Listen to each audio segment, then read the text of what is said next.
out the sky onto my heart to cover up what I don't wanna show. I let you in deeper than I let anyone else before. Fell in love with my broken pieces, took 'em all and made 'em yours. Didn't know what my heartbeat needed, skipping out, no I can't keep score. When I lose my breath, boy, you got me breathing. Oh, every little thing you do, every time you hold me, take me higher, higher. Hello everyone and welcome back to NECC Nationals. This time we're going to be on for Valorant. I am joined alongside Tudor. How are you doing, my man?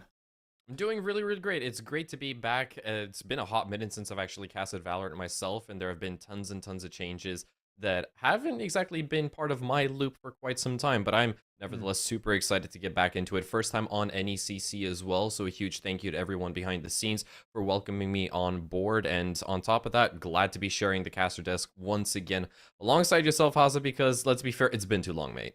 It has been a very long time indeed, and to be honest, I don't blame you. I think that not in that I don't blame you in having been on the desk with me, but I'm talking in reference to the changes with agents. Valorant is a landscape which is constantly shifting, so it can be really hard to keep track of sometimes. And these teams are going to need to keep an eye out on each other's. Obviously, we have RPI Red versus Rio Grande in this game. Two teams which are very capable in their own right, coming from the Challengers bracket on either side, Challengers Navy and Challengers White. RPI Red placed that little bit higher in their respective bracket. So True.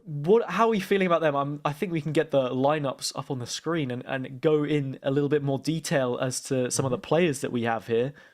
Yeah, indeed. Let's go ahead and start off with the side of Rio Grande. As you can see right on your screens over there, we have got MCon Tap, we've got URG Revs, Skyline, the Ramsey, as well as, and finally rounding things off, we've got Opt as God. This is the team that managed to technically not necessarily take the cake during the spring season, but they managed to place relatively high up, 5th to 8th in that overall season, and technically also bringing out the exact same result in the fall season of 2021. On the opposing side of the side, well, we've got the lineup from RPI. We've got Tim Cuber, Oyster Professor, Moses, Auntie J, and rounding things off, we have got I'm Zugi. I believe that is how we're supposed to be pronounced it. It is a little bit of a mouthful, lots of vowels thrown in there, but these are the two teams that are going to be clashing in tonight's matchup right here.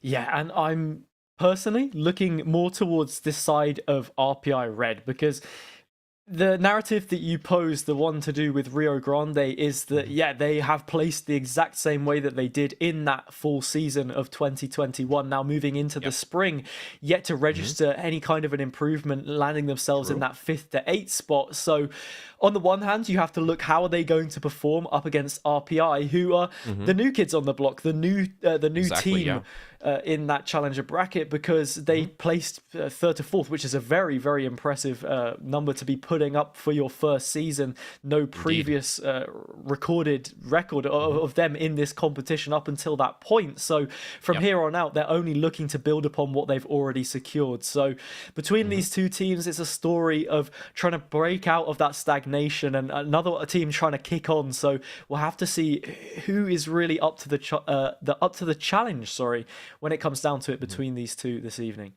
Yeah, wholeheartedly agree. As you said, RPI Red, this is their first season competing with NECC. As you stated, they didn't exactly participate in the fall 2021 season because they just weren't there together as a team, and they have been technically causing upsets left, right, and center ever since their introduction within NECC. And obviously the narrative sort of points towards potentially another upset here this evening as well, because of the fact that Rio Grande are still struggling, as you mentioned, getting rid of as much stagnation as possible and trying to deliver more consistent results and higher up results in general. Going up against RPI Red is sure to be a challenge that hopefully they can muster the strength that is needed to overcome them. Yeah, it's going to take something out of the top draw for them to win here. That's what Nationals is all about. It's great to see these teams from across different brackets going up against each other. And yeah, it's always nice to see someone try and upset the balance. Rio Grande aren't going to be too happy with where they've placed, so they've got to try and find a way to break out of that stigma, break out of that cycle, I suppose, and get something on the board here. And it would be a statement piece against a strong RPI white side. So soon enough, we'll be going into the map bans and getting a better idea of what maps it is that we're going to be going to, because it is a best of 3 after all. So you need that little bit more mental tenacity coming forward here. What are your thoughts when it comes towards the pick ban phase? I know quite commonly we'll see a lot of the same maps. I'm thinking Ascent, for example. If you pick into a map like Ascent and you're not able to pick it up straight away, and that is your favored choice, what kind of a disadvantage does that put you at? This is a best of 3 series after all, so they're in it for the long run. It's a marathon, not a sprint. But what kind of picks do you want to see come in from these teams? Is Ascent one that you want to be working towards, or is there a back pocket play that you can try and come up with here that could maybe give them an extra edge?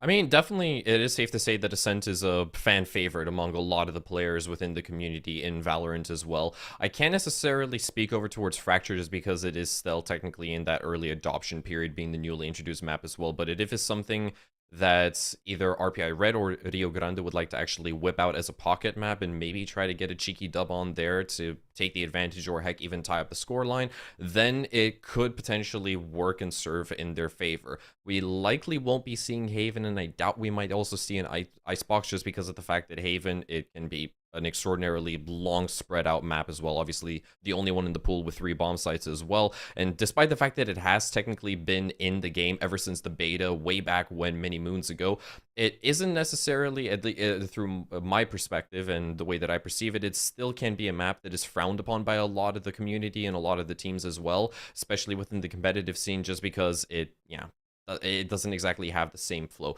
I do believe that we will be getting those map videos up on screen momentarily as well, so we can properly walk you through exactly which of the battlegrounds that we shall be facing in this evening.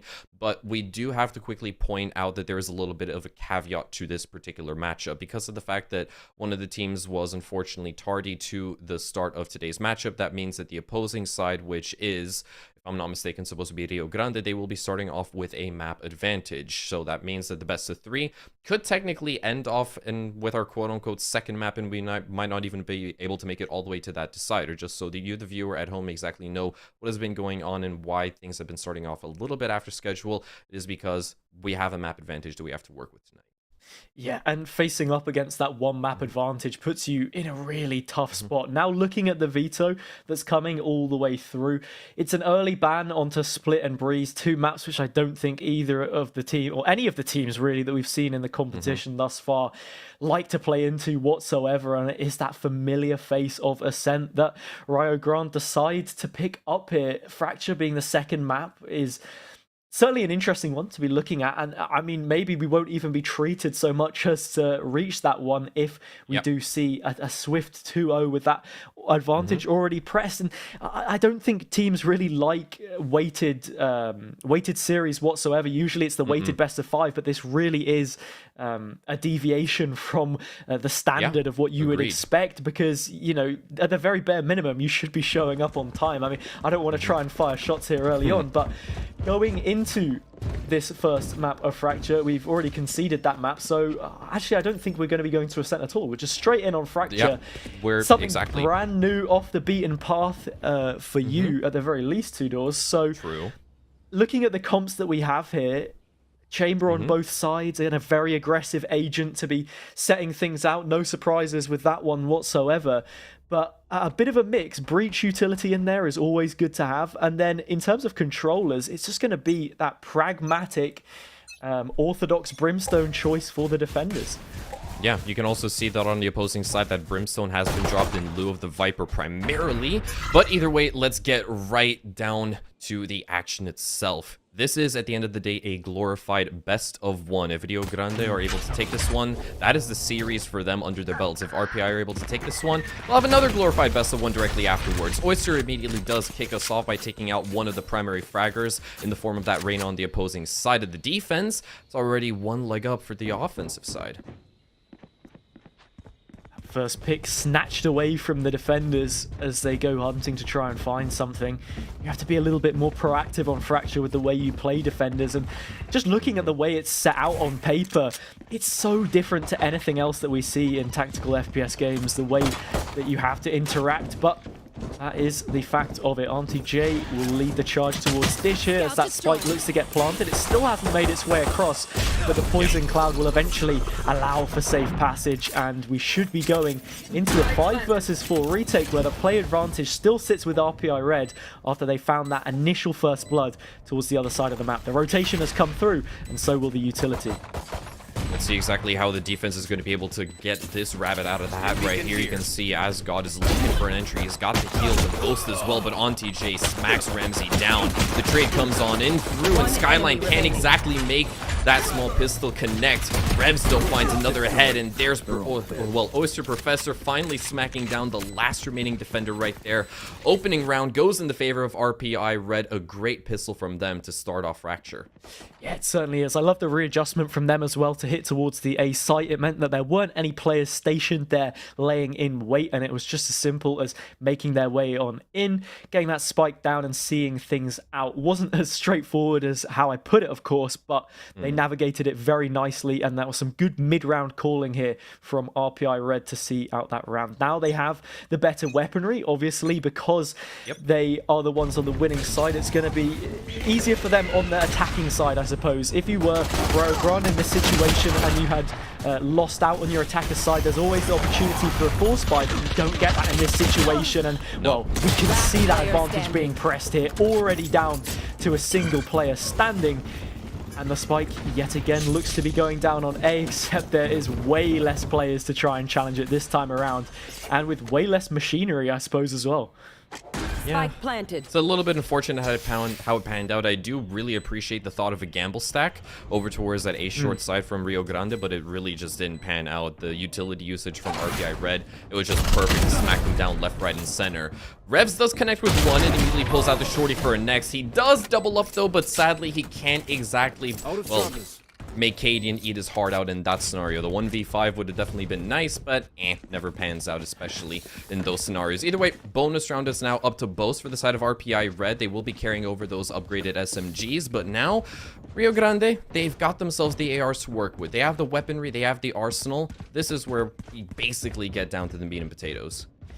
We certainly do. We won't necessarily be getting the best view into what these two teams can offer in terms of that raw gunplay, I suppose, because it will still be Spectres and the Headhunter in the hands of Auntie J for the way that they set this out. There's a nice fake flash towards A main, I suppose, but it's completely uncontested. The presence from these defenders has already headed towards Dish.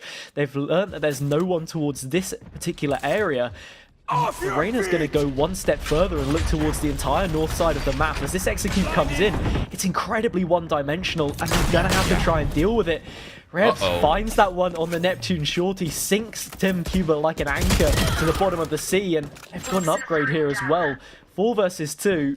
One enemy Do have the better weapons, and, well, they're making these RPI players pay with that difference. There they are. Nayub is the last player alive. Not anymore. McOneTap is going to be able to clean them off relatively easy peasy, lemon squeezy for the side of Rio Grande, and that means that they will finally be able to stick it to the side of RPI Red. Getting themselves around on the board versus the SMGs was to be expected, but now obviously with the opposition being able to buy up their own assault rifles, this technically should be just completely fine and evened out for RPI Reds. Vandals and Phantoms to be rolled on through the entirety of the roster, and I am at the very least very curious to see exactly how the side of RPI Red are going to be able to sort of adapt and adjust their strategy, because they've kind of been tossing in Hail Marys in those opening 3 rounds. And they're just kind of diving in head first into the majority of those bomb sites. Not a whole lot of thought going into it. Yeah, this is the adjustment that we do see come through from RPI, because Oyster has moved over towards the top side of the map, but Ramsey takes them out. It's very simple in the end. The agent that they've chose to station there, the Breach as well, is one that I'm slightly questioning, because it means without having that initiator in the rest of the pack, they're going to struggle to make their way in towards the site. At least that would be the thought in my mind. They've managed to slip on through, and the toxic screen was all they required to do so. Viper's Pit will solidify this take, and Tim Cuber, lovely paint shells there, takes out Ramsey, now meaning that we're back at an even standing. But when it comes to utility and information on the site, it must be said, Rio Grande is struggling in this situation and will have to do a lot of work to make their way back in. Yeah, there's no way for them to forcibly barge their way onto the site itself unless they manage to actually spray down Ayub. That actually puts the Viper's Pit down, and now the collapse is coming on through. Asgard picks up not one, not two, but all three in the retake right there, and it all basically was made possible because of the fact they managed to shut down Ayub through the toxic screen itself. Maybe they unfortunately sort of revealed themselves stepping out of the pit, but that was a crucial mistake that just granted Rio Grande that entire round on a silver platter. I'm not even too sure. I think that may have been a stray shot. And McOneTap living up to their name. I think it was Ayub playing towards the top site with that Viper's Pit, so yeah, a real needle in the haystack kill there, cutting off the head of the snake, and the rest of the body just tumbles to the ground because without that Viper's Pit for cover, they're just sitting ducks, and RPI Red, they really struggle then in the post plant. Rio Grande with a huge pickup now means that they're on an incredibly light buy to try and work with. Interestingly enough, they've spread themselves a little more effectively, I think. If we'd have seen the same setup from them here on the gun round, yeah, they maybe would have had a better chance, but ultimately it does come down to that one shot, and it's those fine margins you've got to look out for in this high tier of gameplay. Indeed. No room for mistakes on the side of Rio Grande. As we stated, this is a glorified best of one, and they want to take Fracture to basically ensure that the series is done and dusted with as soon as possible. RPI Red backs against the wall. You can already see Monty J has popped the bolt action, but no, it's actually going to be Tim Cuber with the scout to pick up the first. He will be traded off, though, by McOneTap, and the defense is now starting to slowly edge backwards. Ayub with the flank, though. Wild spray from the Stinger doesn't connect, and he's got the bomb as well, but McOneTap somehow makes it work, and he skirts on scot-free, keeping the dream alive as Oyster Professor finds the first, sprays down the Reyna through the doors right there, recovers the spike, and we may have a round on our hands. Make it the triple kill before being shut down. The 1v2 alive as Skyline picks up his next. Now he's just got Auntie J to push on through, but heck, it's the eco round to come out from RPI Red that gets the job done at the end of the day. Really big thrifty there, one which looked to be swinging back and forth. It hung in the balance for a long period of time. Ayub on the Stinger, I don't think that's one they want to watch back. It's like wrangling a bull. The Stinger, the spray pattern of it so hard, and really just not a weapon that I think anyone likes to play with too much. But that is the fact of the matter. When you are on a lower buy, you've got to work with what you have available to you, and that is the investment they go for, and it's one which returns that investment in the end, because now they've got another on the board and they've started to carve out an advantage in this game. It's an advantage that Revs is looking to shut out, though. The tour de force of their own will make light work of that opening kill. And now the attackers have to look elsewhere to try and find any success in this round. It's going to be potentially a double aftershock here, but instead it's a double from Asgard. How do they do it? I have no idea, because all 5 of these defending players are still standing, and that is a spike now firmly in their control. Yeah, that was so well set up by Oyster Professor as well. You just start scratching your head and thinking to yourself, how did it not pan out? Either way, it's all down to Ayub and Huber to try to pick up the slack right here. Ayub initially kicks us off with a frag onto Skyline. They do have control of the spike as well, but they're lacking in the territory department quite hard, especially when you take a look at the minimap and see Revs is right on their tail. Bolt action connects to find the first, second misses, and can't exactly make it work. Tim Cuber still stands a chance right here, but with 30 seconds left, a play needs to be made 30 seconds left. rather swiftly, and I personally don't see it happening.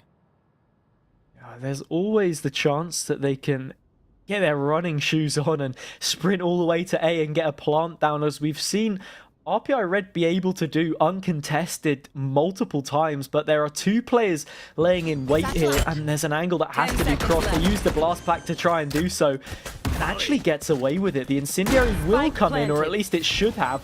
Bounces off the exterior of the bomb site, and now It is Tim Cuber in that 1 versus 3. Tries to set themselves up for success. It will just be that spike plant. Ramsey shuts them down, and the scoreline once again finds itself leveled.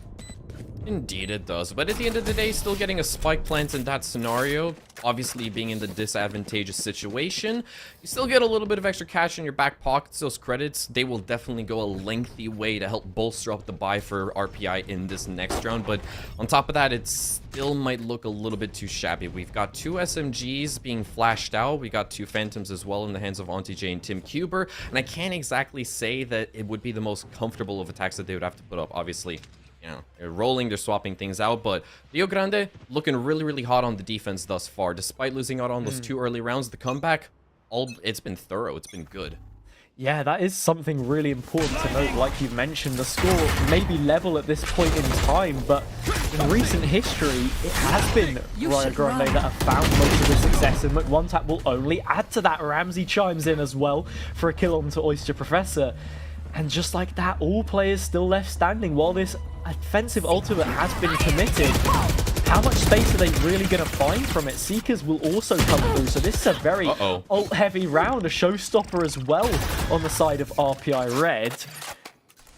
But that spike yet to be committed. An offensive of players, a wall of 4 as the 3 of them make their way in towards B, but once again, that spike not yet committed, and as a matter of fact, it's heading towards A. Information will be given away onto the trademark, and this is just an absolute mess of a round to this. Oh no, Spike AU, sole spike carrier, rotating that as he stood up towards A has been felled, and I actually did want to point out a little bit earlier that it was Revs who picked up the scent and immediately started going after that trail. And now with the spike being left in no man's land, Moses was the last resort, but he can't even make it click. RPI Red, I'm not exactly sure what the call was, why they made that, to rotate that spike over towards the A bomb site. Even though it wasn't the cleanest of territorial grabs over towards the B bomb site, it was still better than nothing. The opportunity for a spike plant, it was right there. Carpe diem, and unfortunately it just slipped right past them. Yeah, and if you're just tuning in, we didn't actually end up playing the first map. Rio Grande picked that one up because RPI Red had to forfeit it due to the fact that they couldn't field the players necessary within time, and well, they seem ill-prepared into this one as well. Their economy just hasn't been great. I think, like you mentioned, the fact that they had won the pistol round and the anti-eco means that the economy wasn't built up. While the scoreline may have been level for a period of time, Rio Grande are in a much better position because they have that weaponry, because they built it up off the back of their own blood, sweat, and tears. An operator now in the hands of that chamber player bearing down on A main means that it's almost 1/4 of the map taken up by a single player. And not only that, they have control towards drop as well, because the trademark was at least in play before Oyster Professor takes it out. They have a much better idea of how RPI Red have set themselves up, because there's a big lean towards this B site, so when that execute does come through, they'll be able to deal with it effectively. And looking at the ults they committed on the previous, they're not exactly in a great position to be throwing a lot at this one. No, but it seems like that's the only thing that they can realistically do with the buy that they have set up. They've just got to bombard this site and hope for the best. We do see the Roombas also get rolled on out. You were looking to take a post-line position as Ayub is sticking that spike right in the center of the ground. All 10 players still alive in the server right here, and it's up to Rio Grande to actually budge first, make themselves known. The ball is in their court, and now the Death Star rains upon them, and Opt Ascot actually finds 2 with his ult right there. McOneTap also chimes in for one of his own, and now it's all down to AU. Close proximity with the shotgun. This can very much happen. He just has to nail these buckshots and keep himself alive for as long as humanly possible. There's an extra few kills coming out from the Toxic, but it's still not enough. The defuse is coming on through. He gives it his best effort, but it was doomed to fail at the end of the day. Rio Grande, they pick up their 5th right there. That's such a cheesy little setup from Ayub, but I'm pretty sure that's got to be one off of TikTok or something along those lines. I've seen those setups before, where you have those really close angles. The snakebite that they used obviously clips around the side of the wall and the way that the staircase is built, I suppose. Similarly to on Ascent, there's a similar way that you can use that Viper's ultimate and place it through the corner of where the button is on B site, and it bleeds through onto the site itself. So it's a very tricky setup, but ultimately it's not quite enough to get RPI Red that point on the board, and so they're still trailing here. Rio Grande growing in confidence, but it must be said that was only a light investment, and now they have the full guns going. Auntie J is going in all guns blazing and finds that all-important first blood for the first time in quite a while, it must be said. Yeah, it's the first time in quite a while that RPI managed to get themselves the opening engagement, drawing first blood themselves, and look at this, easy access into the bomb site as well. Spike is going to go down over towards A, and Rio Grande are stuck on the back foot, looking to mount this retake right here, and we obviously do have the chamber in the back lines with his own op right here, looking to find a connection, but he's been flashed out of commission. That plan seemingly unraveled altogether, no longer a viable avenue from the backside. They have to hit it from the forefront itself right here. The Ramsey leading the charge, looking for an entry, but no opportunities being presented to him. RPI Red are playing this so diligently. Moses and Tim Cuber, each with their own picks. One with the turret, two from the rifle right there, and that closes the door shut on the retake for Rio Grande. RPI keeping them close, but very much in check. They certainly are, and looking at that one as well, Rio Grande, they love to play these in the retake situations. The amount of times that spike plant has come through scot-free, I can't even count at this point in time. I mean, I probably could. I have 10 fingers and we've only played 9 rounds after all, but looking at the timeline of the rounds that they've won, 3 out of those 5 have been defusals, so they're very comfortable to try and set up in this way. Unfortunately for them, when you are going into a 5 versus 5 retake and you allow the space and time for RPI to set up, there are crossfires established and you lose out. Coming into this one now, it's a quick trade and it won't be a 5v5 because a couple of players have dropped, one on either side. Nayub, wary of the fact that there is some presence over towards rope, so he's gonna slightly ignore that for the time being and try to waltz directly onto the B bomb site. And Revs is about to be in for a world of hurt, but the oh goodness gracious, couldn't pull the trigger twice, excuse me, and that will forfeit the entire bomb site as the spike goes down. Ayub cleans up Asgard as well. 2v3 is very realistic given the fact that Ayub is on minimal HP as well. This should be doable for McOneTap and Co right here. As the Viper wall does go down, Reyna I will be tossed on in, pushing the offense a little bit further back. Op shot doesn't connect either. McOneTap now a safe passage on through, but time continues to expire. Hazard, they need to get a move on. They need to find a pick, but it's not comfortable in any way, shape, or form. McOneTap going for the ninja, but it's been completely denied as Tim Cuber pushes on through, sweeping the rug from underneath them, and he bags his third to close it off. RPI Red, they tie things up once again in a neat little bow. 2 more rounds left to play in this first half.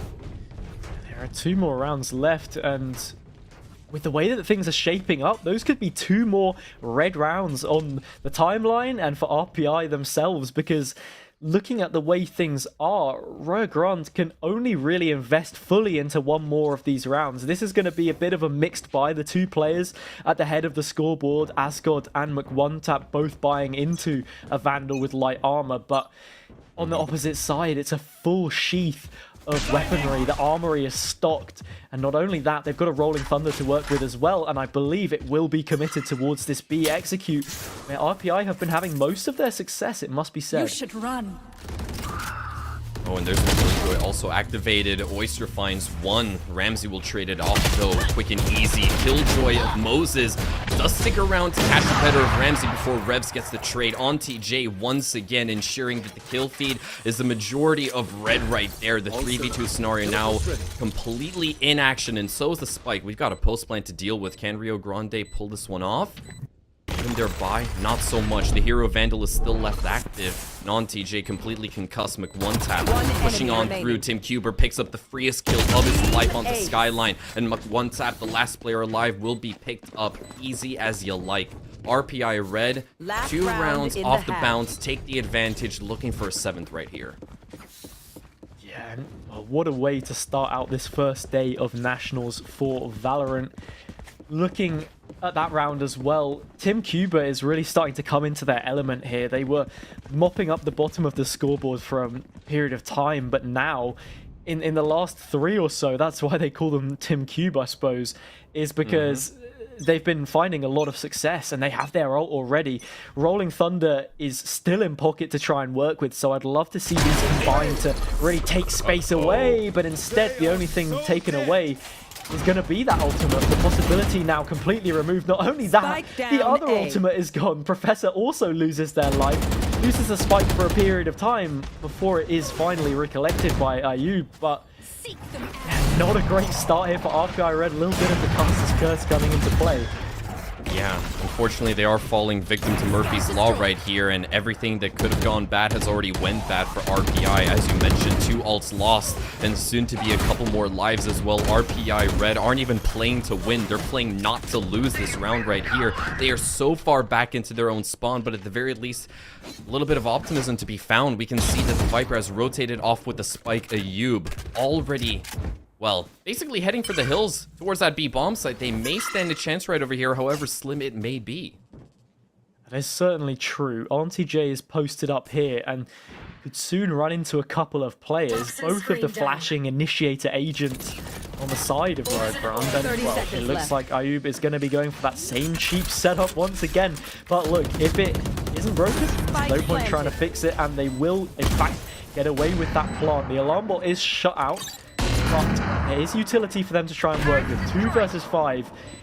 You think it's somewhat far removed, the possibility of them finding anything here, but yet again, the utility comes through. The Viper's Pit is now online. There's a Vandal here laying in wait for them. Surely they don't allow it to happen once again. The decay is there, but yeah, the damage certainly isn't. That snake bite maybe just slightly too far away in the end. It will be a defusal coming through, and after success in the first place for RPI, met with resistance from Rio Grande, and then finishing off with more success for RPI, we sandwich ourselves now in a 6-6 situation where things are completely level coming into the second half. Yeah, indeed. It was really, really great for Rio Grande that they were able to basically get slapped across the face with a sense of deja vu and play the exact same retake scenario versus Ayub right there that we saw just a couple of rounds prior, and that means they tie up the score line moving on to the attacking side right here.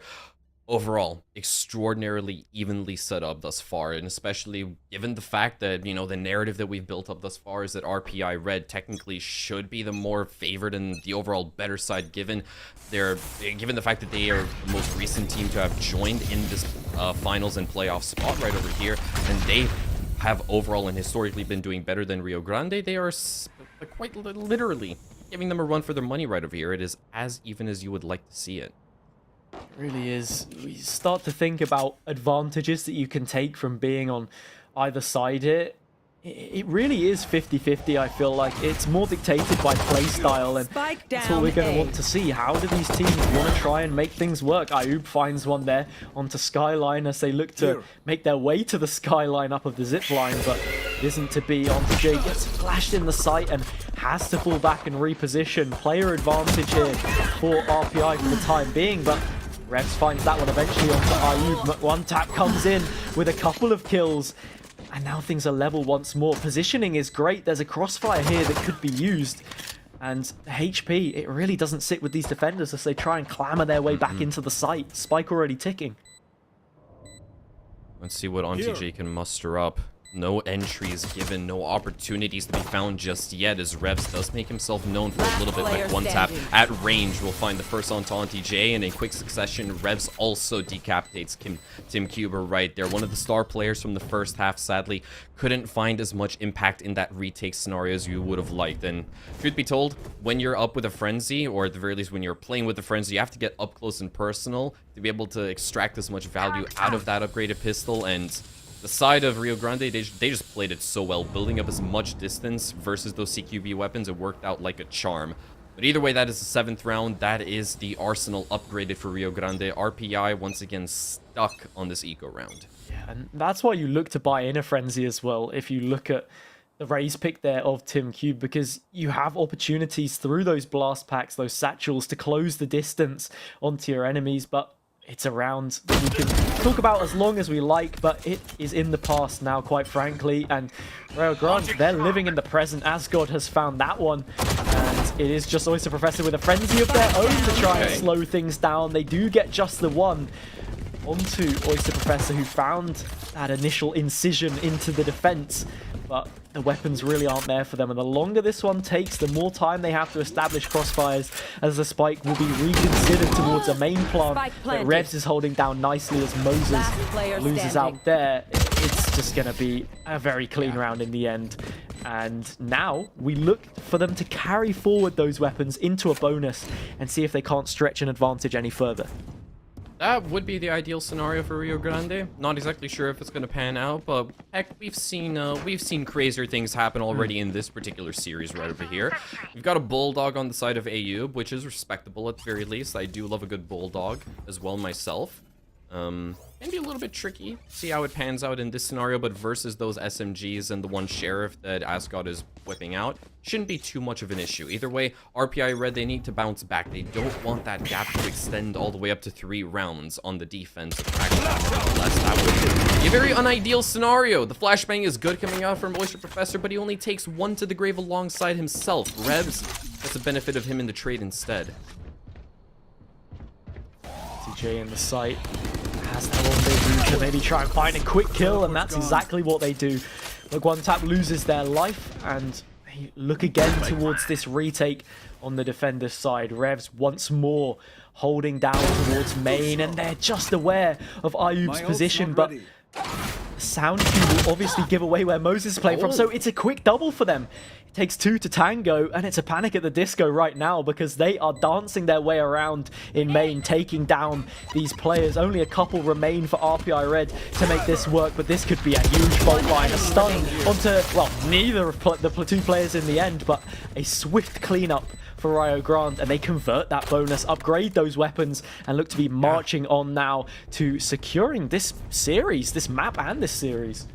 Indeed, they just need 3 more rounds before they hit match point and a 4th to confirm the entire series victory right here. I was not expecting that one to shape up and pan out in the manner that it did, obviously. I mean, after AuntyJ got himself that really great entry when there were 3 attackers just dive bombing straight into his LOS, I thought to myself, you know what, 4v3 retake scenario, easy as cake, easy as you like. And then suddenly, Rio Grande, they just turned the tables on RPI. They didn't exactly know what hit them, and now, well, RPI, they've got to somehow muster some strength to be able to keep them in check. Not give Rio Grande the opportunity to hit double digits, but that's where it's shaping up to actually land off right here. RPI already losing out on a player in the defense as Moses turns his attention over towards Revs. Finds and actually salvages a Vandal right there. That could be the difference maker. Certainly could.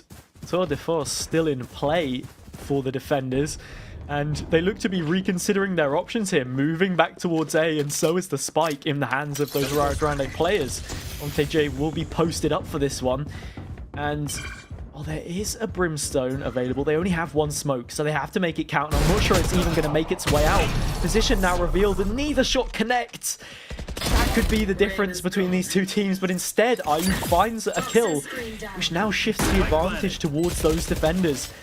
Asgard still holds on to the Sky Smoke and does have, most importantly, an orbital strike to potentially use. Ultimates can win rounds if used correctly, but so do guns outright. It's just the kill to be taken. Ramsey left alone, isolates that first kill, half HP on the second. Flash comes through, but do they expect the close angle? They do not. AuntyJ shuts things out. That is a thrifty response from RPI Red. Hell yeah. Oof. That one got as close as you could have called it. Far too much so for comfort. Either way, RPI Red, they still are able to give us a sign of life, especially in that anti-eco round right there.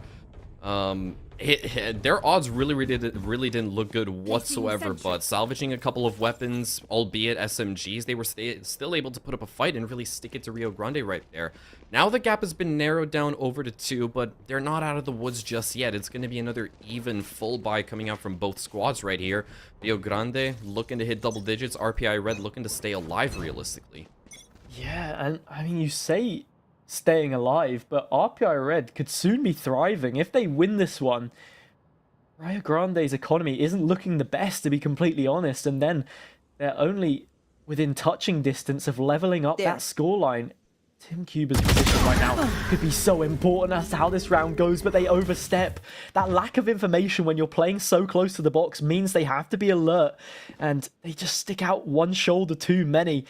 and end up losing their life. So that is a big opening pick to be making here if you're Rio Grande and you want to charge on for that double digits.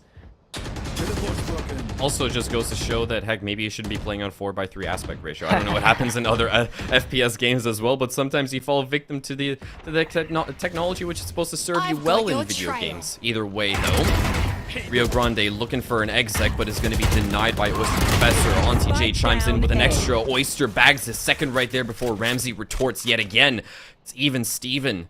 2v2 as the spike has actually been dropped, and in a very unideal scenario as well, they have to now barge their way back over towards that T spawn on the south end, pick up the spike and get it down.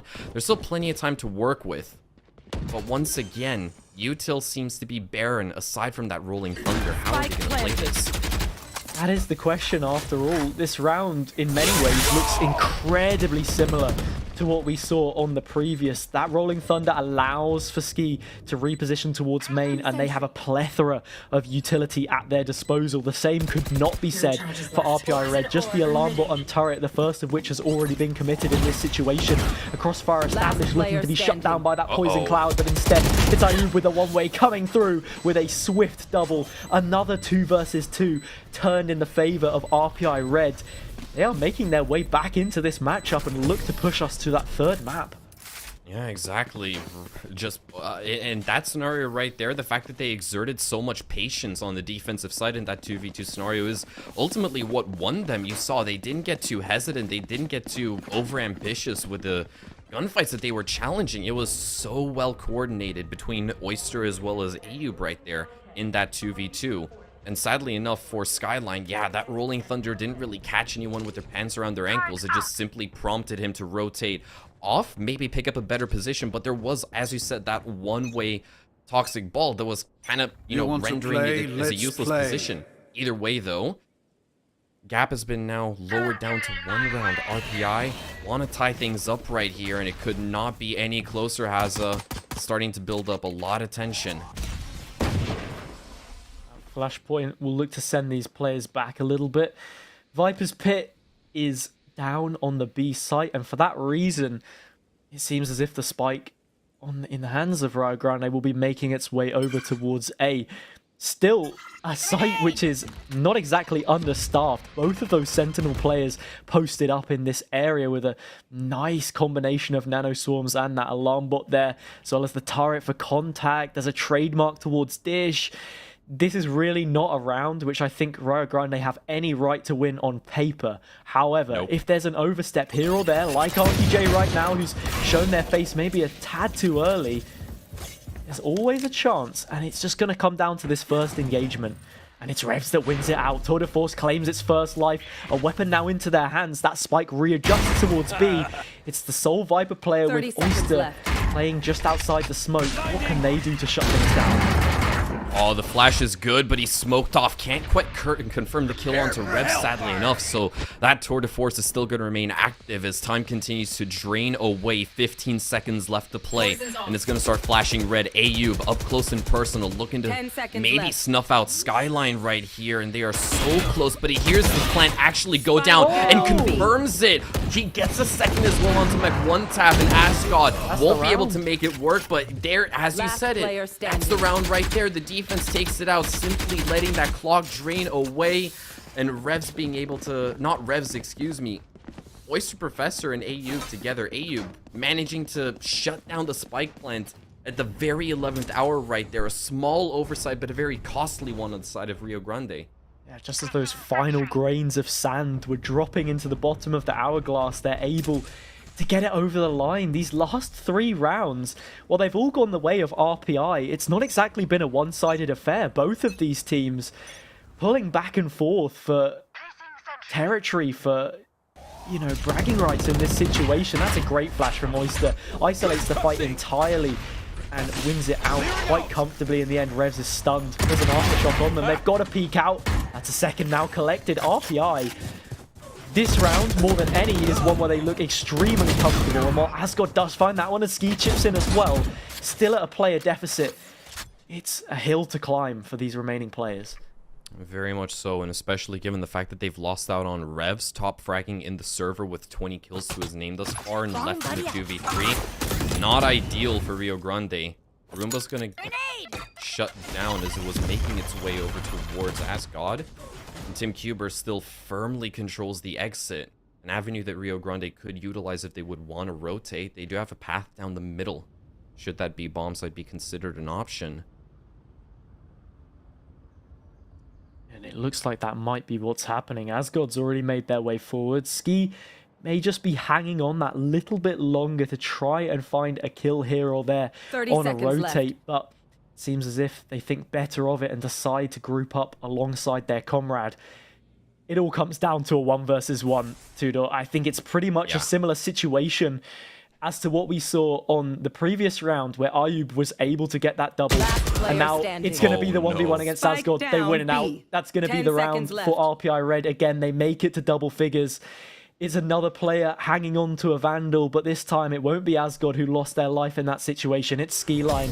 They weren't in position to trade. They wanted to hang on that little bit longer to maybe try and catch a rotate. Full faith was placed in their teammate, but maybe it was faith misplaced, because now they find themselves at a deficit, and for that reason, they'll be calling a timeout.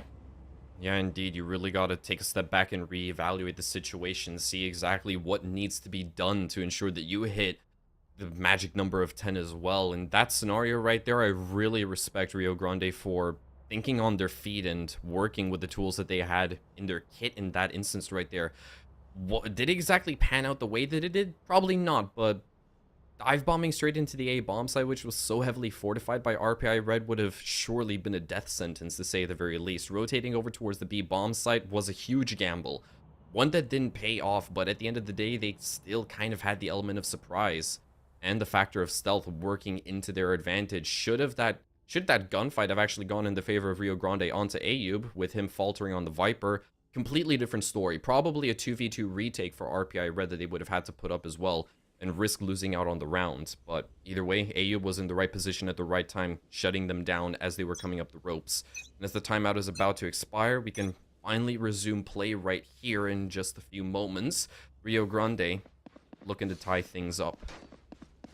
Yeah, I mean, with it being a 6-6 half as well, the way that it's played itself out means that, you know, these teams are fairly evenly matched. However, in terms of recent form, RPI Red have looked so much better on this defensive side. Once again, it's that exception to the rule where you see a pistol round and anti-eco come in and become the bulk of the rounds that you're putting forward. And right now, it's a defense that they just can't crack. Auntie J finds that one onto Revs. And while McContact may try and see what they can find on the way back in, what will it offer? Not too much. RTJ actually finds that one through the toxic screen. And these players continue to drop. No utility to help them, allow them safe passage. I think we're actually seeing a big difference between the controllers here, not having the Viper utility to execute a site, only having those Brim smokes.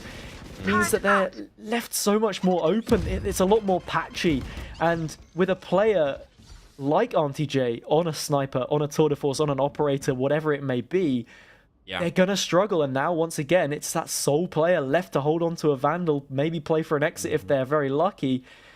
But with the amount of time left, the spike not in their control, they're gonna be hard pressed to do anything really. Yeah. It's going to be a slow but swift death, unfortunately enough, for Reds right here. Might be able to pick up on TJ, but nah, there's the triple kill. And from all of the rounds that definitely are to write home about, that certainly takes the cake for Auntie J right there. Actually getting the ball rolling for the defensive side, finding that initial entry, and then also playing up close and personal CQB right up in your face with a tour de force, and picking up a secondary kill to just literally bring the entire offensive of Rio Grande to a grinding halt. That was really the difference maker in my books right there, and those aren't the easiest of shots to hit either way. Obviously, the final exit frag just the cherry on top, but at this certain stage, RPI Red, they are definitely starting to pull away with Fracture right here. One more for map points, 2 more to confirm the dub and take us all the way to Bind, which is our decider. And then that one will certainly be interesting when you look at how utility is so dominant in Bind and what that can really add to the way that that sets itself out as a map. For now, we will be on Fracture, and Tim Cuber once again struggling from this position outside of Arcade. Has the showstopper primed, but I don't think anyone is going to be close enough to deal with this one. That's a potential weapon upgrade for the Ramsey, who will heal off McOneTap now. So it's definitely something for them to think about. Bit of a strafe peek that we see from Moses potentially leaves himself overexposed, but that spike is starting to move its way on over towards A, and there's no sniper to shut it down this time. Auntie J doesn't exactly have the best batch of cookies to be dishing out onto these players. He's got a Vandal and he needs to shut down 2 players consecutively. Obviously, this entry for Revs doesn't quite pan out. He can trade his availability, but he gets shut down through the wall instead. Asgod, though, is quick to respond and now has free access to loom over that A-bomb site. The 2 other players are quickly rotating over through the north side as the Rolling Thunder comes on through to meet and delay this spike plan. It does for a moment as Oyster Professor is taking matters into his own hands, but it's short-lived. McOneTap also seals the deal onto Ayub right there. And it's all down to Moses on the Killjoy. 1v2 post-plant scenario, smokes the block off coverage. He can have access to heaven should he want to pursue that path, but no.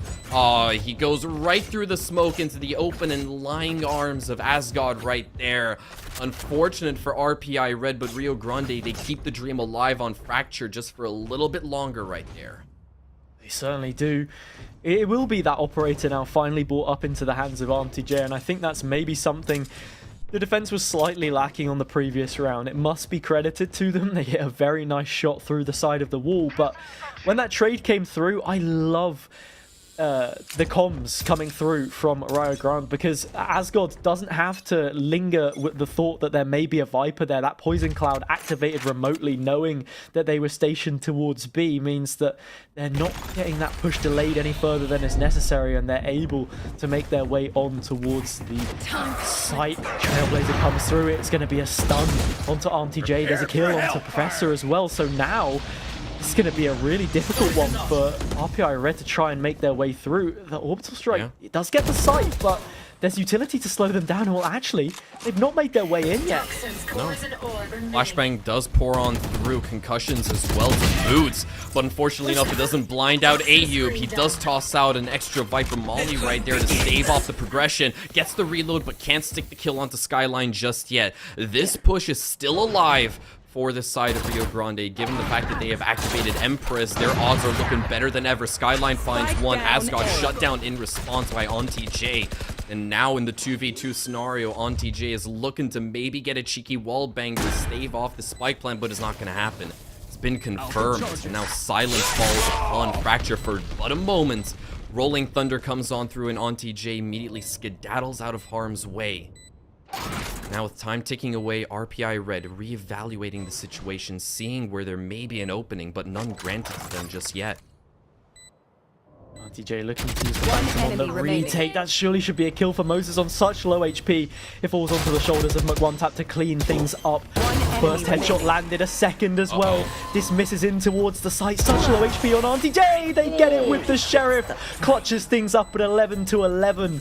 Such a key round for them to be winning, and just as it looked like RPI were on the brink, we find ourselves at a tied scoreline once again. Not only that, the weaponry, it's not quite there for all of those players. Auntie J can buy into an operator once again, but a Bucky and Spectre is far from ideal.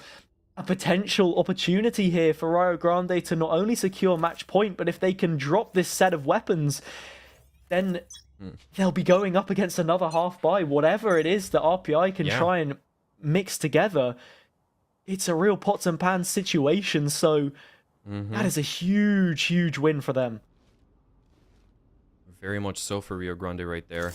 I know it's usually a cardinal sin for us casters to actually do math on stream, but I did a little bit of quick maths. Rio Grande have a total of 81 kills, and now that's going to be, well, 2 more that they sadly lost out on. Ayub actually finds 2 with the shoddy. The buckshot coming in alive right there.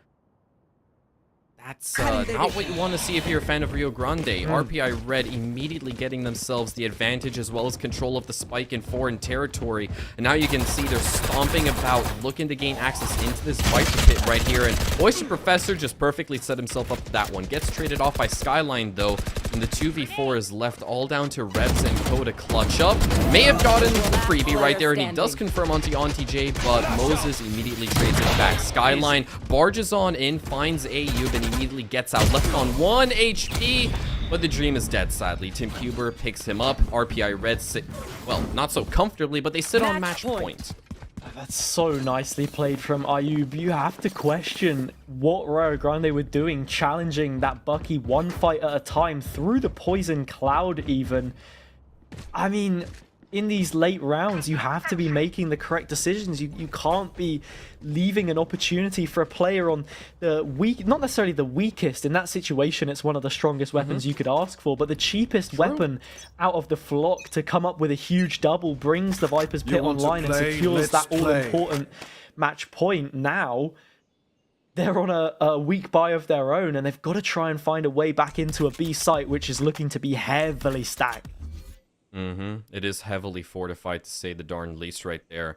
And it's just so baffling, right? Because Rio Grande have basically been ultra clinical throughout this entire secondary half, even though some of the post plans didn't go in their favor. That was the first major mistake that was committed. Auntie J immediately kicks us off, drawing first blood onto Skyline. Make one tap up close and personal, finds a second onto Moses, can't connect or collect a third. Tim Huber gets the better of him in that scenario. Ramsey shuts down Auntie J through the smoke as he was trying to retreat. And now we're back in a 3v3 scenario. HP still heavily in the favor of the attackers right here. RPI Red have no ways to boost their HP, no heals, nothing. But look at the gamble that RPI Red are actually bolstering up. They're banking on the fact that Rio Grande might rotate off to that A-bomb site. And we already have one player hunkering down, setting up shop there. But Rio Grande faked it out yet again. The jukes, man, the jukes. Yeah, they give away a couple of sound cues to allure towards the fact that they may be on A. Revs jumping up and down in the drop position to add to the illusion. I've got your trail. As the Seekers come through, the information will be there, and that's a huge pick to be finding onto Ayub. Tim Huber's position also noted this spike plant has to come through. There's no way they can shut it down. Ramsey finds that all-important kill. And now it's a 2 versus 1 on the flip side. It would have to be huge from Oyster Professor to win this one out. The Ramsey has to try and escape there. As they might, they do get completely shut out. Great use of utility, and as the Rolling Thunder comes through, they could be exposed in the sideline here. Asgard has already made their way up on the flank. Stick starts to come through, but surely they're in position to shut things out. They will be 12-12. First game of the day, we are going to overtime. Switching sides. First game of the day, Overtime. first map between these two sides, and already OT on the board. We didn't necessarily expect OT to be brought up in the conversation, but here we are. Both halves ending off 6-6, just going to show the caliber that these two teams have brought out to this series. It is as even as you would like to see it right here. And goddamn, has it been quite the ride for the entirety of the server right here on Fracture. And we're not done just yet. We are going to have to run it back for at least 2 rounds. Rio Grande swapping off. They will be kicking OT with the defensive side. RPI going back to the offensive side. I don't know exactly what differences we're going to be seeing, how this is going to either be compared or contrasted to the first 24 rounds of regulation that we saw, but you know for a fact that when we reach OT, the rulebook gets thrown out alongside all logic. Yeah, and well, the way that Rio Grande play on their defense, something to note would be they love to try and play for a retake. When it comes down to overtime, squeaky bum time, if you will, it's not necessarily one that you would want to hope for because there'll be a full set of utility on both sides. However, it'll be interesting to note what kind of setup they decide to bring forward. Right now, they're looking to get some of these orbs in the hands of these players to maybe bring an ultimate into overtime. All of them already half charged. Revs looking in this situation. If they can't spot out a player or two, Professor will cross. Looks to flash up in towards heaven. The spray is there. It doesn't connect. Both flashes come through eventually. And even though the chamber hadn't been emptied, they go for the headhunter. And instead, it's RPI Red that get that first kill. And we will be seeing a retake, but not on Rio Grande's terms. Right here. No. This one's going to be a really, really tough nut to crack for them. RPI Red have the Vipers put to work where they are holding on to all the cards. And there's Tim Cuber striking down the Ramsey as well. Skyline does retort with one of his own onto Oyster, but it's not all sunshine and daisies just yet in the retake. Asgod evens things out.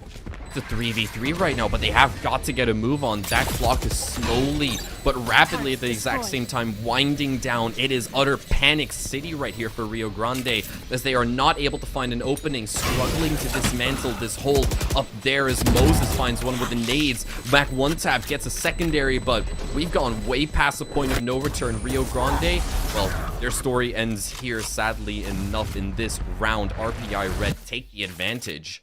It's a very cheeky setup in Match the end. point. Moses, while they may be at the very foot of the scoreboard for both teams even, the impact that they can bring forward with their utility there is unmatched. Ayub combines nicely with those snake bites as well, and we find a situation where Rio Grande, I think it's fair to say that they probably struggled the most on their attacker's side, and they've got to try and find another round here to keep things alive, to get things over the line. If it's a mirror of what we saw on round 29, then, or round 24, sorry, then it's not looking too good. This time it will be up against the full buy, of course. But interesting to note their setup. It's a lot different. They group so many players together, unlike what we see from RPI, and there's going to be a collision here at the top side of the map, and I'm not sure if Revs is ready for it. Yes, they are. They win it out. Tim Cuba loses their life towards Arcade, as they have done time and time again from that position. Yeah. And now, a potential collapse towards B here. The second time in overtime. Yeah, it's a powder keg of a round, and UG Revs, or URG Revs, excuse me, is doing his best to ensure that it implodes upon itself. Auntie J still holding on to the op, but no longer a viable position to play from. He's been smoked off instead. Revs, maybe looking for an easy pickup, looking for an easy handover right here. Asgod confirming the spike plant as Ayub strikes. 4v3 now. Still heavily advantaged towards the side of Rio Grande. There come the Hounds, and they've been shut down. Oyster Professor finds his next. Auntie J confirms another. Ramsey trades it out yet again to put us back in a 2v2 as McOneTap holds his ground, going in for the dodge, and Ramsey is able to clean up the slack right there, forcing out an extra 2 rounds minimum of overtime. It looked a little bit dodgy, but Revs really came in clutch with those entries right there, quite literally opening up so much space for Rio Grande. RPI Red struggled heavily to respond. Yeah, it seems as if everything fell into place at the end of that last round there. A low HP player allows McOneTap to dismiss freely out of the aftershock, dangling like bait in front of the face of Oyster Professor, and it means the Skyline is in place to trade things out. 13-13 now the score, and both of these teams get another opportunity at winning things out. If RPI Red aren't able to pick up this map, I think they'll be kicking themselves, especially considering how much work they've done already to bring things back to where they are at this point in time with the advantage they had previously in regulation and now looking into this one. But the setup is the same. They want to try get both orbs towards B, a spike plant, and that Viper's ultimate setup as quickly as they can, but Revs is holding things down better than they did last time, and not only that, Ayuk's lost their life. That is the primary win condition for them on this round, lost. I don't like how this is shaping up whatsoever. Spike is in no man's land, firmly in the grasp of Rio Grande. RPI Red were banking on some sort of bait and switch right there. And the forward offensive towards that B bomb set, excuse me, has just crumbled in front of itself. And RPI Red are left down to Moses right here. A 1v5, not exactly into the cards. And he does spray down Asgod, gave it a few good clicks, but it ultimately wasn't meant to be. RPI Red, unfortunately enough, falters so heavily. That B bomb site was far more reinforced than with Revs as well, just getting a little bit cheeky with his engagements, winning them out when he may have not had any business winning those. That really just sealed the deal for them. Not only that, they place a greater priority on that site knowing how the previous round turned out. There's an awareness now of how RPI like to set up on those offensive rounds, especially in overtime, trying to get that Viper's Pit online, being overly reliant on the setup from Ayub, and it's not going to come through. That's a round now for Rio Grande. And coming onto their attacker's side, they'll need to repeat the efforts that they did previously if they want to see this one out 15-13. AuntyJ has brought up the operator towards A main. This is something that these players will have to be aware of, but breaches elsewhere. No fault line to try and work with in this situation. And instead, Ramsey just peeks straight into it dry. Oh, at least, you know, raise your finger off the shift key and go for a full-on wide swing. Don't slow walk it. That is just heartbreaking for the side of Rio Grande. A player given up for free, as easy as RPI would like right there. Don't get me wrong, Rio Grande still have a leg to stand on right here. This collapse onto the B bomb site could very well still prove to be a key component of ensuring victory right here, but it's not shaping up to be all too glorious for them. Certainly isn't. There's that heavy lean towards the top side, and well, Oyster Professor finds that as well. Breach on the other side, Skyline will get a trade onto Tim Cuba, but they're chasing shadows at this point in time. They're at a player disadvantage. A rotate has started to come through, and it looks like Oyster may be chasing even more kills at this point in time. So much utility to shut them out, and that clock is ticking. Only 10 seconds or so to get this spike planted now.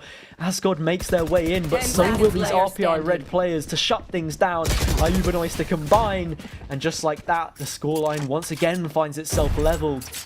4 players left standing on both of these defensive shutouts. These teams not looking so great on their attack, perhaps. No, could just speak to the nature of Fracture maybe being a little bit more defensive sided, Yeah. but like I said, when it comes to OT, you know, all logic gets thrown out the windows from what we saw in regulation right there. It was all even Steven, 6-6 in both halves, and now we're seeing nothing but ideally just, or not ideally, we're just seeing defensive domination coming out from both sides. On paper, this means Rio Grande could take their 15th red here. They could reinstantiate the advantage and really try to stick it to RPI red, but I'm not entirely sold as to whether or not that's going to happen, given how, yeah, I don't know. It's just a tough, it's a tough one to piece together, honestly. No way we can call this. And I am totally with you on that one.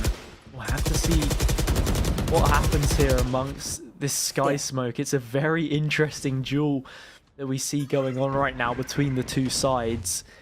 9 of the 10 players in the server are grouped up towards this A side of the map, and that trend will eventually start to shift as they make their way on over towards B. It's the sole chamber of Revs to try and shut things down. They did so much good work on the defender's side last time, but they're going to have to match their efforts and then some if they want to take out all 4 players. Just a 1 and a reposition would be good for them here. Oyster Professor's already worked their way all the way up to the site, and they can't quite connect it. AuntyJ chips in as well, and this is looking to be a good attacking side from RPI. Yeah. Doesn't seem as if Rio Grande have any way to actually combat this anymore. They're so far away from enemy territory. They have to win all of their heads-up gunfights. Skyline does exactly that versus Moses. Asgod also finds one onto Oyster Professor. A 3v3 scenario now ensues between these two squads. Maybe we shouldn't be counting the defense out just yet, but the Viper Spit has definitely been one of the most difficult pieces of this setup to combat. Ayub, once again, playing to the best of his abilities, waiting for Mech 1 tap to make a mistake, and he does, claimed by the shorty as Asgod barges his way in and finds Tim Cuber. Ayub, you've tried this 3 times, but maybe not the 4th. He gets cleaned up by the orbital strike just as Asgod falls to the grave. And is there going to be enough time? It's going to come down to the wire right here. Let's see. No, Skyline can't actually clutch up right there. Fractions of a second were left for that defuse to come on through successfully, and RPI Red on the offense managed to scramble together a 15th round. It was a huge orbital strike, but Skyline just not that quick onto the trigger finger to get onto that spike there. Loses out by a fraction of a second in the end. I think it would have been doable if they'd headed on in a little bit quicker. It was just the very edge of the snake bite which was able to take out Asgod, and now an advantage for RPI Red in this round. The defender's side, like you said, had been better for both teams, but once again, things do start to go out the window, and that's the question that has to be asked. At least this time, the Lear is being postured for a peak in the situation with the fault line. AuntyJ is actually repositioned. They make their way out of it just about. However, the doesn't really count for anything because that is now a main control expended. And information that the operator's in play, yeah, it's not dealt with correctly because RPJ is making it work, but Asgard is in the sidelines. They found one, and well, in this situation, 4 versus 3, and time for this setup to come through, we could potentially be looking at yet another situation Spike down A. where we go to another overtime. With that being said, the spike is now dropped in the open. Ayub has found a big double in this spot. Ramsey up close. Do they expect it? A player's made their way up main. This could be a free kill for them. no. Professor's going to get it. Fault line in towards the site. So much utility to shut them down in this situation. And they're going to get it. RPI Red finally get it over the line. Against the run of play, you could say, but that was very close. I don't think very much separates these teams. And coming into bind, it's going to be as close as ever. Yeah, it really was. 24 rounds in regulation, an extra 8 have been witnessed in overtime right there, and RPI Red are able to push it all the way to our third map, officially tying up the scoreline 1-1 in this best of 3 scenario right here. And it certainly was quite the barn burner of an opening map right there. RPI Red just got a little bit lucky at the very end right there with the defuse not coming on in quickly enough. It was just that one small little detail. Always remember, the devil's always in the details. That was the winning factor right there to actually finally get themselves an offensive victory in OT. Yeah, there are a lot of fine margins in that game. I think it's fair to say that Rio Grande will be kicking themselves in that situation because there was a string of rounds in the midsection of that second half where it came down to very close 2v2s, 1v1s, and they were unable to win them out. And it was those patch of rounds, that purple patch, which allowed an opportunity for RPI to get that confidence back, get themselves to a brink of 11 rounds, and then it was just trading blow for blow for a real distance until finally we see the RPI see things out on that map. So the scoreline now tied up at 1-1. Obviously, they forfeited that first map as they weren't able to field enough players in time, but we'll be going all the way to the third of bind very shortly. Yeah, indeed. We are going to cut to a short little break, but in just a matter of moments, we'll be back for the conclusion of this series between Rio Grande and the side of RPI. Don't go away too far because given how this first map is gone, you won't want to miss the decider one. We'll see you in a few. Every time you hold me, take me higher, higher. Oh, you take me higher. You take me higher, baby. You take me higher. You take me higher, baby. You take me higher.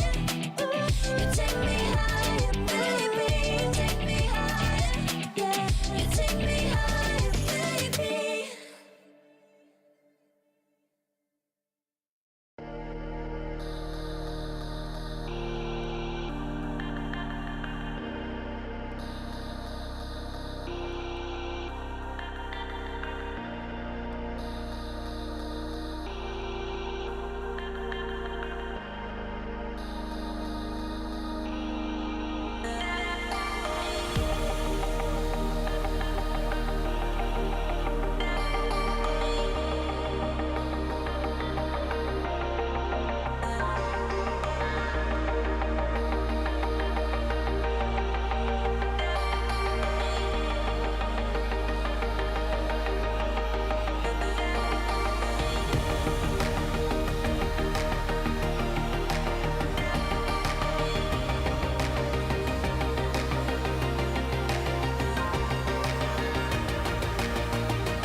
Hello everyone and welcome back to NECC Nationals Challenger Division. We have a game between Rio Grande and RPI White. We just saw the second map, I suppose. The first one was chalked off as a win for Rio Grande because RPI White weren't able to field enough players in the time designated. So now we go to a third and final map of Bind. I'm joined once again alongside the lovely Tudors. How are you feeling coming out of that first map that we've seen, I suppose? I guess we should call it a second map, but that first map of Fracture now coming into Bind, with Bind being such a util-heavy map. What do we expect to see from these two teams? How are they going to get the edge? Because it is neither of their picks. It is, on paper, a decider map. So how are we feeling?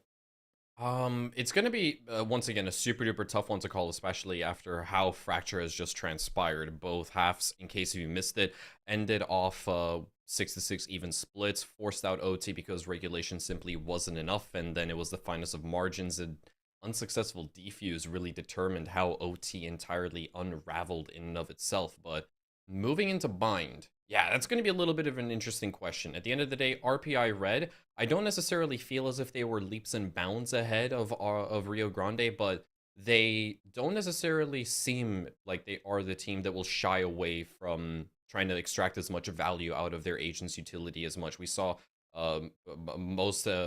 technically most prominently, it was Ayub, who was just, playing a couple of, I guess one would dub it as a rat strategy with some of those, with a lot of the Viper utility in general to just gain the upper hand in the majority of those post-plan scenarios. Given that the fact is that, that technically taking place on the side of Rio Grande, I would expect them to be a little bit more favored, specifically on Bind as well. Rio Grande, if they continue to have a little bit more luck on their side, then I can definitely see them as, also being the dub. It is just tough to call. Extraordinarily tough to call. Yeah, it's no surprises whatsoever that we're going to be seeing Asgard most likely on this Brimstone. We've already had a Brimstone locked in on the other side. Tim Cuba deciding not to play with that raise. It's going to be the Breach player from the previous game, Oyster Professor, flexing over onto that role instead. A double controller setup from the defenders. Very interesting to note because it offers them so much control. When you have those Viper Poison Clouds, Toxic Screens, Snake Bites to throw down in certain areas, she acts on the defense much like a Sentinel would. So it fits in that dynamic that you don't get from a Cypher, or that you would get, from a Cypher or a Killjoy. Auntie J will be filling in that role on the Chamber instead. That's quite a defense to try and break down. It'll be interesting to see what the response is here from Rio Grande after losing out on the first map that we've seen between these two teams. Yeah, indeed. We also do notice that McOneTap, who was rocking the Reyna in the very last map, is instead taken up a raise, which technically should be a little bit more versatile, specifically on Bind as well, just because of the fact that, Reyna, it is a lone wolf agent, and just bringing in a little bit of extra utility on top of the fact that you can go for some very aggressive plays on Bind with the amount of verticality that there is within the bomb sites themselves. Those satchels, they do become very, very valuable just so you can get around a little bit easier. So I do really appreciate that small little adjustment on the side of Rio Grande. We'll have to see exactly how it's going to happen out in practice. Yeah, I think it was fairly necessary that McOneTap brings that into the comp. Revs has shied away from playing on the more aggressive chamber style, and it's the double initiator setup instead that we see from them on the attack, which I think will be pivotal to the way that they try and set themselves out in this matchup, because starting from the attacker's side with these choke points so tight, you're somewhat on the back foot. You have to try and find a way to carve an opening, so having that extra information through this utility will really give them a lending hand in trying to see what they can find. And already space taken towards Hookah, not opted for actually, as a stack of players will make their way up towards Long, but the key thing is that they've been forced out from that position as the smokes get committed towards the site. We do see the Owl Drone managing to scout out a little bit of util, one target hit as well, but now the collapse starts to come on through. The pistol round wants to be picked up by the side of Rio Grande as McOneTap is going all the way to King instead. Ramsey doing God's work on the bomb site will finally be shut down by Auntie J. Picks up a two-piece for his troubles right there to even out the stakes. McOneTap may have to jump though onto Ayub and cleans them up successfully. Spike in their control. You can see the opposing chamber is looking to relocate Auntie J, creeping and crawling his way up to Long right here with a teleport back in case things go south. This 1v2 is going to be a tricky tricky scenario to dislodge, but anyone can do it. It should be NTJ, let's be fair. Yeah, that information's now been given away, though. I'm fairly certain that McOneTap caught the tiniest bit of information onto NTJ's position. They have an opportunity to reposition, but something else to note is that there was only a singular round left in that Headhunter, and as it exits the chamber, pardon the pun, I suppose, this is why the agent is called Chamber. I can't use that word in any kind of a creative context because it really is the face of it. But yeah, that is all they had to work with. They couldn't get anything from it. And because of that, we will see the pistol round go to the side of Rio Grande. Indeed, we do right there. Good start off from them. Really goes to just overall, you know, technically show that their agent selection, bringing out both the Cypher and the Sofa, it really speaks to building up as much of an advantage on that offensive side as you can before the side swap comes on through. And I guess you could make the same argument for RPI Red with their defensive choice in agents, but we haven't really seen that either way. We're not into the meat and potatoes just yet, since it was just a pistol. Upgraded SMGs for Rio Grande to work with, and already a bunch of damage being done. Ramsey falls, and AU takes a bit of territory, but gets shut down through the smoke instead. One-tap being the culprit of that one, and Rio Grande still not in a comfy position to actually push through that frontline defense. We can see NTJ, he's got some wild thoughts. He's up to some antics. What can he deliver, though? That's yet to be seen. They're up to no good. They line up the shots. They missed 3 in a row. 4. I don't think Revs is even aware of their position. Yet no shots are able to connect whatsoever. Asgard will be chasing them down with that stim beacon, and rightly so. NTJ is dropped into the ground. When you miss as many shots as that, you quite frankly deserve to die. So now it's a 4 versus 3, an advantage for the attacking side. And that is one that they're not going to want to watch back anytime 30 seconds soon. left. Nope, but the rest of the community will, and they will probably make fun of it on socials. That is the sad reality we now live in. With one tap getting up close and personal, finds one with the SMG onto Moses. Frenzy connects for a little bit of damage, Spike planted. but not quite packing the lethal One punch that enemy was necessary. remaining. One tap once again, picking up a triple kill right here. Onto Tim Cuber and Oyster Professor, the last player alive. Well, the doppelganger of McOneTap will end it off with a quadra kill right there. Rio Grande, excuse me. 2 for the count right here as RPI Red are looking to buy up big time.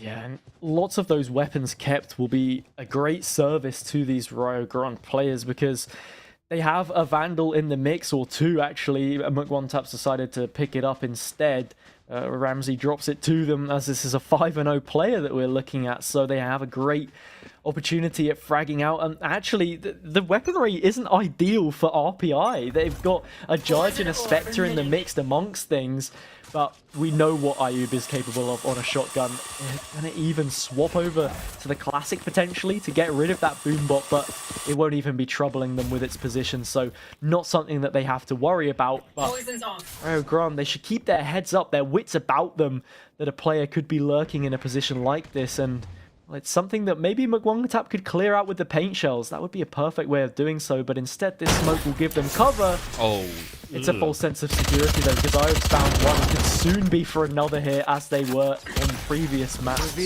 gone by. Yeah. That's unfortunate. Let your util do the talking instead of doing it the old-fashioned way with weaponry, especially versus a judge that's up close and personal like that. Ayub looking to push on through, but not wildly spraying through the toxic screen just yet. Instead falling back just a little bit more because that screen is expiring. Now Rio Grande, with 40 seconds left, are going to rotate over towards a heavily fortified B bomb site, potentially over towards Long and Hookah simultaneously. You can see Revs is already up close and personal, waiting for the rest of his team to follow 30 suit. seconds left. But this pounce, it needs to happen ASAP right here, because this is their last viable option at picking up a hat trick. Yeah, and even if they wanted to go through that teleporter on Long and take this thing elsewhere, there's nobody towards Showers to help them out. This has to be it. The execute must come through, and it's Oyster Professor in the site who does the job. A huge quad from them means that it will be a round on the board for RPI Red. Weapons held on to, credits maximized, and the influence that that play can have can't really be overstated, because it's a huge way to bail out this defending side, which will look to maybe struggle in the opening stages. Yeah, an absolute galactic astronomical performance coming out from Oyster Professor right there. Quadra kill, staving off the offensive of Rio Grande, immediately shutting it down dead in its tracks right there. That's exactly what you love to see. Those kinds of heroics, those Herculean plays, they can definitely define a match, but this one's just started off. Keep in mind, in case you're just tuning in, this is our decider map between these two squads. And immediately contact has been made. Auntie J falls and so does Revs, but it's an even Steven 4v4 scenario yet again, with Rio Grande heavily perked up towards his A site, but not yet flirting with any engagements. They're going to play it cool for the time being. Snakebite comes through from Ayub to slow things down even more. This is the thing with bringing two controllers into your composition. It means that you have so much opportunity for delaying, stopping these Rio Grande players from making their way on in.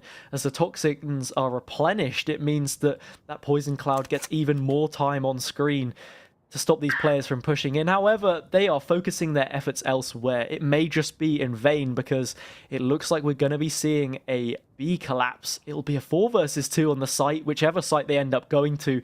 That should be the case, but as those sky smokes start to wear thin and only 30 seconds left on the clock, that priority has to come through once again, and we will be seeing yet another late execute. What can Oyster Professor do to match their efforts this time around? Oof. I would love to see a performance that's on par, and now he'll certainly have to put one up. He's got the rocket launcher active, and it does find one, but that's all he'll be able to take to the grave alongside himself. As God is quick to respond as the spike is going down. Timer is flashing red and now converted back up to 40 seconds. Skyline finds a crucial impact kill right there, and it's all down to AU with the Bulldog stuck inside a hookah, but sprayed down through the wall.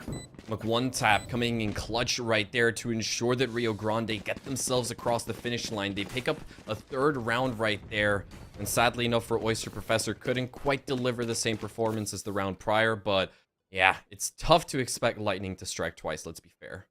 Yeah, it seems as if they may have taken that loss on Fracture personally, because this has been a fantastic performance from them. At this point in time, we really are seeing that clash of two playstyles. Rio Grande on the offense, having two initiators, looking for that information and going for these late site executes, which seem to be doing them a fair amount of justice, I think it is okay to say, but it's just the stalling power of RPI Red that they have to contain. It means they can't go for these quick executes, except for when you find kills onto players like Ayub. You have a neural theft as well, and now that the information is in their hands, there's so much they can do to take this site. Only 5 points of health left. So many ultimates committed by these players. The showstopper comes through and finishes off Moses. Just like that, it's looking to be a Rio Grande round, but can't get too ahead of ourselves, because these players are only at an advantage of 1. Yeah. And as we come into the later stages, we've seen crazier retakes happen. Uh-oh. Yeah, this push from Lens is going to be stopped dead in its tracks thanks to Asgard picking up 2 right there, and Skyline with an extra kill onto Tim Cuber. Good stuff coming out from Rio Grande, but as you mentioned, tons of ultimates were actually committed to making that round happen. It does kind of beg the question as to whether or not you would have saved it or a much more impactful round, say one that wasn't an anti-eco, given the buy that RPI Red were able to put up after losing out the previous round. But at the end of the day, I do think it might have been the right call from Rio Grande. Try to reset those ultimates as soon as humanly possible, ensure that you aren't aimlessly holding onto them for as long as possible and not fully maximizing their potential. At least now everyone's back to a clean slate right here. RPI Red with full rifles to work with as well, but they have quite a gap that they need to close off. 3 rounds separate these two teams. RPI Red, they do kind of need to step it up, given the fact that they were your map 2 victors on Fracture. Ultimate economy is something certainly to look at, and the cycles that you go through in building up and using those ults, you want to space them as effectively as possible, but if you can throw a bunch of ults around and find a round win as a result, then I think it's fair to say that you have cashed in. Exactly, you've cashed in your chips and you've got your just deserves. So coming into this one, it's a bit more of an even standing in terms of ultimates across the board. There is no cutting edge that Rio Grande are able to bring forward to the table. It'll be 1 out on firepower alone, but right now, with the way they set themselves up, 4 players towards B and 3 of those defenders on RPI's side towards A, it should be a favorable engagement for them to take when it comes down to it. Let's see who's going to find first contact right here. RPI Red, are they going to be able to stave this off? I don't know. Plenty of intel already grabbed by that owl drone, and a spray down does come on through, but it doesn't quite connect. Tim Kuber, though, Judge, personal, and he's looking to push on in. As you said, 15 seconds left to play, now 10, and Asgard needs to get a move on to get that spike down ASAP on TJ, shuts down Skyline, and the spike plant, it will be confirmed at the very least. Left in a 4v4 post plan as Moses strikes onto Ramsey, shutting down his doppelganger. Asgard claims another, and Oyster Professor gets himself one on top of that. 2v1 now ensues on TJ to clutch up as he finds his first. The availability for defuse is there, but he wants to shut down Reeves instead for the triple kill right there. RPI Red. Oh, too close for comfort if you ask me, but they still get the round, putting up half the score line that Rio Grande hold on to right now. Sorry, I should not laugh. Yeah, I think it's fairly smart in the end for Oyster Professor not to overcommit on that peak, but it must be said, that was incredibly ballsy with the spike plant up on that close piece of metal sheeting, because you can shoot through it so easily. It's one of the most penetrable surfaces in the entire game, so that could have been the spike denied right there and then, but instead, the late execute maybe comes back to bite them in the sense that, not that they didn't have enough time to get it done, but they were in a situation where they didn't have enough time to establish meaningful crossfires and a meaningful effective defense of the site itself, so they were lacking somewhat in that regard. Moombot will come in towards Hookah, eventually spots out Oyster in this situation, but the paint shells should be on call to slow things down. Trades out eventually as the Tour de Force is unable to get anything elsewhere. This lurk from Revs could be huge, because now there's only 1 player towards B where the spike looks to be headed. However, that Viper's Pit should stop any kind of an execute from coming through, and in fact there will be that recuperation of players towards the other side of things. Let's see how this 2v4 on the A bomb side is going to work out. Moses and Co to try to stave this one off, and Tim Kuber actually goes down inside of Lamps. Revs just goes barging on through, and the spike will go down. It's basically a formality at this certain stage for Rio Grande, and RPI Red, yeah. It's unfortunate that they won't be able to get themselves this run. I do appreciate the fact that they tried to redirect the forces of Rio Grande over towards this A site, lure them into a trap, but it just wasn't properly set up, let's be honest. Now they're going to be paying the price for it. Maybe get yourself a couple of exits, but much more than that, that's not a guarantee for them. Last player Moses standing. won't do themselves any favors in terms of giving away position there as they drop out of heaven. Revs now on a triple, yet another multi-kill that we've seen between these two teams, and many different players that have been able to make one happen. Ayub ends up getting caught in the trap wire as they have to make their way out of here. Snakebite will look to stop that chase from carrying on, but it's already dead in its tracks. That train has hit the buffers. There's no steam left in the engine because they want to just hold on to the guns that they have. They don't mind a singular Phantom slipping the net because the advantage continues to grow for these attackers. It very much does continue to grow. In RPI Red, they weren't even able to actually deal a significant portion of economic damage to the side of Rio Grande. They've got enough cash to continue flowing for the next 2 more rounds. Even if they do lose those and RPI Red get themselves up to 4 rounds, it's going to be tricky.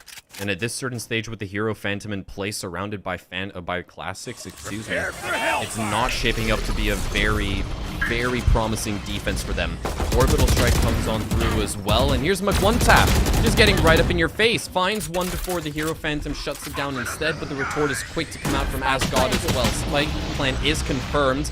And there's the opposing Death Star strike coming out from Tim Kuber. Unfortunately enough, Auntie J can't quite make that one connect inside of Lamps. The 2v3, still a real threat that Rio Grande have got to watch out for. The Frenzy might not exactly get an opportunity to strike. Oyster Professor goes down. Tim Kuber with his lowly classic, heading for the showers, but not exactly coming out clean just yet. Rio Grande They expand their lead up to 4 right here on Bind. Yeah, you really see the difference in weaponry there. Trying to shoot someone with a classic from that kind of range when they have a Vandal is like trying to poke a tank with a stick, if we're being completely honest. Not too much that you're going to get done in that situation, and quite rightly, Tim does fall. 3 times as many rounds now for Rio Grande on that attacking side, and they look to grow ever present in their dominance with this one because, I mean, looking at the way things are shaping up, they've already at least confirmed that level scoreline that we saw on Fracture. Bind certainly seems to be a map that they feel very comfortable on, and maybe you have to question the setup here from RPI, because while they have been able to stall them out for long periods of time, when it comes down to that decisive execute, Rio Grande are just that much swifter, that much better at cleaning things out, and it's been in very decisive fashion that we've seen these rounds come through. It's a complete and utter contrast to what we saw in Fracture as well. I mean, the majority of rounds that we saw in our opening map, they basically came down to post-plant scenarios. Most of the round history was made up of a bomb going off or a defuse coming on through as well. So to see this level of difference between maps, it is just awe-strucking, let's be entirely honest. Yeah, the comp that RPI Red are using is quite similar to a Fnatic comp of time gone by with those double controllers. So I wonder how their attack is going to pose a threat against Rio Grande in this situation. So much utility they can use. Rev really should be hitting that one. Not the first whiff that we've seen in this matchup thus far. Those Seekers not quite connecting, but Auntie J scopes in on the dome. Moses finds one onto Revs eventually. And as the kills start to fill up the feed here, RPI Red are coming into their element. It'll still be a spike plant, but there is barely any time left now. And Asgod prolonging this duel with Auntie J, and not a single chance of them getting that spike either means that this one is a little too far to the wayside. The best effort they can do here is maybe find a kill or two, which I don't think is going to happen, or at the very least hold on to that Vandal. Okay. Which they do. We're seeing a sign of life come out from the defensive side of RPI Red. That means they're not quite done with this matchup just yet, but we haven't exactly really seen them take the gloves off on Bind. No. Doesn't exactly pack the same punch or ferocity that we saw in Fracture. That's we can definitely say that for Rio Grande. They just literally been steamrolling their way through this defense, and given the fact that there are still 3 rounds left to play with, this 3-6 scoreline can go any and all which ways. It can tie up to a 6-6. Rio Grande could take the full amount, make it 9. I don't know. At the very least, it's a good start off for RPI Red. It definitely looked a lot more concise, a lot more confident in that holdout, preventing the execution to come on through for Rio Grande, but we're going to need a little bit more. And losing out on Oyster Professor, your raise, nevertheless, not ideal. Yeah, when it comes to things being raised, that bar is raised now by Rio Grande because they have found the opening kill in this situation, and it's something that RPI Red have struggled to come back from when they are at a player deficit, because the rounds that they have ended up winning have been won by a pretty comfortable margin. McOneTap will only add to the woes of these players, and with Moses' position revealed, Asgod is simply just going to take them down, drop them from the heavens into the hell, and even below that, because now it is a 5 versus 2. Rio Grande with the perfect response to what had been a struggle in the previous round, and McOneTap is living up to their name by chaining a few headshots in this one. Indeed, they are. We've still got 2 more ultimates active on the side of Rio Grande that are online. They won't be used here, but they have those in the back pocket for the next couple of rounds.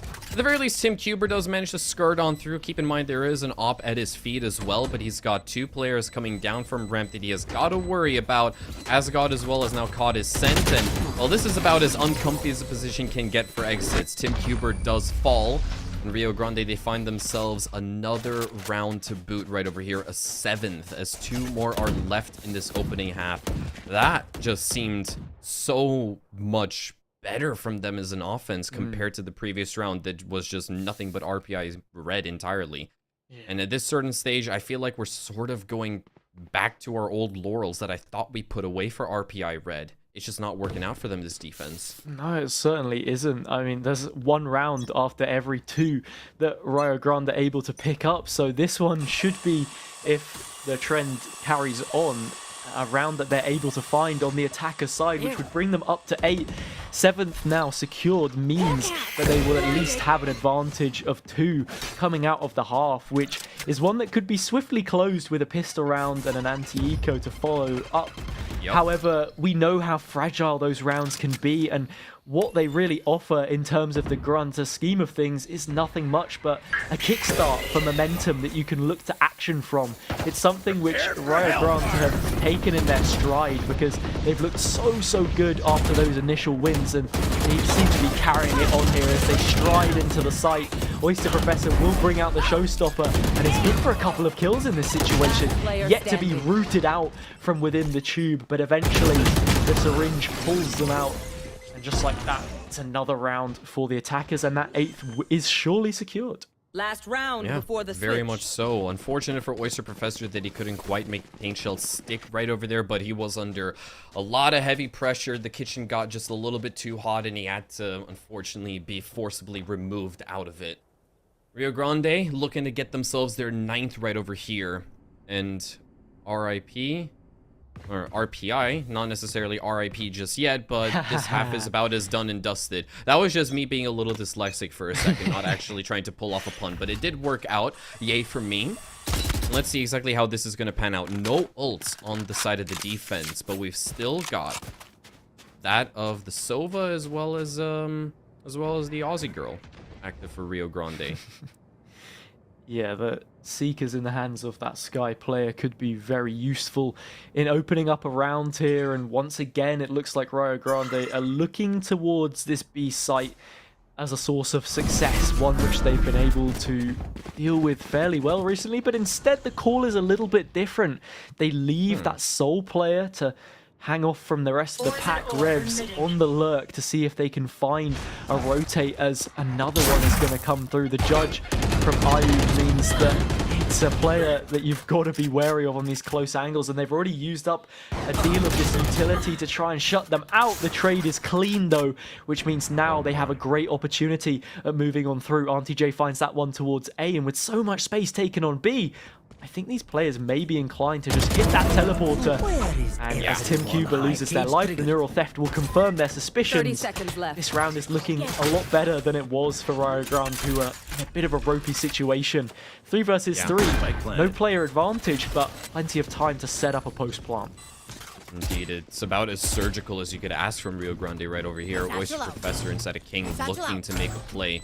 And he can't exactly force himself out, but you can see 2 attackers are actually wrapping on through to catch these CTs off guard, but the timing isn't quite there at the very least. They have a flank set up right here on the offense. Satchel out. The retake needs to be put in motion a little bit faster, and here comes Auntie J shutting down the hookah presence. But Last player Asgard quickly standing. responds. One The enemy defuse a little remaining. bit premature, and that's going to cost Asgard his life, and Revs is the one to stick it out at the dire end of round number 12. A 9th sides. bagged for Rio Grande right there on the offense. That is about as meticulous as you could have asked.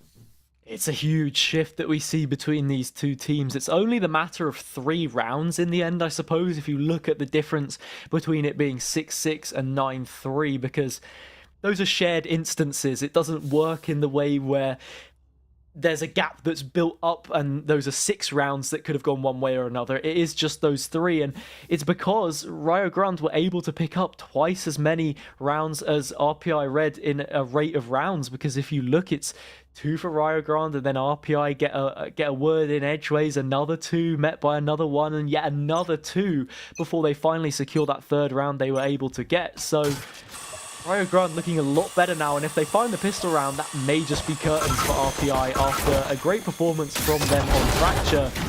It's just not the same story here on Buying, a complete flip of the script. Ooh. Dings coming out from the Frenzy, but no lethality. Fortunately enough for the side of Rio Grande, not quite packing the punch just yet.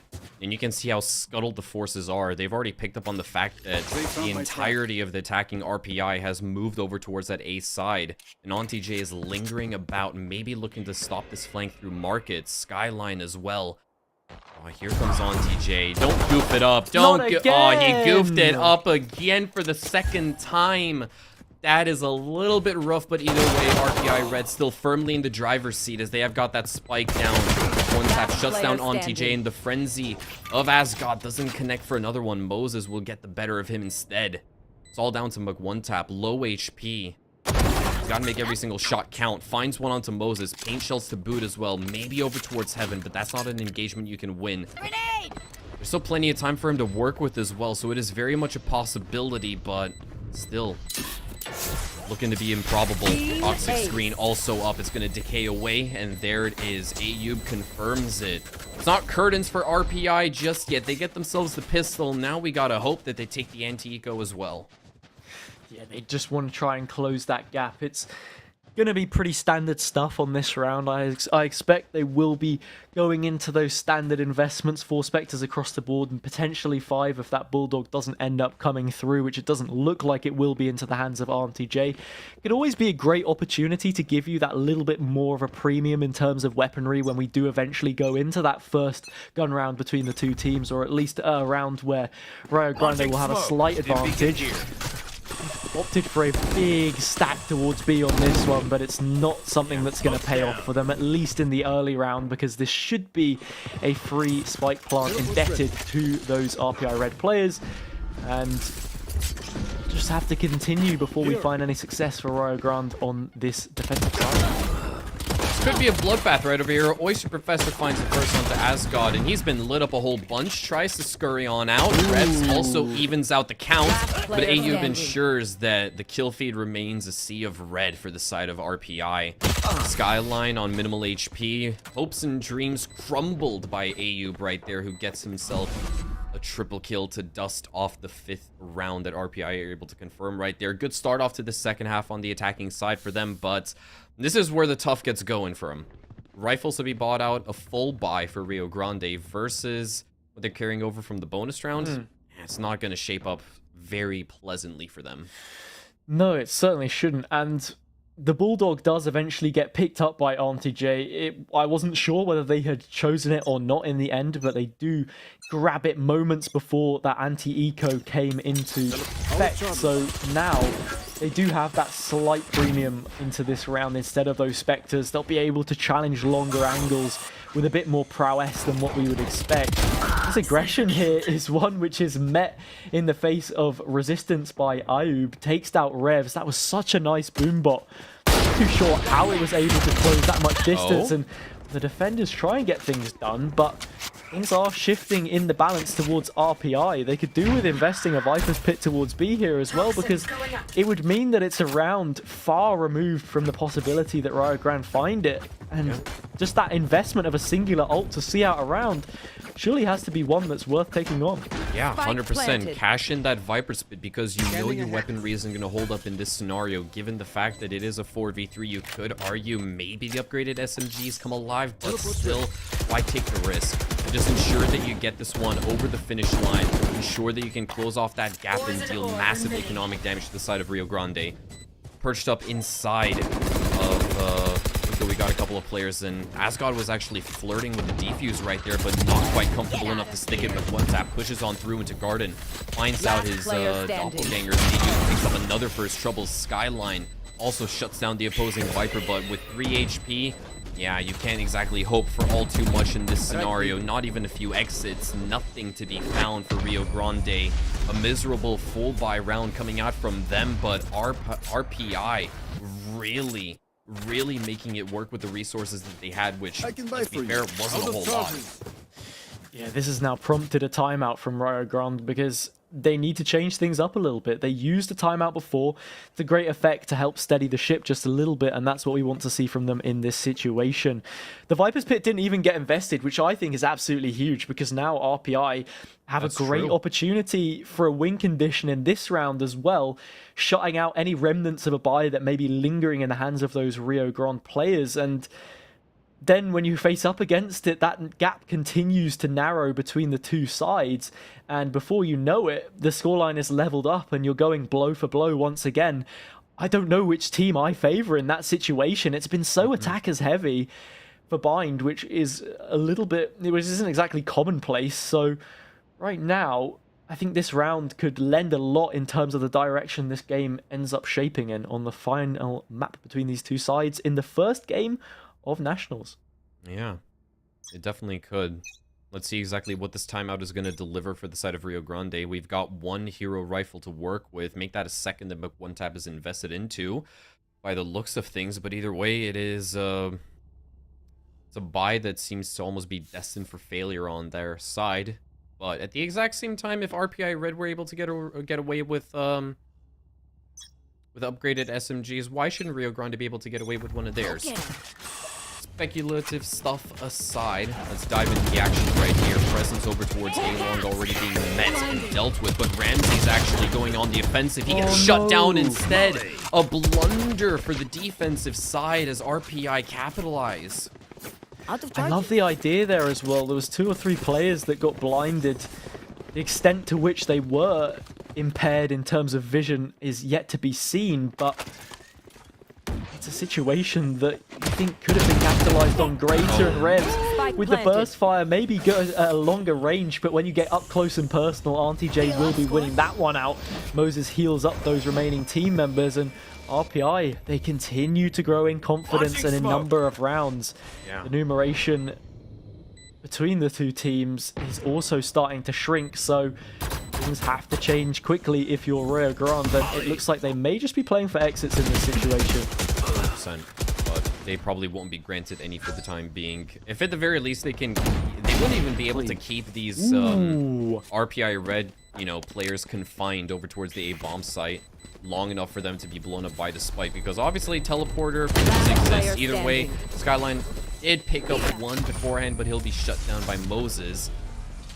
And as you said, RPI are quickly closing up that gap. But the most important thing that Rio Grande have got to be scared about is that they are building up so much momentum that it might be difficult to actually dismantle that when Rio Grande start eventually finding comfort in their defense. 4 rounds in a row thus far, back to back, as a response to the 3 that the offense of Rio Grande were able to put up to conclude that first half. That's not nothing to sneeze at. RPI Red are on a roll right here, and Rio Grande have got to somehow put an end to it. One of the silver linings for Rio Grande, though, will be the fact that they're very close to a lot of their ultimates. Neural Theft is already online, Showstopper only 1 away, and a couple of ultimate orbs shall get them the rest of the package in their hands. So right now, so a couple of questions got to be asked. What can they do with these ults to try and turn the tide? Pink shells will come through, and that takes out the trap wire that had just been placed by Revs in and towards the site. A bit of a rotate will come through, and an ultimate orb will be picked up on the offensive side. That Viper's Pit still firmly in the hands of the attacking side, so they can look to use it here in some kind of way. But is it necessary? They've had a lot of success as things have been, so there's no point wasting it if you don't have to get it on the board. Depends on how the engagements go over towards that A-bomb side. If they find a pick onto One Tap or the player inside of Lamps, then you can definitely commit the Viper's Pit just to solidify and A-execute, but they've actually lost out. Oyster Professor goes down, and Asgod slowly slips away further back, holding his ground, but now... Yeah, there's a few more players joining in on the fun. Auntie J gets his slice of the pie right there onto One Tap. Ayub free to plant the spike as he usually does, and this Viper's Pit will be committed as well in this instance. The glorified 4v4 is what we're now working with, and Auntie J shuts down Skyline. Ramsey wins out his engagement inside of Showers, and Asgod retorts with one of his own, confirming the man advantage for Rio Grande as the orbital strike will be committed, and Ayub, playing this pixel angle, keeps himself out of danger, but only has a shorty to work with in CQB engagements within the pit, and time is starting to drain away, but no! Asgod gets the jump on hit instead, confirming the quadra kill right there. Rio Grande finally giving us a heartbeat in this second half on the defense as they hit double digits. That's a huge play from Asgod in that position. A godly play almost to shut down things through the Viper's Pit. It was just Ayub left in the end, so pretty much everyone except for the heartbeat, the living pulse of that ultimate taken out. So a big quad for them on the retake now brings them up to double digits and secures that first round that they've seen on this defender's side. They'd really been lacking that instinctive moment to just find anything, really. So now that they're on the board in a numerical fashion, in a binary sense, they should be able to kick on from here. But what can RPI do to shut things down? When faced with adversity, what is the response that we see coming through from them? Time to hunt. Well, we can now confirm that Long and Garden is entirely clear thanks to the Hounds. RPI Red really looking to perk up over towards this B bomb side, but the mini-map says otherwise. They've actually decided to themselves it might not be a viable option. I don't know exactly what they're toying with. They might be walking into a death trap as Oyster does spot out Asgod. He wins out the duel. And here comes the showstopper immediately flying into the bomb site. Picks up one as Auntie J doubles down for one onto McOneTap. And that's actually the entirety of the A side forfeited by Rio Grande. That has gone horribly wrong for the defense. Certainly has. Now down to a planted. 4 versus 2. And these couple of players who were looking to save towards B now have another problem to worry about in the form of Ayub, who looks to be chasing them down, or at least baited with bated breath in that position towards B, and will slowly make their way over. The Seekers look to create an attack, because attack is the best form of defense after all. Ramsey tries to find a way in, but there's so many angles for them to worry about in this situation. Just as they look to clear some of these corners, Auntie J is posted up and finds them. A great response from RPI after losing out on the previous and enabling Rio Grande to make their way to double digits. Now the deficit only 2 once again. And it's not a very good buy either for the defenders to try and work with. So locking down these sites will be even more difficult. I think it's also fair to say that we've not really seen a fair share of thrifty rounds on this map. While they did come in here and there on Fracture, Find has not been the place to get something done for cheap. No, not in the slightest. And I mean, this isn't necessarily, you know, the kind of scenario that you see in CSGO, for example, where you just buy out Tech 9s, couple of smokes, couple of flashbangs, and you magically make an offense work. Get yourself that eco win. It's an entirely different ball game that we have over here. Valorant just simply doesn't work the same. Trends have shown that. Let's see. Skyline inside of Lamps finds a little bit of damage onto Tim Cuber right here, but not enough to put him under. On TJ is simply farming frags inside of Market right there through the connector. Picks up an extra 2 as Asgod and Co. 2v5 with Sheriffs to work with, and they've been smoked off. On TJ tries his luck, but will skirt off at this certain point. Once again, it's just a formality. Let's see. They might get themselves an exit. I'm heavily banking on a big fat no as Ayub solidifies another frag onto Asgod. RPI Red looking to confirm what is their 6th attacking win right over here, putting themselves 1 away from the scoreline. It has been a monstrous performance from them on the offense. Just picking up a multitude of consecutive rounds is far better than what Rio Grande could have even hoped to achieve in their first half. Yeah, it certainly is. 10-9 now. Only that singular round between the two teams after building up a gap of 6. Rio Grande, they're not looking great at this point in time. It's another must-win round. Which player do they look to get them through it? Last time it was Asgod. You would like to think that they could rely on a team effort and it wouldn't just solely fall on the shoulders of the antics of one player or another to do it, but sometimes that's exactly what you need in these tougher situations.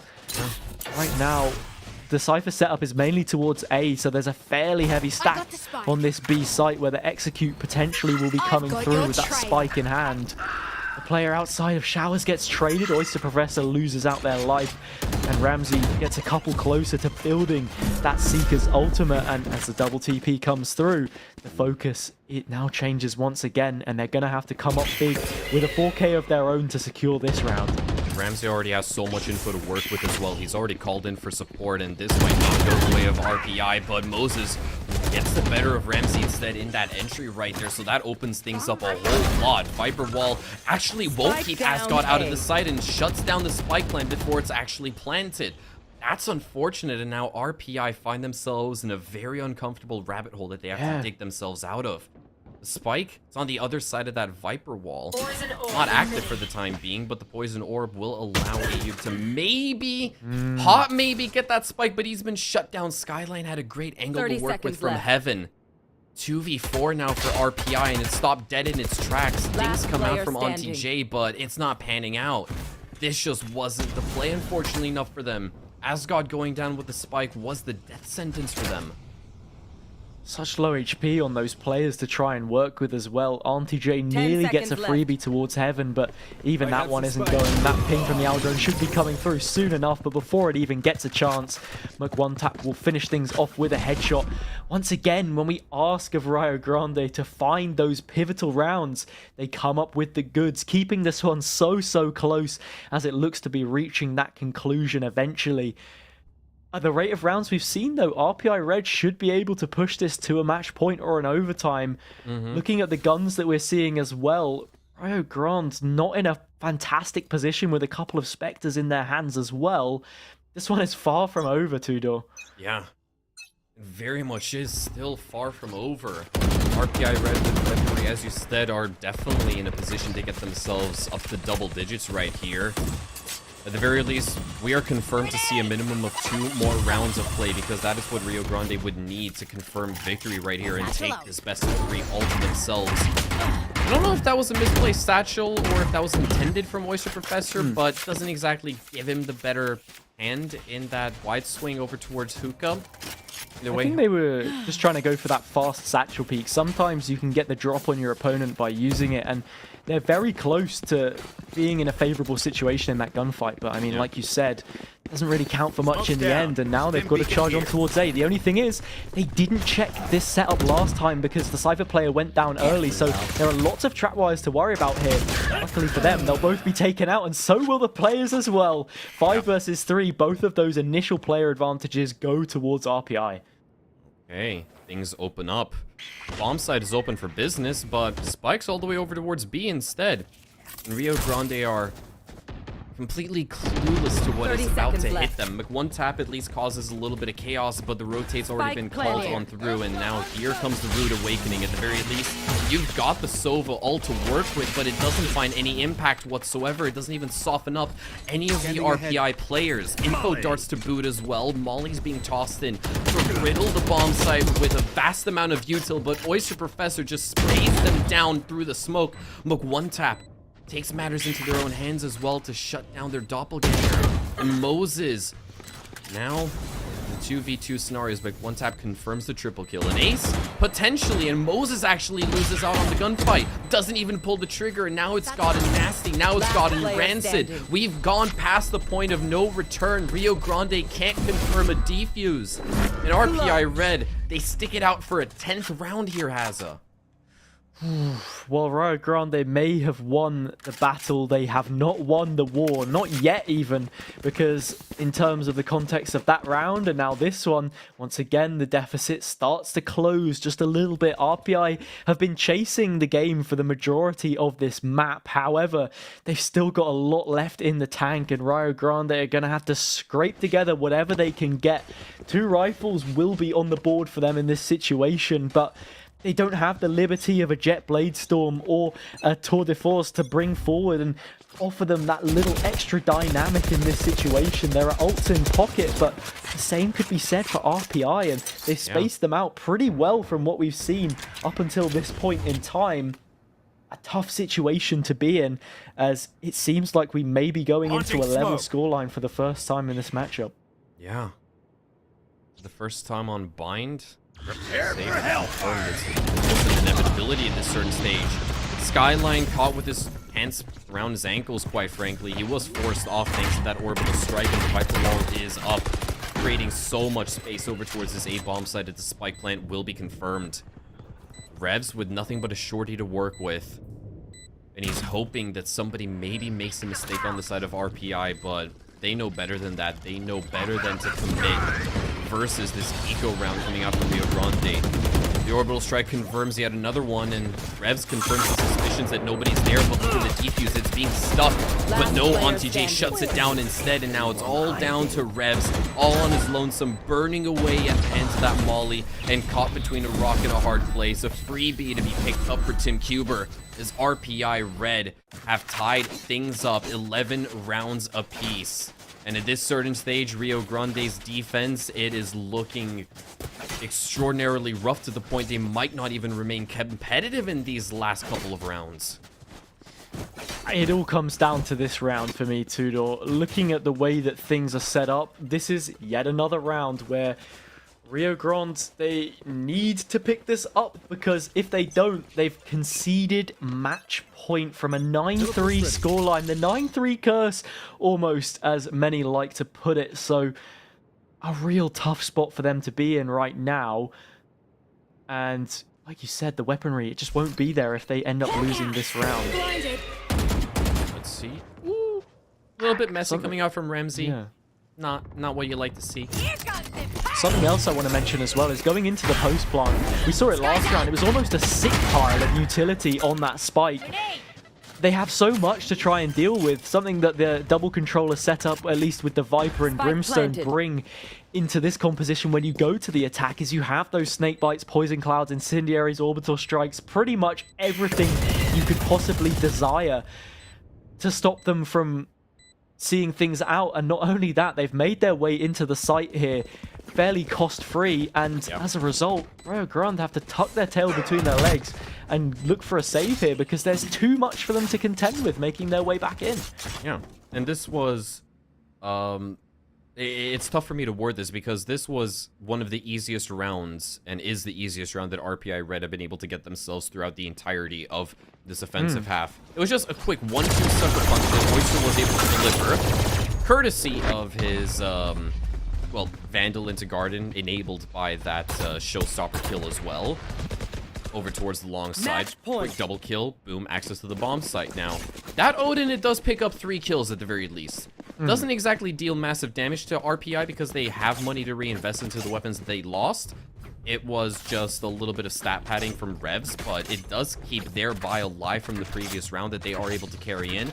Ramsey has to make do with an Ares, though, which is a little bit rough moving into what could potentially be the last round of this best of 3 series. RPI Red ready to close it off. And this is why RPI Red are that higher caliber of team, why we initially ranked them better than Rio Grande coming into this, because I mean, they're able to turn this around. Those heads don't drop. They keep their chin up. They maintain their posture at a map deficit in the first place as well. So a lot of credit has to be given to them, at least up until this stage in the game, even if they aren't able to win it out here on the final map. It must be said, this is some turnaround that we've seen from them. Losing out on the initial pick means that they may somewhat lack direction in the latter stages. They'll have to re-steady that ship, try and find a way through. Because those players, while they may not have done much to the economy by finding kills on the last end of the previous round, it does a lot for confidence. It's almost like shooting fish in a barrel, and right now Revs has got to be feeling themselves, but they drop. RPJ finds them, and not only do they find them, they find Ramsey as well. Both of those LMGs taken out of the picture, heavy weaponry off the board, and now a player advantage for RPI, and we will surely be seeing the Viper's pit this time around. Yeah, they should be putting this one to rest right here. RPI on the prime position to close this one off. The pit is active, and Rio Grande can't force their way through. They instead have to crawl slowly but surely into King, where TJ was lying in wait with open arms, but he will be traded off, denied the ace. The triple kill is all that he's able to bag in this 2v2 scenario, still very real for RPI to close it off, or for Rio to force another OT. Asgod up close and personal, but no one is revealing themselves, and he has to step into the cloud. He has to make a move right here. They both do, and his health is decaying away. Taps the defuse as Skyline finds one. Moses through the smoke gets another. Skyline shuts it down, but no! No! The Molly was still active, and he burns away at the 11th hour. If that would have even expired, I doubt he'd have enough time for the defuse, but goodness. What a conclusion. RPI taking the dub at the 11th hour, last round of regulation. Yeah, and I mean, like you said, it is a situation where even if the snakebite had completely expired, there simply was not enough time. By itself, it doesn't do very much damage, but with the amount of decay that we saw on the board from that Viper's pit, It's really nicely played in the end by RPI. They're able to pull it out of the bag after being on the back foot for the majority of that game. The majority of the series, I think it's fair to say, also considering the fact that they dropped that first map due to the fact that they couldn't field those initial 5 players within the time that they were given. So a really fantastic turnaround from them, and I think they'll be very happy with their performance, albeit against a side which I think have been struggling a fair amount. And once again, those symptoms that we saw from this Rio Grande side come back to bite them. And even though Rio Grande have technically lost out on the series 2-0, trust me, that is not necessarily the full story. Obviously, in case if you guys missed out on that opening map of Fracture, it did go all the way to OT, eventually being closed off with a 16-14 scoreline in RPI's favor, and then the second map of Bind, 13-11. Well, this was not necessarily a massive blowout for RPI either way. Every single one of these maps went to regulation and then some as well. It basically extracted every ounce of competitiveness from Rio Grande's side, and they really put up a good fight. But it just goes to show, yeah, RPI being the new sheriff in town, ending that spring season in 3rd to 4th, and Rio Grande ending off 5th to 8th. Yeah, they are a team of great caliber, but RPI, they're the ones that are really in charge here. Yeah, and some conclusion that it was to the end of that Challengers game that we see between the two teams on this first day, of course, of Nationals. I mean, every fibre of their being was expended in the end there to see that one out. 13-11 was the score, of course, the previous map being 16-14. Only a couple of rounds between the two teams on each. And, well, with that, I believe that is our coverage between you and me, Tudors, concluded this evening. We will be handing over on to Vincent and Orbital, who will be taking you through the next set of games that we have planned for you guys this evening. So if it's half as good as what we've just seen, then we're in for a hell of a show. So stay tuned, don't go anywhere. Thanks for tuning in this evening and enjoy the rest of your night.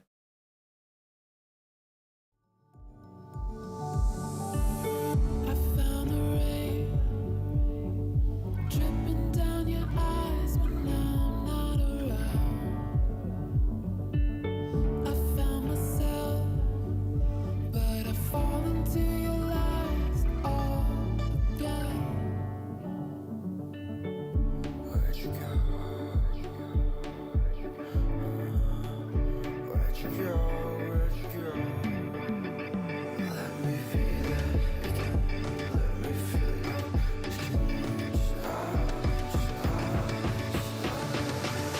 Fall into your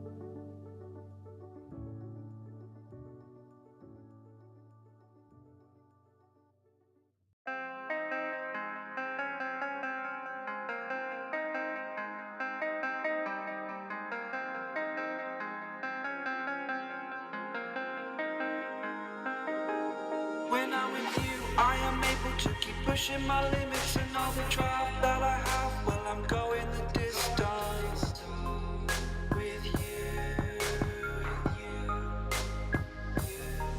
I didn't know what I had till I knew what was missing, and everything that I dread, well, I built a resistance with you.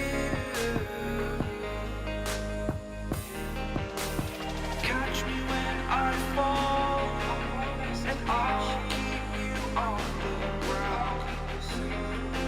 You were gone, I wish you'd stay. I could look at you for days. Time was well spent, that's when I knew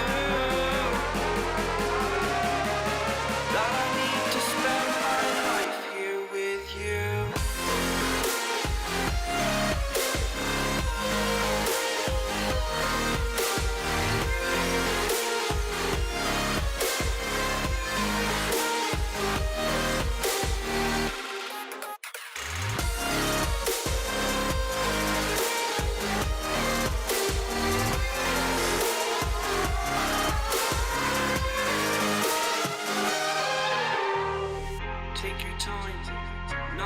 fast lane. I understand that you've been broken too many times, but I'll be waiting to mend your wounds from all you've taken. But if we listen to each other, admit our mistakes, then I can show you who I am, because I'm not the same. I'm better with you.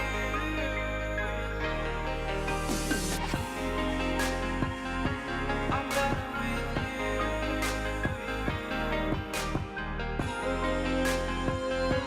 I'm better with you. Catch me when I fall. You know who keep you off the ground. That's when I knew that I need to spend my life here with you.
The seasons come and go like thoughts of you.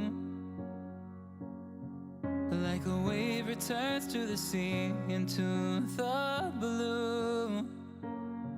They change but in a cycle that I can't lose. Each painful but delightful to live through. You came into my life just like another season. Not for long, just a time, just like another season. Maybe this time next year you'll reappear for no reason, but I'll cherish every day until you come my way this season.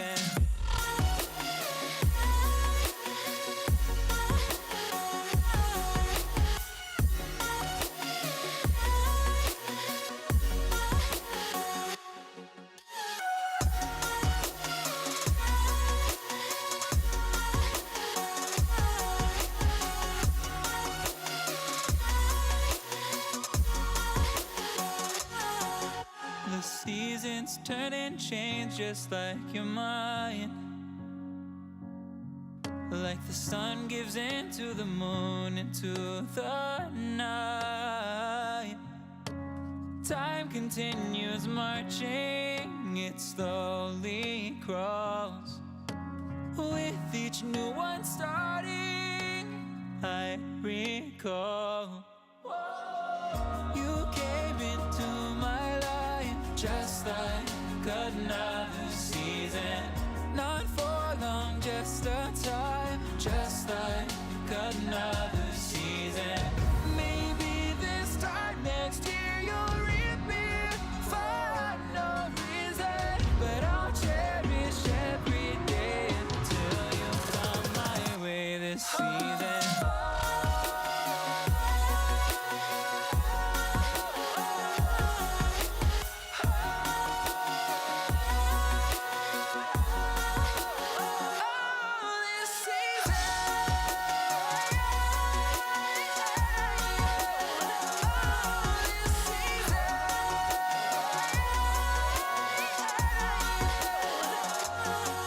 Each time of year carries memories,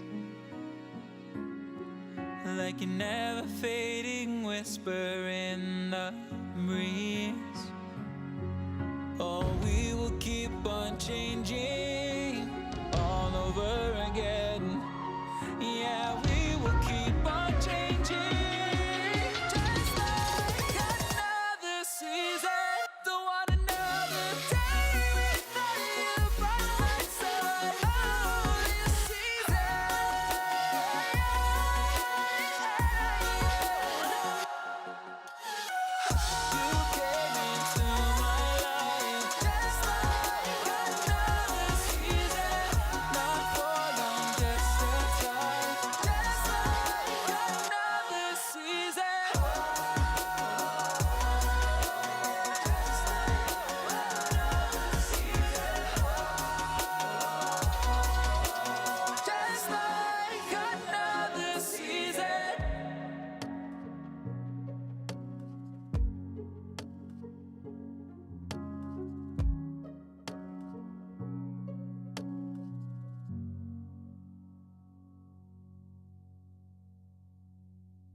Is it okay if I'm to say I'm catching feelings from all the dealings?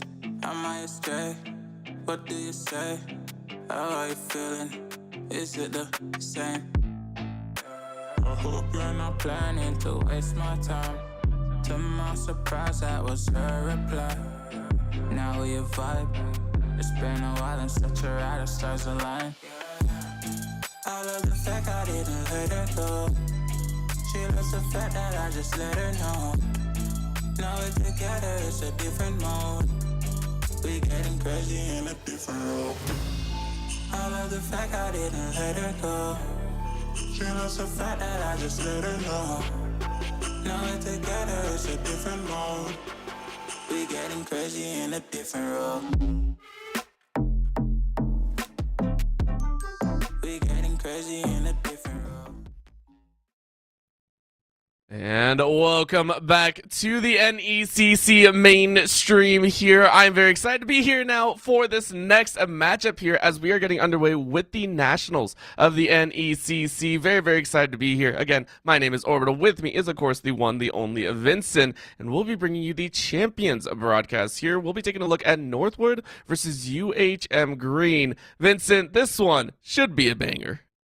Yeah, I mean, listen, Northwood is a team that, honestly, if you've been watching NECC, you should know a little bit about. They pretty much dominated in the regular season, both in the fall and in the spring, just dropping 2 series over the course of each of those regular seasons and then into playoffs. Now, that's where things get a little bit weird because, honestly, if you look at the names on this Northwood roster, you'd imagine like a top 4 team.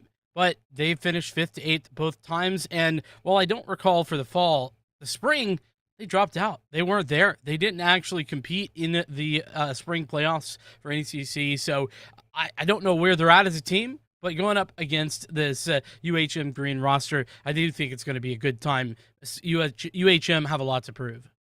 They have quite a bit to prove, of course. One of the unfortunate lower-end teams of the Champions Cyan Division finished the regular split at 2-6, but did make it in at 5th and 8th. I believe fell in the first round of the playoffs. So, as you were saying, a lot to prove here. You know Northwood. If you're any opponent, you're coming up here, you're saying, hey, I wasn't in their division in the regular season, but we know how strong they can be.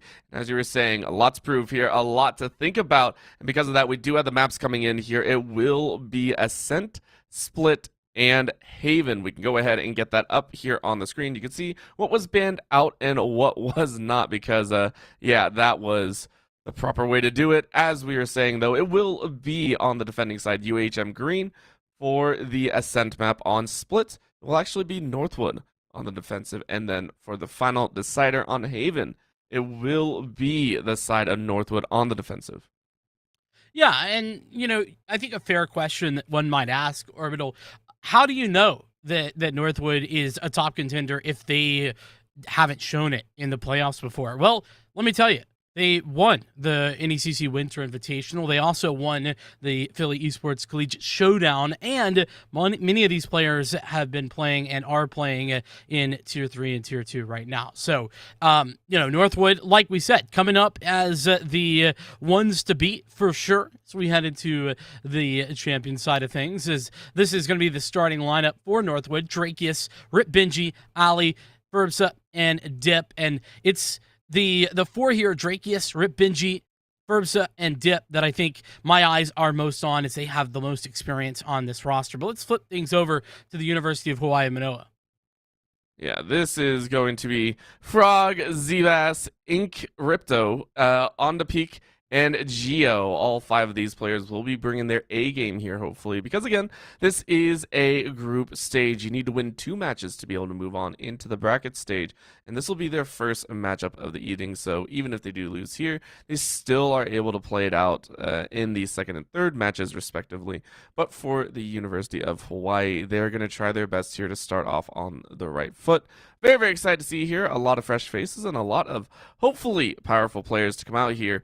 Again, though, the agent selection is very, very telling once we get that underway. I'm very, very excited to see what we have in store. Again, some of the agents have been having a shakeup here, but we are still seeing some of those standards come out to play. Very, very...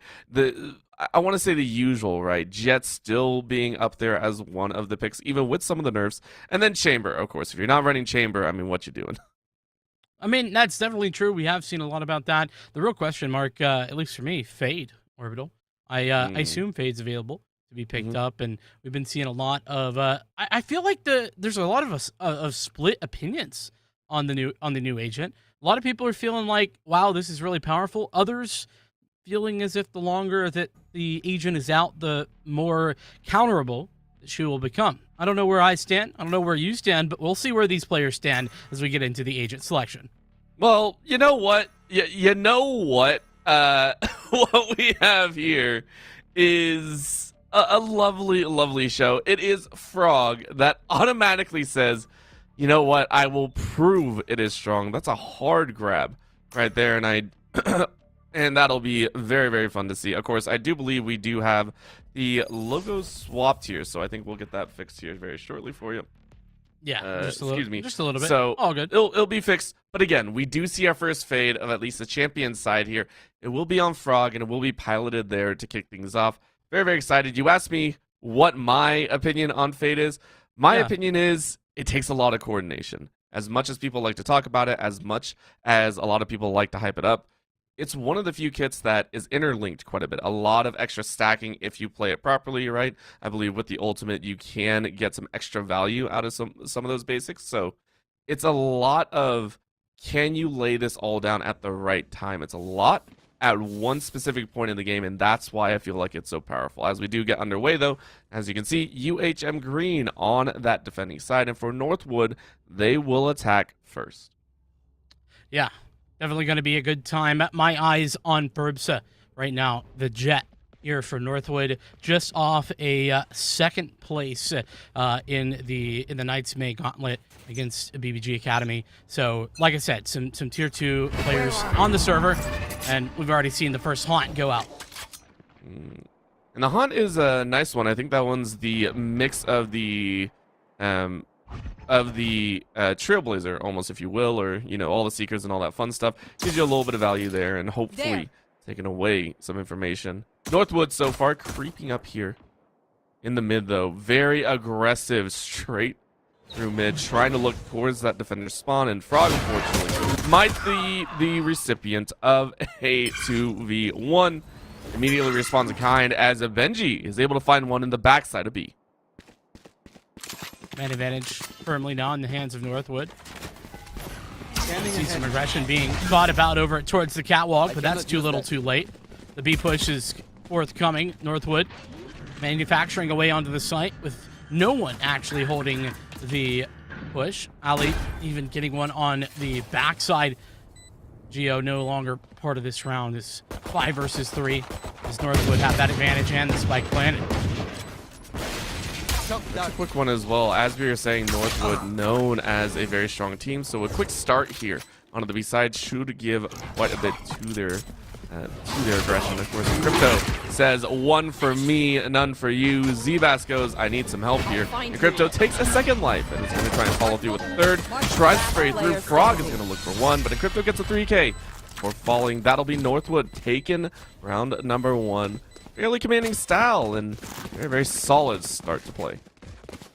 Yeah, exactly what you would expect. A methodical team with a lot of experience to be doing it in a first round, very much feeling out their opponents. Remember, these teams were in separate divisions, so they probably don't have a whole lot of experience playing against one another. And so Northwood very clearly just kind of feeling out the type of mid-control that UHM were interested in holding and ultimately get that first pick off the back of it. As we head into the second round, it is going to be the full eco UHM. Don't want to be going for anything too aggressive just yet, so they're going to keep it simple. I think that's appropriate, right? Again, play it standard. Don't go too crazy. You know you're up against Northwood. You need to have it standard if you want to kind of contain the minimalist loss here. So we'll see what they can do, and if they are able to turn it around here in the pistol, that'll be a very nice quick round. Of course, I'm not too sure about that. You can see the hard lurk, though, coming in. You have the Omen on the flip side saying, hey, I want a little bit of action. Ali goes ahead and takes Gio's life. Frog takes Ali's life, and hoping for a bit more. A 1-for-1 trade so far leads to a 2-1. Drakius able to find Encrypto. Actually, that's Drakius. Very, very sorry there. One enemy remaining. Going ahead and managing, though, on the top side. Drakius takes a second, and Furbsa finishes it off. Frog going to fall as the last member alive. UHM Green down to 0-2, but with weapons hot in their hand. Yeah, this is the potential turning point, right? That first round usually is going to mean the second is the one to easily grab for Northwood. But like you said, weapons hot at this point, and we're seeing a pretty understandable bonus round as well. Northwood, they didn't lose any players, so why over-aggress? Why purchase something further when you don't have to? Gonna work with the Spectres. First, the only one with a rifle, the Vandal, in their hands. And that hot seeming to be a standard over at B. Certainly could lull Northwood into a false sense of security, or it could be very effective at gathering that early information. We'll have to see. We found one. I mean, getting lulled into a false sense of security. I don't know if that's anyone's style at this point in competition, right? You're getting lulled into a false sense of security in Nationals. Finished. You have to go back to the drawing board. So far, though, Benji is definitely ripping some people up there. Peak is going to fall. Drakius finds a Crypto. Benji is able to lay down a very quick plant. So far, Northwood undeterred by this buyout by the UHM Green side. Still sweeping forward. Ollie caught in a corner here. Not ready for what's to come. A little bit of utility down. And mid is actually going to try and sacrifice their life. Geo, though, is able to finish that one off very, very quickly. And now it's all about trying to get those finisher blows. It doesn't seem UHM Green are going to give it too hard of a chance. Actually, they are. They're going to go ahead and boost in on the right side of this B. Benji is going to find Frog. They hear two more on the flip.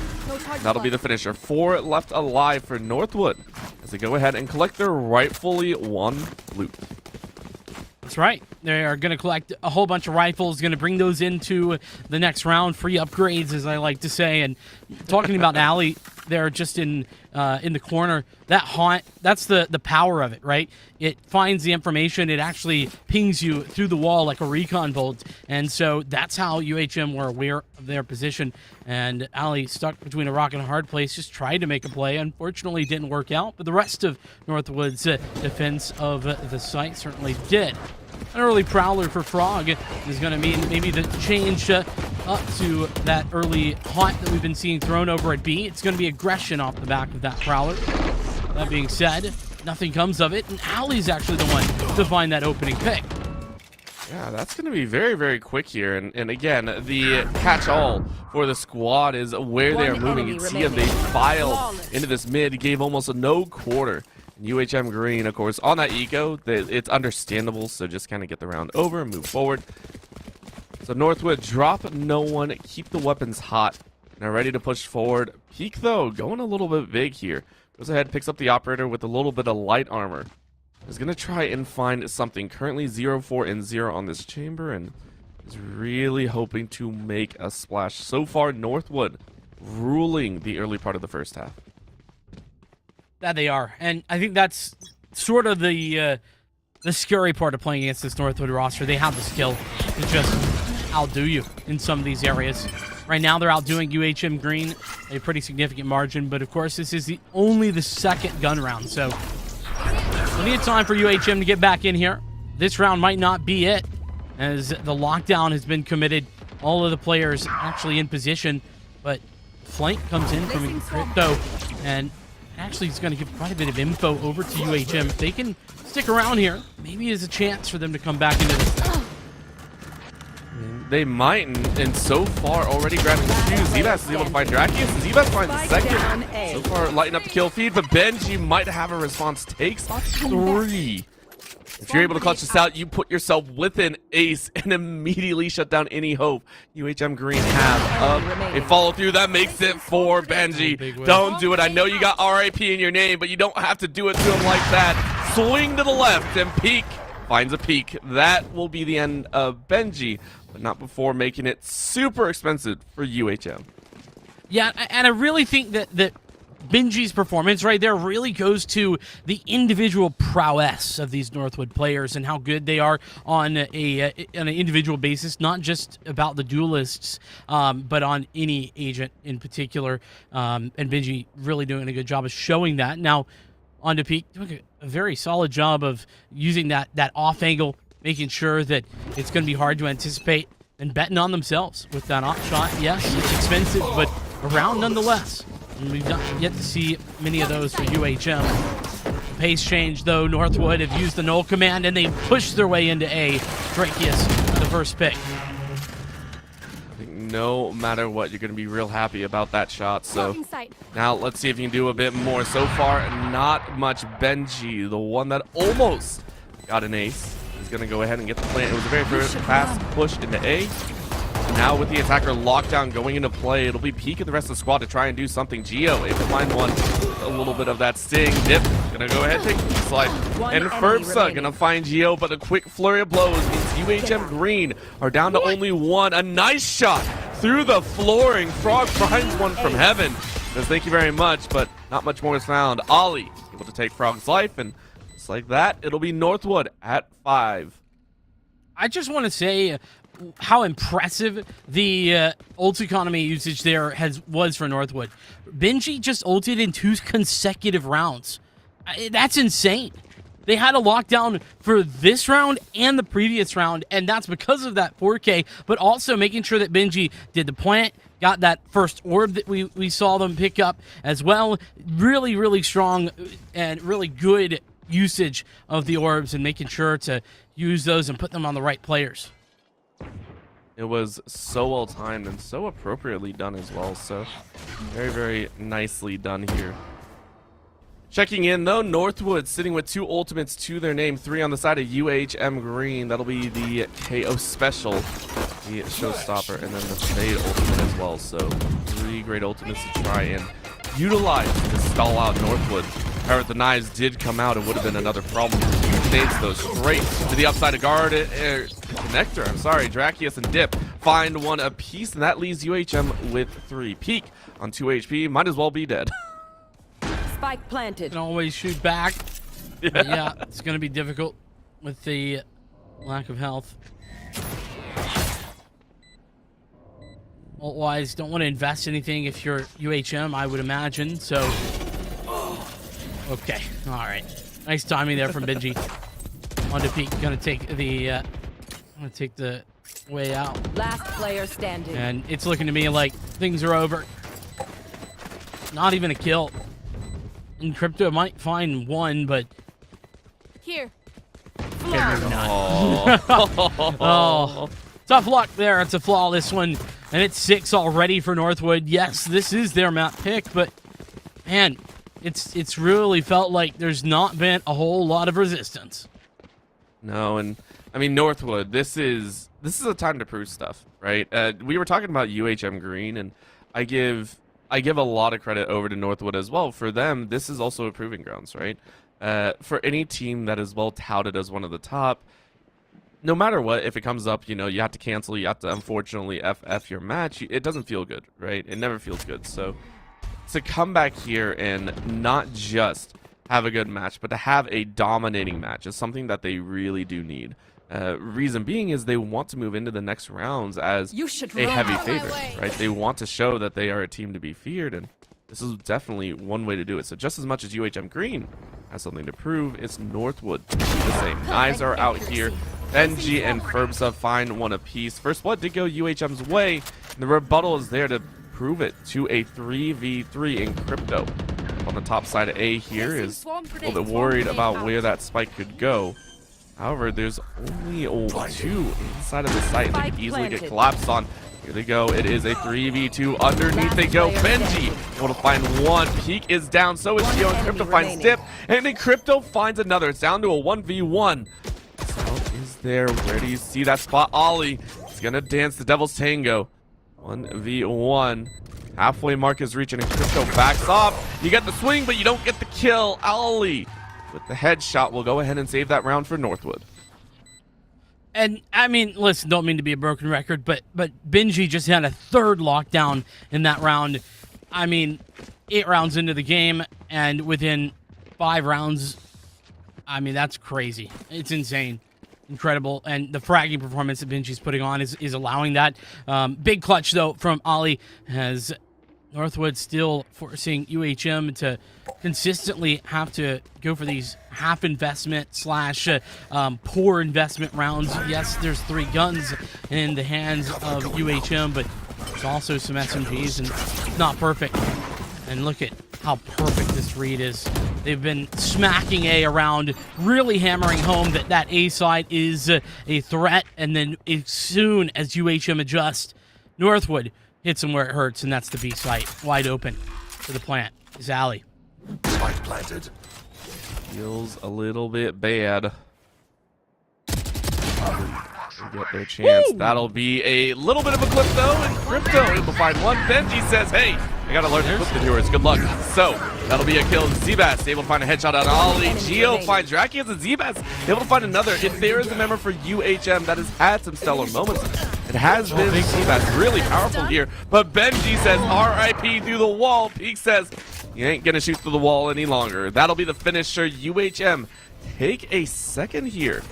That one's gonna feel real good. There was a quick retake on their part. Yeah, but it did take quite a lot. You saw the investment of the Nightfall right there, that fade ult for Frog. It's what really allowed for the entry. You have the near sight along with the decay and the information gain on a small site like that. It's really powerful. And so that is one of those areas that I think can be very effective for this fade pick. With that being said, Northwood still plenty rich, still plenty to work with on the buy. 72 as we close down the last few of this half. Northwood certainly not done yet. Night-night. A bit scared, a little bit worried, but honestly, UHM Green, they showed some stellar moments. Can they try and close out a few more? They're open, huge shock bolt sent straight up through mid. Not really going to find anything though. It's a long shot. A shot nonetheless. Northwood already with first blood though, gonna try and manage the way forward. So far they have been pressuring on this A side more than anything. B has been taken. Every so often when they do, it's a very, very solid play, but they want to mix things up. The Drakius is gonna find Geo's life, and with 8 HP left is gonna look for one more. It's saved by Ferbsa. Nice little team play there, and Frog through the smoke. Who's gonna have much luck either? Swings are hard. Frog finds Dip. You're hoping for just a few more. 2v4. Big gun moving through as Peak with the Odin. Here. He's gonna try and find at least one more. Hard spraying the rest of this. And the collateral is good. 4K for Ferbsa. Matching a Benji. That high 1-round kill count. Yeah, big moments there. Ferbsa doing all the work, of course, but UHM, even worse for them. They win that last round. It's great, fantastic, great ultimate usage and everything else. Unfortunately, with a loss in the next, their money is reset, and considering how close to the end of the half it is, you really have to save. You want to get another gun round out, and so that's what University of Hawaii Manoa going to be doing into this round. They've got Sheriffs, a little bit of an upgrade there for Geo, but otherwise it's very basic. No rifles to work with. Hunter's Fury going to be committed there by Northwood. In addition to the Null Command and the From the Shadows. That's just to get information over there on the back of the B site. It's an easy take on the B side for Northwood. You should run. Gonna be real happy about that one. And then Ferbsa, of course, running straight through Market. Just says, thank you very much. Headshot on the Crypto. And Geo is gonna find another kill. Geo's been running with the SMG for quite some time. Ollie Dip gonna finish off the last 3. Northwood put 9 on the board. Is looking for one more. Reach double digits here in the first game. UHM Green floundering a little bit at this point, but had some glimmers. And Crypto rounding out the top of their kill feed at 7 and 11. That's the 5th ult, by the way, for Benji. Just keeping a track. Got to be one of the most ultimates I've ever seen from a KJ in the first half of any game. Though I will say I was a little disappointed the heavy investment there that Northwood had in that round. They used 4 ults. Didn't seem like that was super necessary. But here's the 5th. The Blade Storm is out, and some aggression is on the cards. Yeah, this is gonna be up there because Ferbsa wants to make it work. Ollie is gonna steal away a potential kill, and Benji is gonna do the same. UHM Green down to 3 already in a situation that they do not prefer. A bouncing Ferbsa is not going to find more than one, as that'll be a flawless once again. Northwood and half number Switching 1 sides. at 10-2. Only 3 rounds to take game number 1. Sheer domination. That's the reality. We discussed, Orbital, about the fact that UHM Green were up against a heavy opponent here, a very strong group of players in this Northwood squad. But I mean, this is a level of domination that I don't know that I was quite expecting. Of course, this is still the map pick of Northwood, but it feels like there's a little bit more to it than just map preference at this point. But we get into the second half pistol. There's been some decent ideas here for UHM. But of course, they're headed to the slightly worse side as well here on the set. Very slightly worse. We've, recent times has shown a shift of, which side is better than the other. At the current moment, though, it just feels like a Northwood side. It just feels like a Northwood side. You can see the pistols are out. It's a 3-2 split, just ensuring that they can have all the angles covered. B site completely swamped over by the Killjoy's utility. And it means UHM Green got to step very, very carefully. Not a single player has made an aggressive peek just yet. Closest that we might have is over here on A main. This might be a chance. They're going to go ahead and send a little bit of a flashbang, but no one's around the corner. Peek is able to find one, though. Ferbsa hiding in the back of that wine cellar. Geo able to find Dip. That's going to be 2 very, very crucially to UHM Green's side. This might be the breakthrough that they need, but Ferbsa and Ollie with the shutdown on A means that it's a hard split from UHM Green. They're going to try and flush out into B through this market. Might be the play that they want, and Geo finds Benji. B site completely open. Yeah, that's the sort of second tier of play that oftentimes some of these college teams struggle with, is re-aggressing. Northwood do that well, but they're still down a player. 3v4 or 3v2, excuse me. Northwood coming in. Geo, another great frag. Ali not all alone. 5 bullets in the chamber. It's going to be plenty to take one player out, but you got to hit the shots. Grog does just that. And UHM Green are still alive at 3 rounds and the pistol victory in the second half. Yeah, this is a chance. UHM Green have a chance at kind of getting something started here.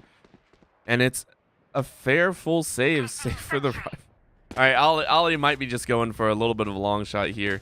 Did pick up a kill or 2 in the round number 1 of this half, so said might as well spring for that Marshall, might as well spring for that one shot and see something happen. Already holding that long angle from connector straight into mid. If anyone decides to run that way, that'll be a problem. UHM Green, though, stacked over here on B. They're going to try for a 5-player push.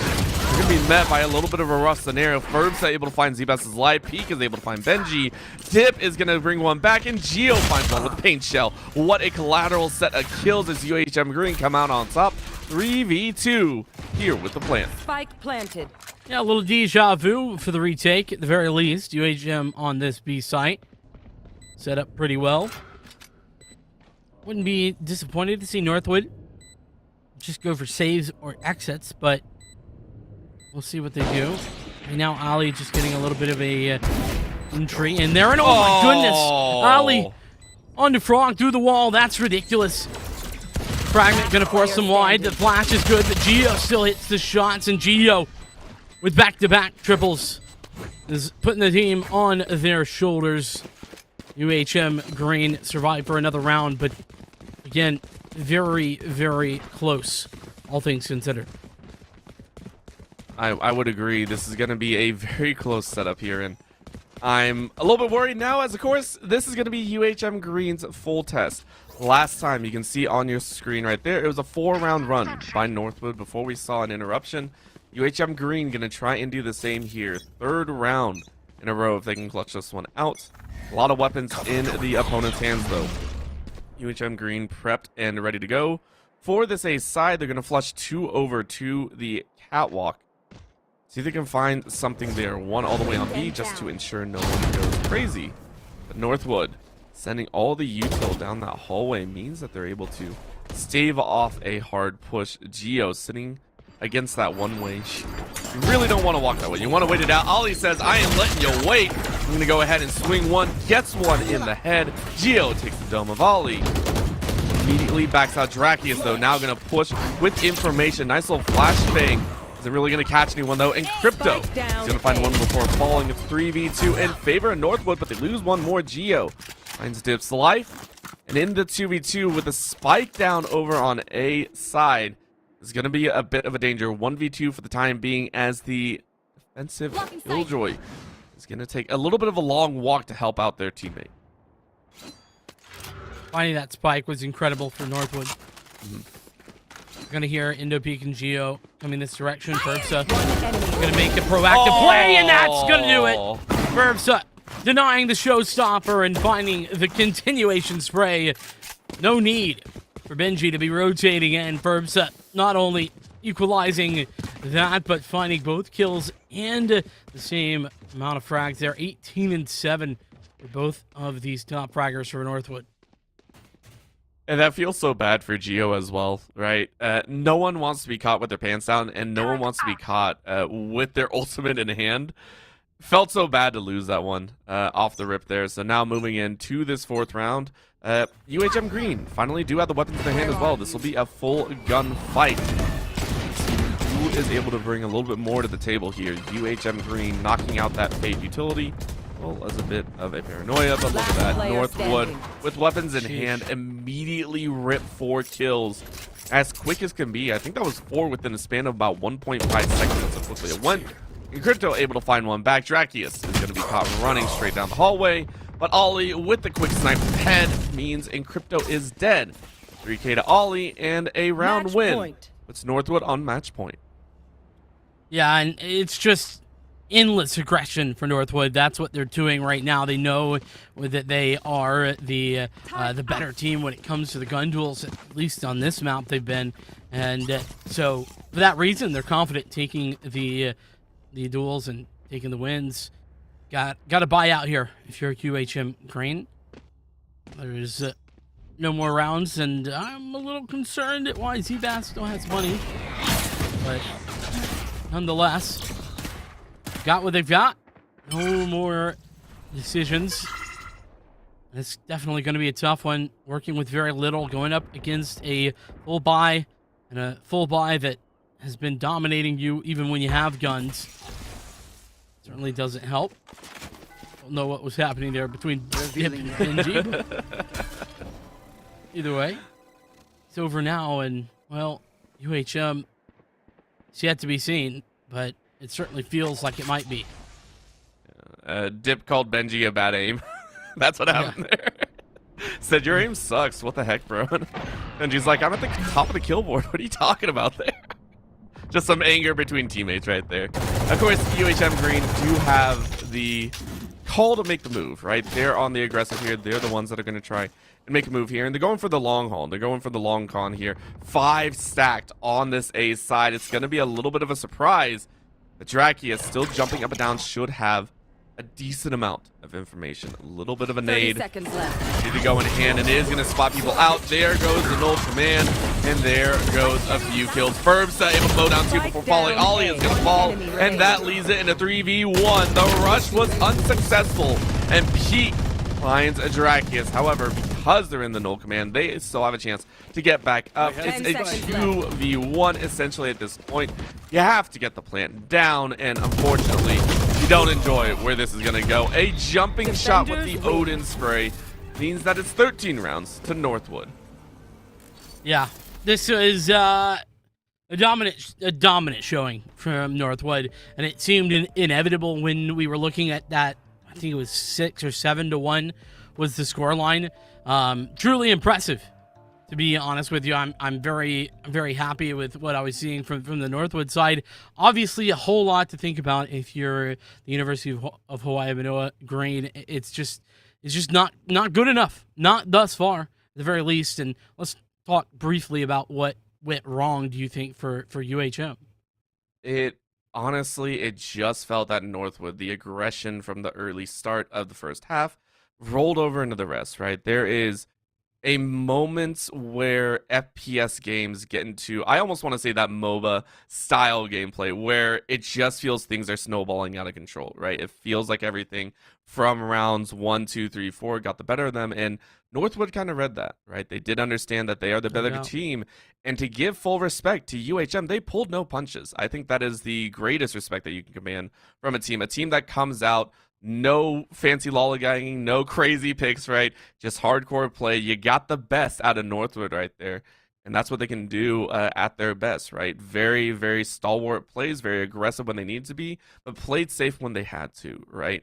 We saw them very much so understand, hey, we got a full push here. Play it safe. Don't rush in. Don't 1v4. Don't even 1v2. I don't think I saw a single 1v2 from the side. Okay, well, later on in some of the rounds, yes, we saw 1v2s, but those were necessary, right? Didn't take any undue moments. So Northwood playing at their peak, UHM just need to start winning some of those early gun duels. We saw some of it out of Zbaz, so maybe Zbaz stepping up to the plate there. The rest of the team can do the same, and we might see a game 2 look a little bit more competitive. Well, we'll hope so. I mean, it is UHM's pick of Split, but first we're going to take a short break. We'll be back in just a few moments with Split. Be right back. She loves the fact that I just let her know. We getting crazy in a different role. We getting crazy in a different role.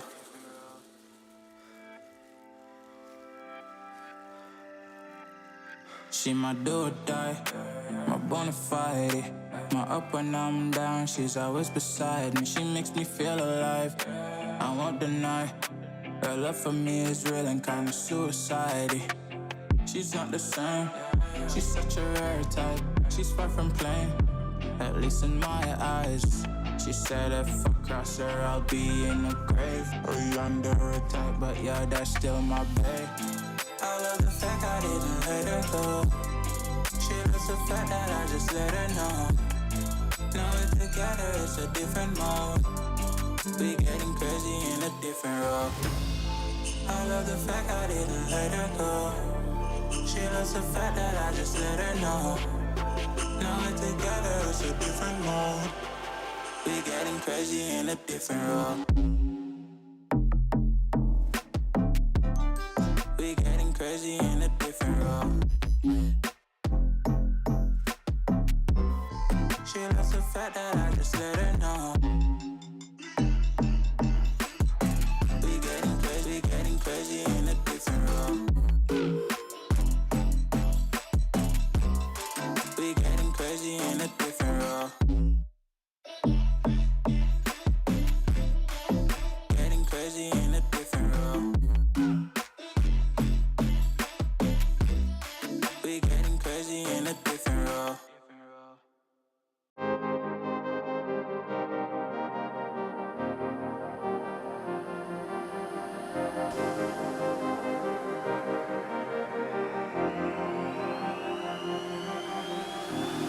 I'm cutting dice. Look at these eyes. They're not here to please you. There was a time you could be mine before all that you put me through. I knew that you were trouble, but I let that you were bad. I'm living in this bubble and it makes you so mad. You can say hello, but I don't need you to like me. Don't need you to like me. Don't need you to like. You can watch me go, 'cause I don't need you to like me. Don't need you to like me. Don't need you to like. You can say hello, but I don't need you to like me. Don't need you to like me. Don't need you to like. You can watch me go, 'cause I don't need you to like me. Don't need you to like me. Don't need you to like me. Don't need you to like.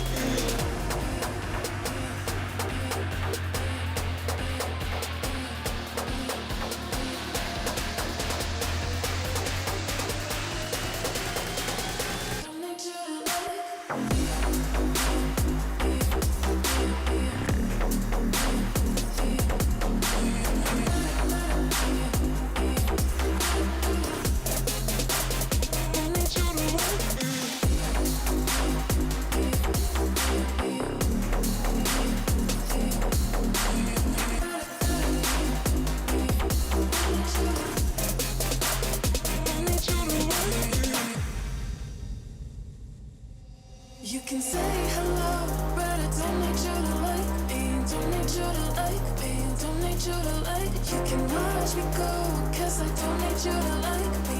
Don't need you to like me. Don't need you to like me. You can say hello, but I don't need you to like me. Don't need you to like me. Don't need you to like. You can watch me go, 'cause I don't need you to like me. Don't need you to like me. Don't need you to like me.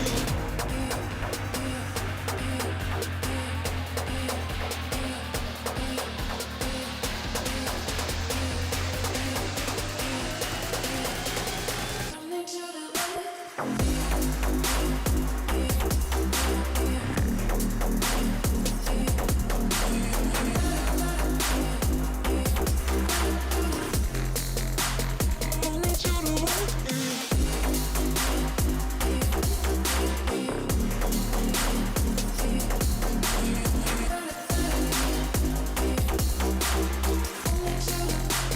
Don't need you to like.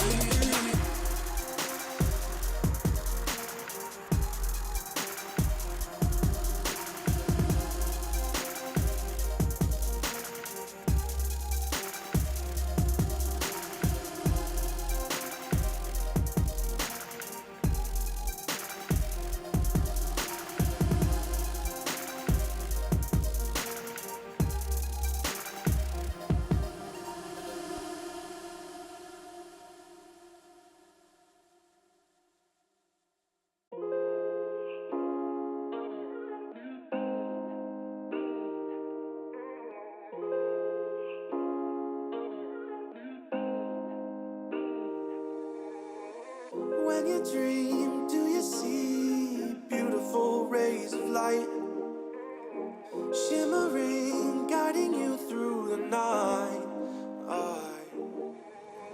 I know it feels like the night's getting longer and light is harder to find. I promise I'll always be there. I'll remind you when you close your eyes. If they send for me tomorrow, even if I leave right now, you'll find comfort there in knowing whenever in doubt, you can find me when the lights turn out. When the lights turn out.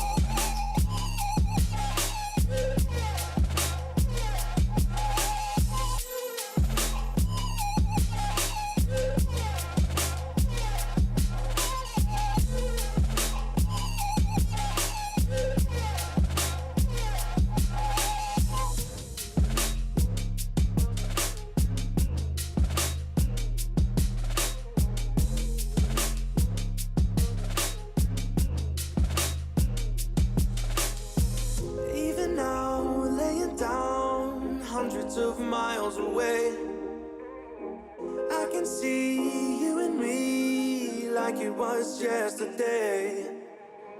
I know it's not the same, but I'm still behind you every step of the way. Look in yourself and I'll be there, I can guide you. All the love is the same. If they send for me tomorrow, even if I leave right now, you'll find comfort there in knowing whenever in doubt, you can find me when the lights turn out. When the lights turn out, you can find me when the lights turn out. When the lights turn out, you can find me when the lights turn out.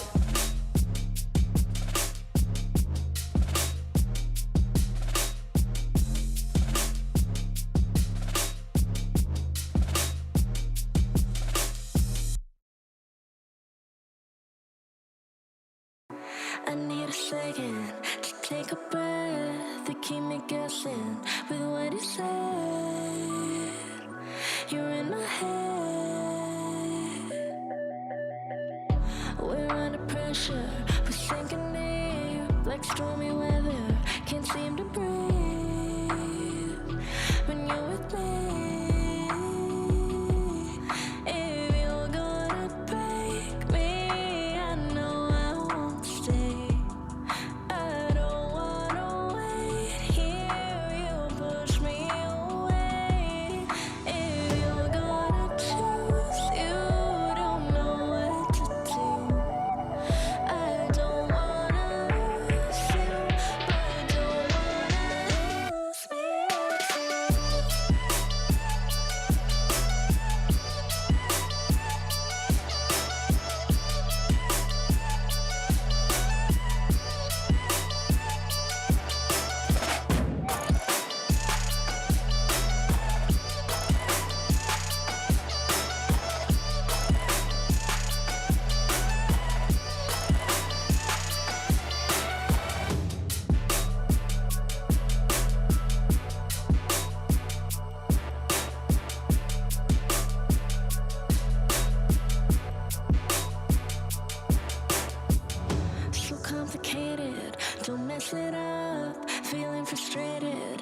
to fix a lie. Welcome back, everyone. We are ready to go for game number 2 with Northwood showing off that they definitely feel like they deserved to be in those playoffs. They deserve to be here at the Nationals as well, and they're making a very strong case for it. In their first match here in the group stages, they've already done a 13-4 against UHM Green. Very stellar performance. UHM Green, a lot to work on, but some shining moments. I had pointed out Zebas, who had some, I want to say clutch moments, I will say, but the one that really stood out at the end of the day was Geo. 13, 6, 16, and 3, topping a few, actually, of the side of Northwood in terms of respective econ score, I believe, econ rating there. So very, very interesting to watch. Very interested to see if the rest of the team could also step up to that and maybe give us something else on their own map pick. You're gonna have to. If they do the same thing that they did over on Ascent, UHM are in a pretty terrible spot. They head into Split, though, with a hopefully different look, different ideas, and, of course, their own map pick. So a lot to be positive about, I think, for this UHM Green roster. They did not show their best look on Ascent, but they don't have to. Here's where the rubber meets the road, though, Split, where they have elected to bring us. As we look to get things started, I'm definitely interested to see what we'll be seeing. The double initiator composition, I feel like, is very strong right now. We're going to see that. We're going to see double controller. That's something that Split has been known for. And it's looking like double controller is absolutely what we're going to be seeing from UHM. They got the Astra, and they got the Viper. Yeah, just going to go ahead and lay down that suppression as much as they can, and hopefully they can work with it as well. Denial seems to be the name of the game. A couple blinds in there as well, and then the Sage on the back end to try and heal up. This is a very defensive style of composition.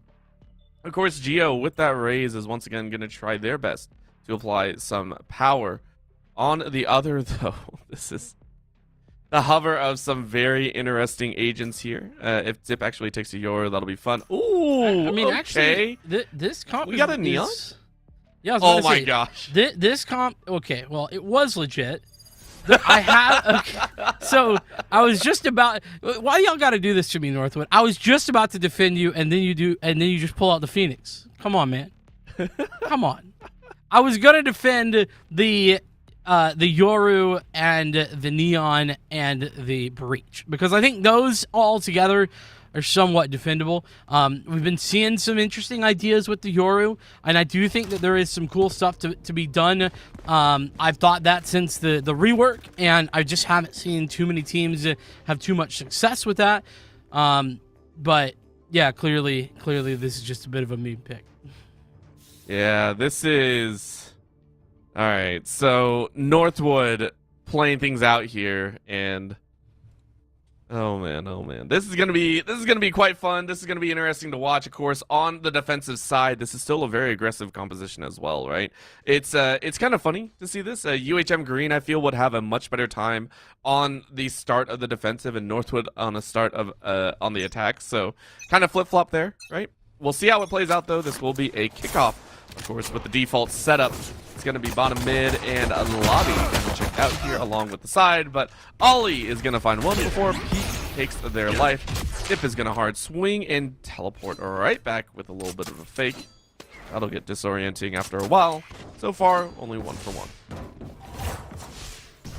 Definitely not the start that Northwood were looking for, but UHM probably okay with this, as that will spread the defense a little bit more thin. They've elected to go towards this A site, where 2 out of the 4 players remain for Northwood. It's all about timing here. First, they're going to find the information.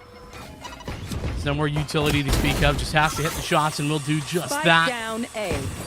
Star allowing Firmset to potentially get out, but Firmset deciding, no, I'll be taking the hard road. One for the frag, misses the shot, but Drakeus sure does not. Nice little stun there. He somehow not actually being spotted. Dip gonna trade. Now it's left to Encrypto, who's found the first. A 1v1 now. UHM with a big chance, and Benji's gonna clutch it up.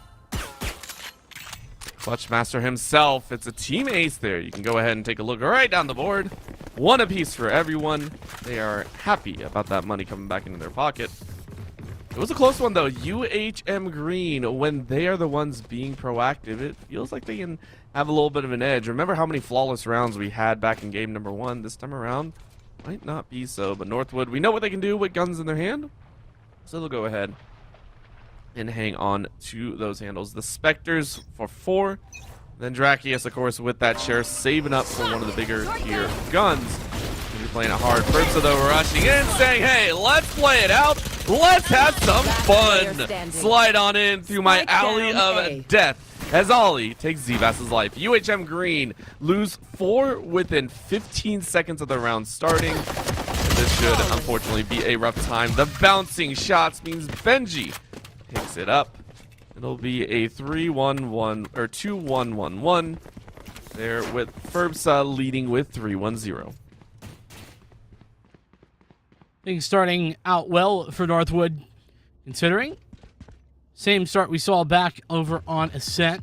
UHM in a similar position as well, though, of course, this time, third round guns, once again, a big chance, a big opportunity. Of course, mid-control is a really big part of this map, and that's sort of part of the reason that you play double controller here. It's a pretty popular composition, even in VCT, to be playing this Astra alongside of a Viper, and that's to hold and utilize mid-control effectively. Zvass, a lot of good information, at least gathering that information, but actually not going to be swinging. This is very impressive patience from Zvass. Only going to go for 1, though. Ferbsa with the trade, but UHM still have that advantage. Well, 1 for 3, only got 1, but it was a very nice hold nonetheless, as you were saying. Very impressive. Trying to trade things up, and they have now on the other side of the map. UHM Green picking a few more. Geo is able to find Dip, puts it into a 2v4. Northwood down to 2 members. He's going to try and take this retake. Difficult weapons to play with.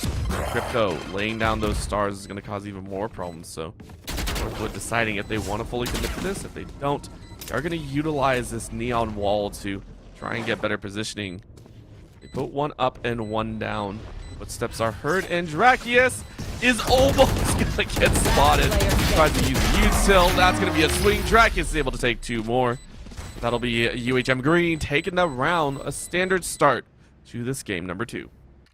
That's right. The bonus going the way, or rather the bonus going away from Northwood.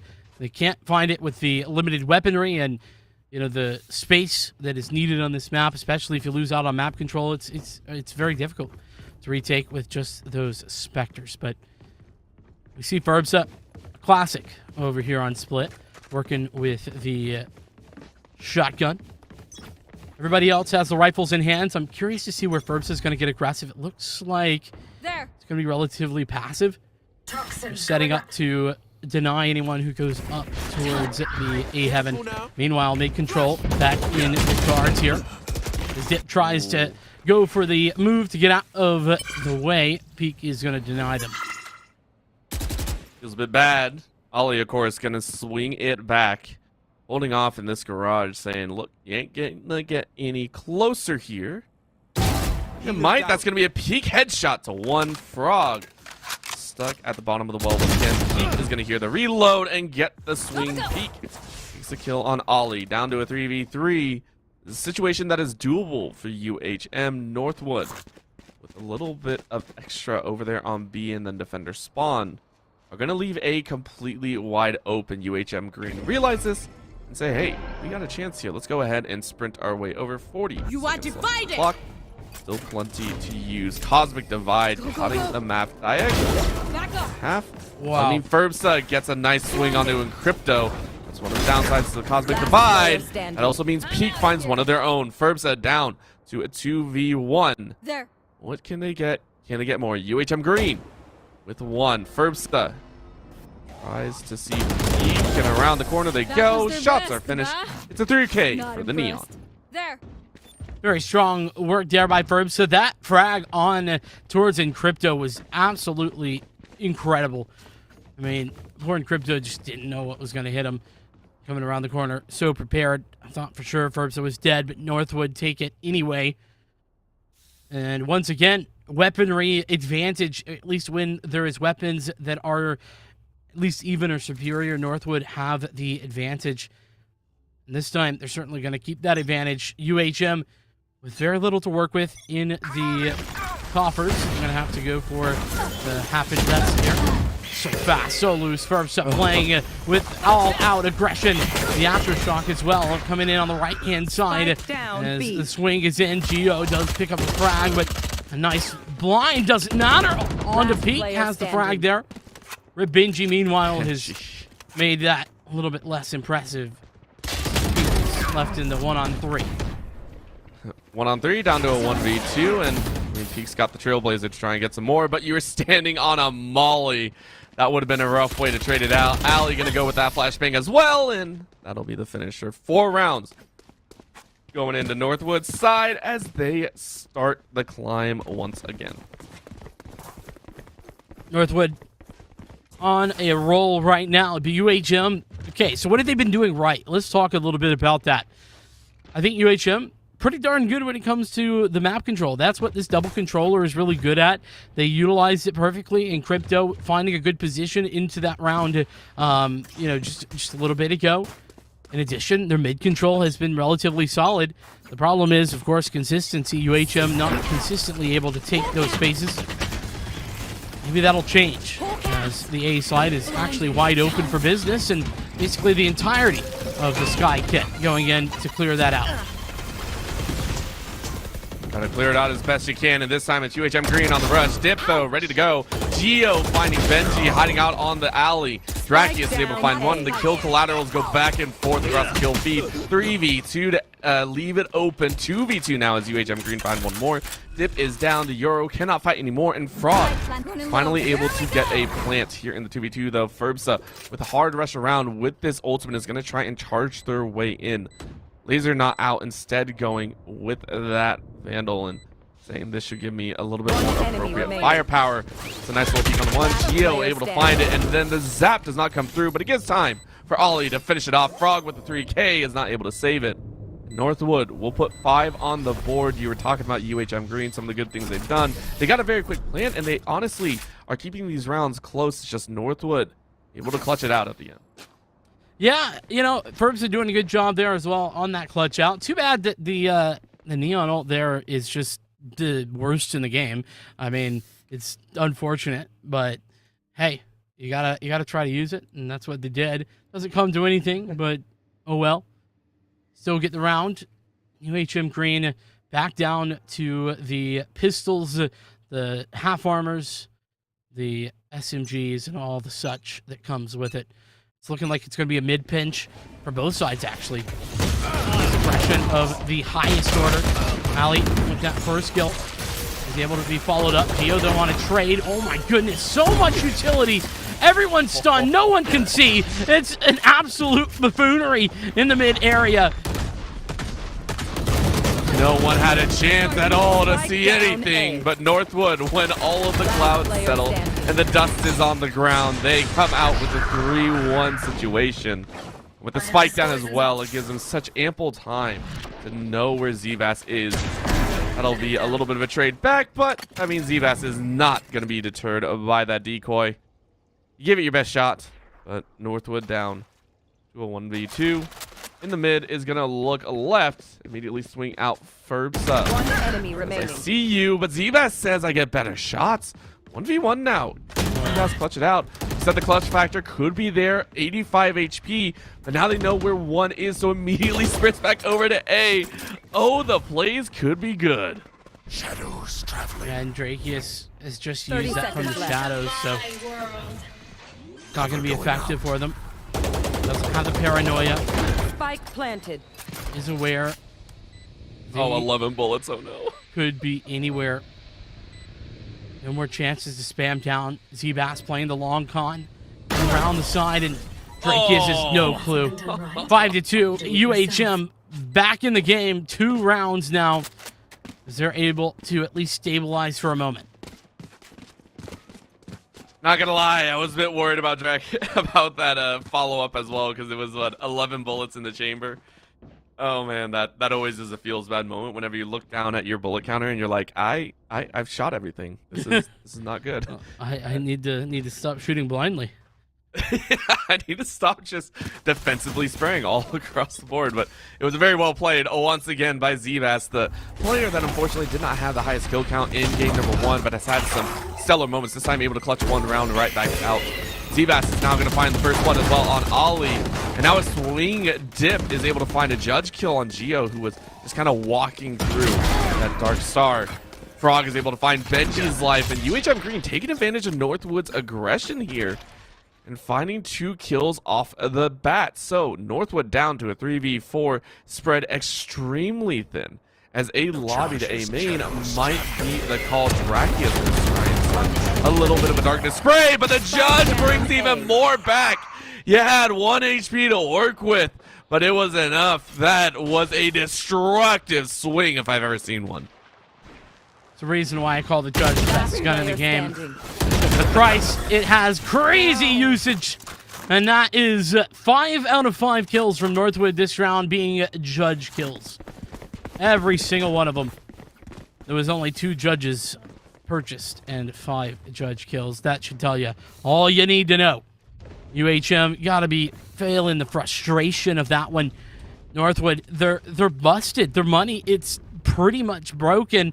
Unfortunately, it's broken to the point where they go for the force buy, and then the judges come out to play. UHM just not catching a break, Orbital. As we move forward, UHM now sitting with another pistol round. Northwood with a little bit less in the coffers, sure, but it sort of doesn't matter.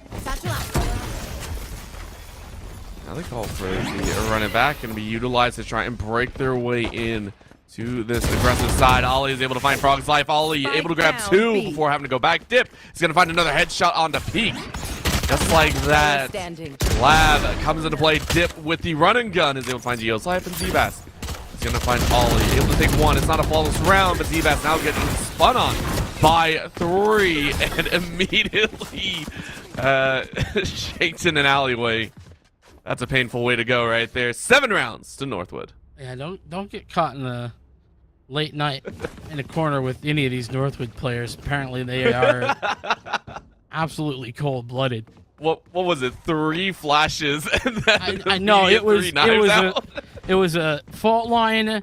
It was the relay bolt. It was and one more. It was a blind of some sort. I don't even know what hit him. And then all 3 were just sitting in the corner with their knives out. Oh my goodness. That's a murder mystery right there. definitely a murder, not so much a mystery. I think we all true witnessed that. story. Yeah, there was cameras caught in 4K. Oh, UHM at least have been able to find that opening pick, and somehow Ali survives and gets away. That's a little bit ridiculous. It is going to be able to heal up just a little bit and fall back. Right there. Oh man, that was a moment. That was a moment. UHM Green kind of feeling the pain here, and Dip now with another Spectre in hand. They want enough rounds to actually buy up, but Dip says, I'm not worried about that. I'm gonna go ahead and be awesome here with my SMG. It's down to a 3v3 though, as Ferbsa is now getting locked off a little bit of vision here. On the B side, it's a hard stuck garage play, and Ferbsa is actually gonna rush in once again with this speed boost, trying to utilize that speed up, and it worked very, very well. Benji grabbed 1 with the utility, now trying to bounce away. Benji can't get around the teammate, I believe, and down to a 2v1, 35 seconds left. Peak says, come at me, bro. And Northwood goes, hey, we ain't falling for that again. 30 seconds left. Well, 70 health as well, not perfect, though neither is Ferbsa nor his teammate. Ferbsa got the info though. And the real problem for Peak is that the spike is here. 15 seconds to play it. 1 enemy remaining. Blind, nicely done. Ooh. Ferbsa just can run away. I don't think there's a lot of time. Certainly no time to plant now. It's far too late. Peak has to go for the frag and not even going to get that chance to do that.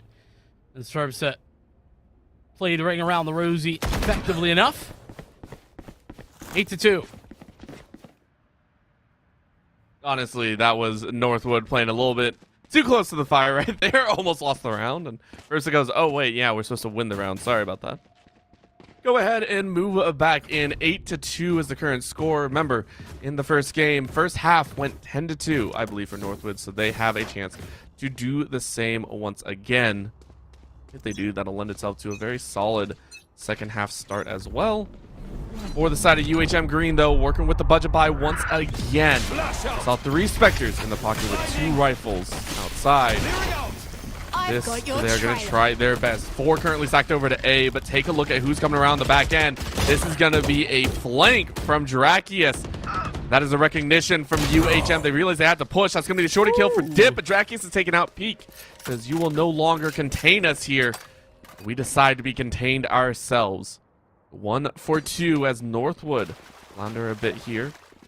And all 4 start to move back from UHM Green side. Say, okay, we took enough out of A. We're going to have to walk past the Yoru in the mid. Dip with the shorty wants some more kills here. Has a Vandal. Says the shorty's the way to go. Can't get anything. That'll be a 1-for-1 trade here in the mid. A little bit of a questionable decision, obviously. Benji trying to apply the pressure with the fault line, does just that. It's going to get another chance. And meanwhile, Perbs have found the rest. It's 9-2 when UHM are up. They're down. 9-2 UHM. How do you want to play this? Because you got 4 ultis. Might as well use them all here. You got the Viper's Pit. You got the Cosmic Divide. You have the Resurrection. And you got the Showstopper. I mean, what's the best combination here, Vincent? Walk me through the best combination play with 4 ultis. I mean, what are we going to see here? You know, if I'm doing this, I think I'm going for the BXC with the toxic screen set up by Zbass. Once we get onto the site, we'll put up the wall, and then we Showstopper in. Unfortunately, that chance is not going to be given as Dip using that dimensional drift to make a whole lot of questions be asked. Going back for more. He's just jumping. It's Dip. What is happening? Dip says, I want to let luck play a factor in here. 32 HP, trying to go for that jumping headshot with the Vandal of all things. If you're gonna do that, you got to do it with the operator, right? You got to mess around with the operator. But as we're talking about, we get a lovely glitch as Zbass turns into a psychic. That was phenomenal. Watch there. Yeah. Not a psychic. Sorry. Telekinetic? No, not telekinetic. There we go. Thank you, Vincent. You saved me. Words are hard. Words are hard. I barely passed high school. Listen, I'm here for you. I'm here for you. That's an interesting boost that Ferbs just did. Got Rolling Thundered up onto the sight box. That's great. That was wonderful. Nonetheless, 10-2. It's the same score line as Ascent. And, well, our conversation, Orbital, was about change and how things could be different for UHM into their own map pick. Unfortunately, all we've got is the exact same thing with a worse comp for Northwood. Northwood, honestly, at this point, they are showing that they have also been exceptional shots, right? This is starting to look like they are on point with everything, and that's the bottom line here, right? Game 1, you can chalk it up to, agent differences, right? Playing with the utility, but at the end of the day, it's an FPS game at the end of the day, right? Like, this is an FPS. You want to get the shots, you want to get the powerhouse plays, and just Northwood are playing it better. They're playing it cleaner. No matter what, they're hitting all of these shots. They're coordinated as well, right? Continuously ensuring their positions are set. So I really do like it. Even though this one's a little bit cheesy, a little bit, a little bit funny with some of the agents that they selected, they have still shown us an exceptional set of rounds. Right now, with the hard entry, though, into this A site, it's left them in a 4v3. UHM stuck up a creek without a paddle. The paddle being maybe a couple pistols. Well, I mean, paddle being anything. A little bit of a nice trade, but trades aren't going to be good enough as you're already a man down. Pulling them in. Start. Zbass and Crypto coming from different sides. One that's enemy tough. remaining. I hate that for Zbass, but still going to get the shots fired. Not going to go for the clutch this time. Is going to be taken out by Crypto. And the defuse should be coming in shortly, and it is.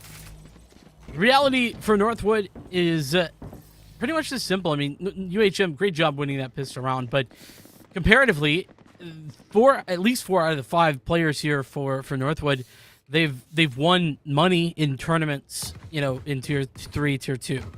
That's not the case for UHM, and that is a very different level, and Northwood are showing us how different that level is. It's one of those things that if you're a competitive player, you would take this as an experience, right?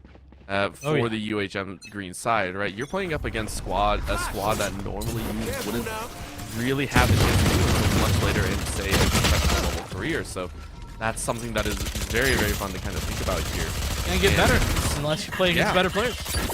Oh yeah, and no matter what, no matter how bad the shellacking can get, you take what you can away from it, right? Hey, maybe I need to spend a little bit more time in the lab. Maybe I need to spend a bit more time here or there. And honestly, UHM Green winning some of these pistols and still being able to take the following gives a lot of hope to me, right? This is a squad that I definitely think can improve beyond. This is they didn't even participate, I believe, in the fall 2021 series in NECC. This was their first split entering into the NECC, and they're trying, right? Like, this is awesome. They're playing in the nationals here. They get a chance. Again, they have even more chances later as well. If they lose this one, they have a chance later on to try and win 2 more matches. So much to be able to do. That'll be the 4th for UHM Green now with the rifles in hand for Northwood. See if UHM Green can expand. Remember, the last score we did have from the game number 1 was, of course, that 13 for UHM Green. Let's see if they can move past that score, change things up. They certainly are looking to be poised to do that. 2 rounds in a row, first time this game. And this is very much looking like that first one. That being said, getting right into it, Curbsa. Getting a wall in the face. Probably for the best. UHM with a quick response there to that fast aggression. Very, very quick. Very, very nice push, and hopefully looking for a little bit more. What's this crosshair? Almost I don't want to. I didn't want to ask. I just ask. wanted to move past it and just like scrub my eyes out with soap later. I was a little bit worried about that. Ooh. Well, unfortunately, Zbass not going to be scrubbing anything. Lost their head. So, not a good start. They did lose their hands, right? Like, I mean, you're right. That's fair, but technically, listen, I'm no scientist, but I think that your head controls your hands. That's also fair. That's also fair. Gio, gonna. I lost my train of thought. Oh, well, that's okay. Don't worry. There's a Rolling Thunder. Can bring you back. There's a flanking the flanker. And that's in crypto right now. Frog and Geo actually with some very successful shots and gonna go down. It just leaves Drakius, who's all gone as well. It was actually an eco. I can't believe that Northwood ecoed, and I mean that with the most respect to UHM, but Northwood haven't been showing very much of that. And I think that, losing the pistol round in the follow-up, hey, listen, it can humble you. I'll humble you quite a bit, and still seeing those weapons out. We are going to go ahead and take a look here. Finally, we got the weapons hot, and UHM Green going, all right, here comes a value play. Vandals and Phantoms across the board. Benji's still deciding if they want to do the same. It will be 4 Vandals and Phantoms, and it's actually a trade out here. So Zbass, I'm pretty sure, had a Vandal of their own, but instead dropped it and is now running full Spectre. That's an interesting. Sold it back. Want to play the full bonus round there. Sort of fair, and actually, this is exactly the sort of thing you would want to do on a bonus round, but Northwood have made very quick decisions, right?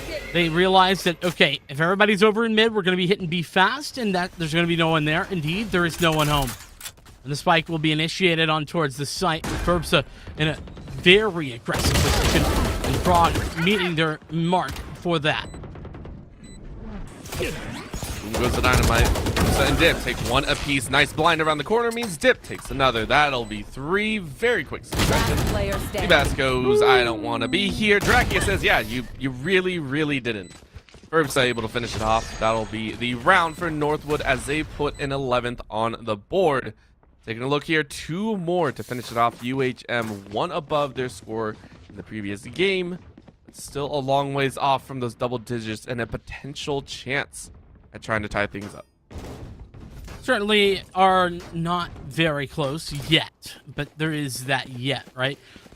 The way back is certainly there, possibility, but honestly, it needs to come in a round like this one. UHM lacking a little bit of weaponry if they were to lose this round, and so Northwood in a very vulnerable position because of that. It's a push in towards A. Lots of util going down. Actually, Peak has dodged most of that.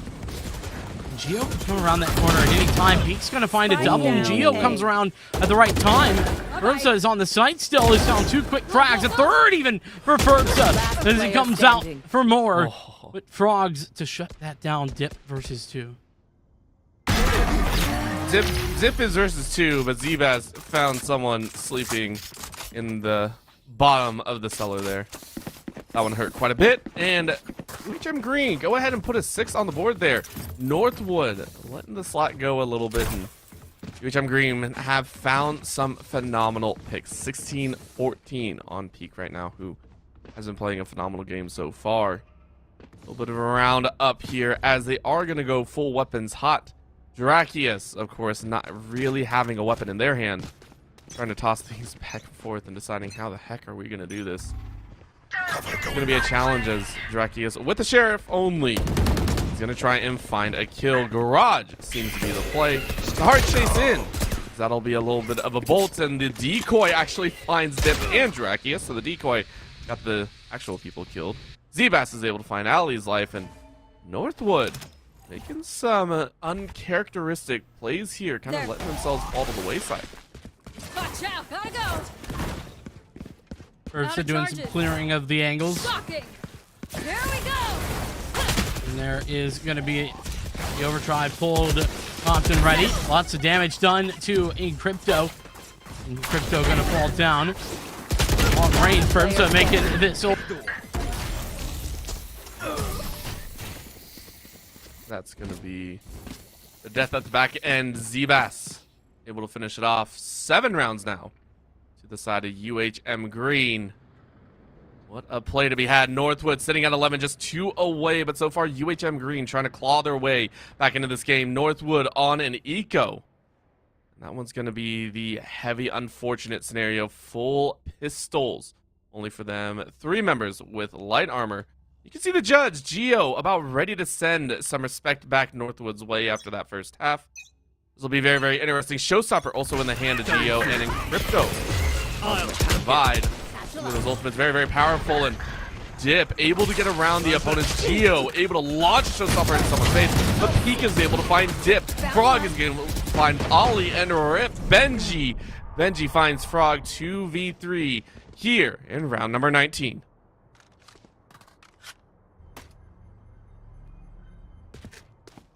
What a change up here.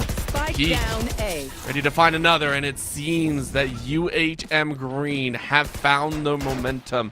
It took them a little bit of time. They've done it 3 rounds in a row, moving them back to 3 rounds and keeping up with Northwood. Northwood, I mean, for a team that is slated as one of the strongest, you don't want to be that one to drop a game here. It's first round of groups. You should be the one at the very top. If anything, this should be kind of the answer, saying, hey, get back into this game. This is my worry. Sometimes there's 1 or 2 moments, and this is one of the few times I'll talk about it, is the fact that when you go into silly mode, when you're playing in any game, any competitive mode, sometimes it's hard to claw back. You don't realize how far you kind of dropped in some of those spots. It's one of those harsh moments where you're just like, oh, okay, well, wow, we really do have to play, but can you get back to that proper time? Can you get back to actually playing the game? So far, Dip is having a little bit of a struggle. Peak is going to find that kill once again, rounding out the top of the scoreboard, and some other crazy crosshairs here being played out. Drakius and Ali able to find a couple of pieces. Benji is able to find his Bass, and 3v2. I might have doubted Northwood, but they have shown me wrong here. Immediately clapping back with a couple of kills. Fermsa now with the judge is able to find 1. Peak is going to have a 3K. Looking for the ace if you can, but with the utility out, you're gonna find Benji straight in your face. That'll put Northwood at 12. Match point. One step away from closing things out.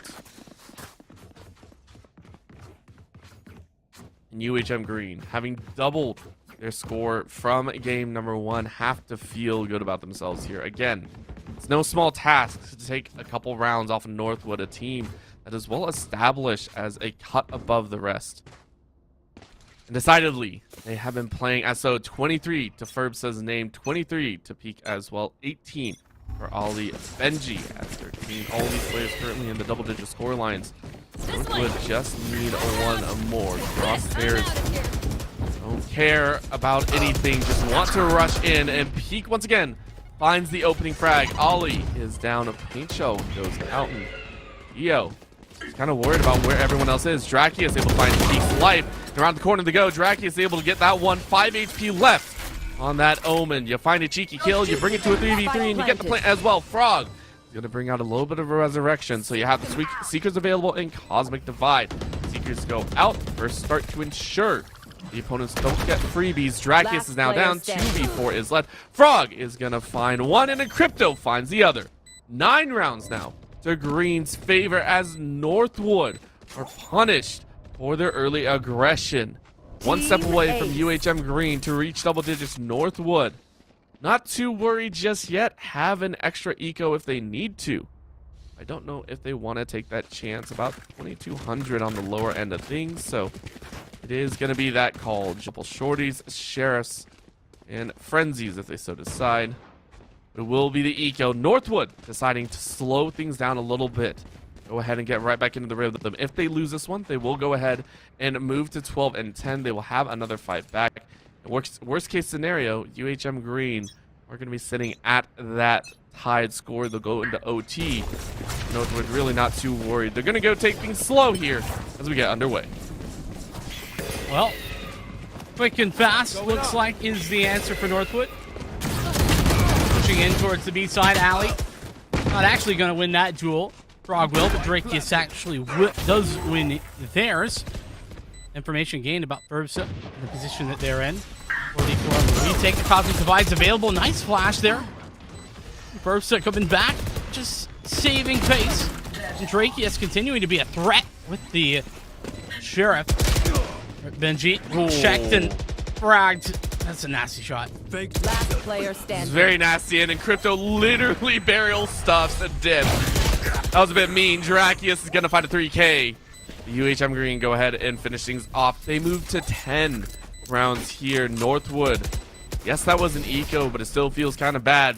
They have one more chance with full weapons before they go into OT. That'll be the big calling card. UHM Green can feel a game on their hands here. 12 to 10 is the current score. And it feels certainly like Northwood, you know, listen, props to UHM Green, but also Northwood feels like they've taken their foot off the gas just a little bit. But you know what? UHM, they can only work with what they're given, and Northwood giving them an opportunity right now, definitely giving them a big way back into this one.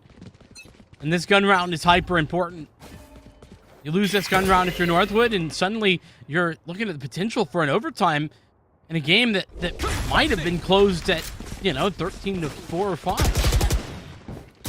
That could be the chance, of course. Ferbsa said, all right, enough is enough. Gonna go ahead, sprint hard headshots all the way across. I think that was 3. Looking for almost an ace, but Crypto finishes that one off. Says, no, thank you. I will deny that potential kill streak. Frog Spike planted. ready to go on the side. No resurrection this time around to keep a member alive. And UHM Green, I mean, you got a Cosmic Divide. That's about it. And Northwood running with that, run it back. Says, okay, let's see if we can spot anyone right now. Pretty much an extra life all on its own. Shots go out. No value from that run it back, except for a bit of information. Decoy goes out from the Yoru. And they know where they are. Northwood understands that this heaven side is the big play. Ollie is going to find Crypto, and it's all left to the doctor. The poor Sage Frog hiding in their well. Does not want to die, and underneath they go. Frog gets 1. Frog gets another. Frog almost gets 3 as the knives are out. That'll be the finish as the spike does detonate. UHM Green will fall in 2 games to Northwood. Yeah, but what a great showing there in that second game, especially for UHM. They did a whole lot more than I think really you could have asked for on game 2. Game 1, that one a little bit more of a wash, but I think that UHM, considering where they've been at in the last season, considering they came in here as large underdogs, I think that pushing Northwood to this extent on split is actually pretty impressive in my book. That being said, Northwood, a very expected victory, I think, today. We could see that by their composition choices there in map 2. Of course, they are a team to beat right now, and yes, they were messing around a little bit in game number 2, but they were able to still draw it back, and that's something that I do give top teams very much some credit for. It's very hard, and I spoke about this midway through, I think, the last couple of rounds, is when you start messing around a little bit, when you start taking your foot off the gas pedal, it's actually sometimes hard to find that gas pedal again. It's hard to draw yourself back out. You start getting flustered a little bit, so Northwood in the last round say, yeah, we'll take it back. Very, very impressive nonetheless to do that, and they go ahead and move on to their second round. Again, they need to win 2 to be able to move on to the bracket stage. I have no doubts that we'll see them in the following days of the NECC Valorant Nationals. Of course, that'll be the end here for this match. Of course, we do have one more coming up here. It'll be the third match of the mainstream here, and we'll see which one that one is. We have a couple on the lineup here. We'll go ahead and decide which one. Of course, those ones have time to be streamed, so all in all, go ahead, stick around. NECC mainstream here for Valorant Nationals. We'll be right back. You're gonna break me, I know I won't stay. I don't wanna wait here, you push me away. If you're gonna choose, you don't know what to do. I don't wanna lose you, but don't wanna lose me too.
message from a new world I'd never known. Something about it felt like it'd been waiting my whole life. Is this home? I can hear each sound calling my name, and I feel angels around when I start to sing. And suddenly it feels like heaven's not so far away. Tell me, can you hear the symphony? Panic, panic,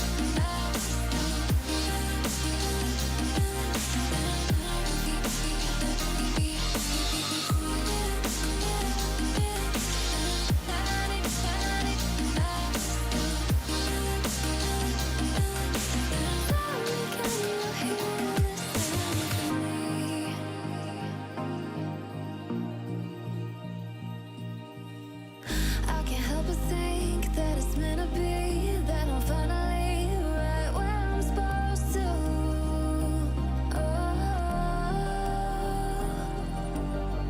If I let you into the secret, would you listen? I can hear each sound calling my name, and I feel angels around when I start to sing. And suddenly it feels like heaven's not so far away. Tell me, can you hear the symphony? Panic,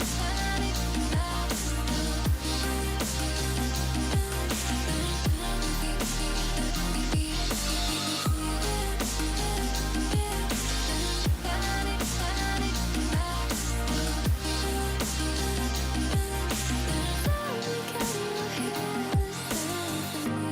and before too long I found where I belong. I can hear it, I can hear it, oh, I can't stop the rush. Every note I touch, I can feel it saving me. Tell me, can you hear the symphony?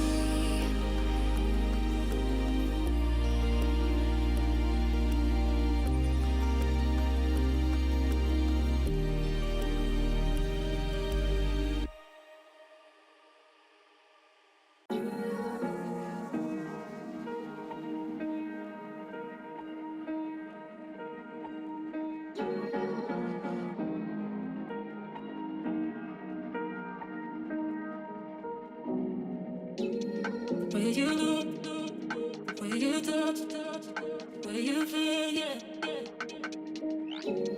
Where you look, where you touch, where you feel, yeah. Yeah, yeah, yeah. Can we talk about me and you? Can we talk about the truth? I wanna know, I wanna know. Can we talk about me and you? Can we talk about me and you? Can we talk about the truth? I wanna know, I wanna know. Can we talk about me and you?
Can we talk about the truth?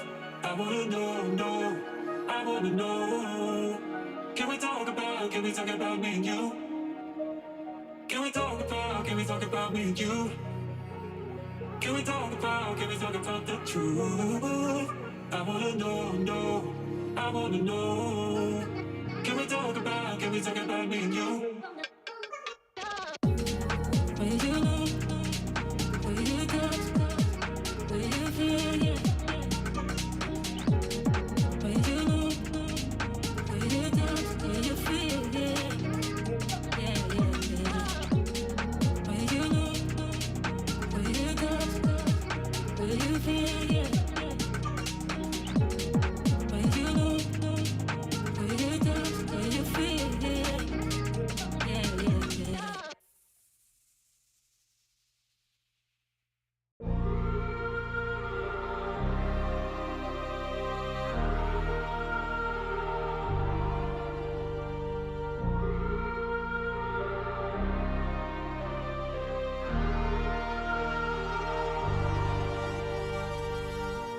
I wanna know your dark side. I wanna know your secrets. I wanna be your lifeline. So I wait for you, wait for me. Wait for you, wait for me. Tell me you're more than just a highlight. Pretty pictures on the outside. I hate to stare at you through these lights. So I wait for you, wait for me. Wait for you, wait for me. Click and scroll, I can't let you go. They say I'm addicted to you. Click and scroll, I can't let you go. They say I'm addicted to you. Oh, oh, this ain't love, no, no. This ain't love, no, no. This is artificial. This ain't love, no, no. This ain't love, no, no. This is artificial.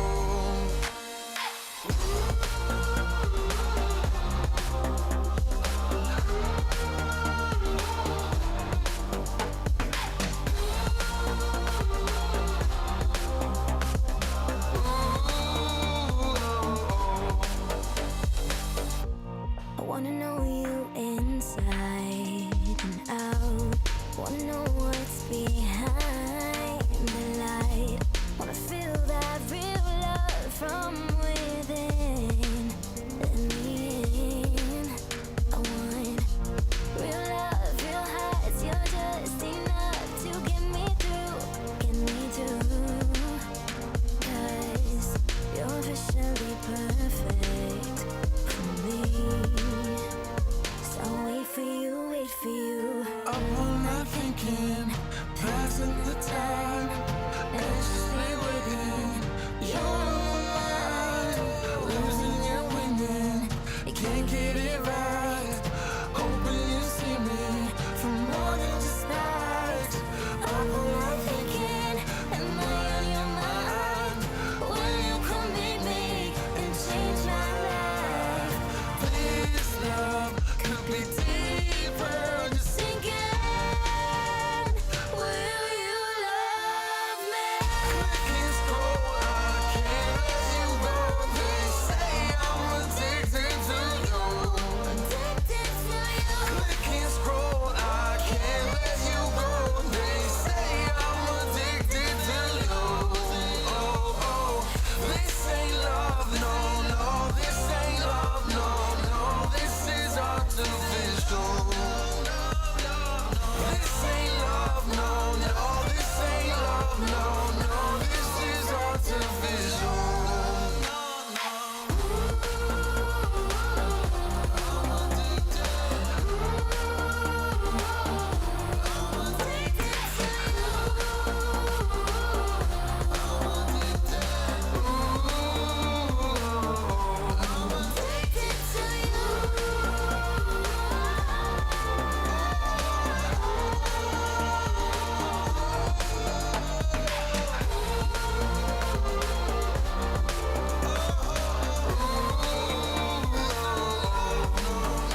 need a scarecrow after what you did.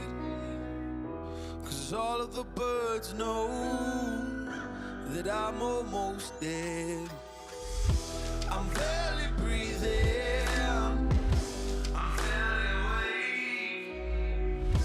You left me in pieces, there's no more to break.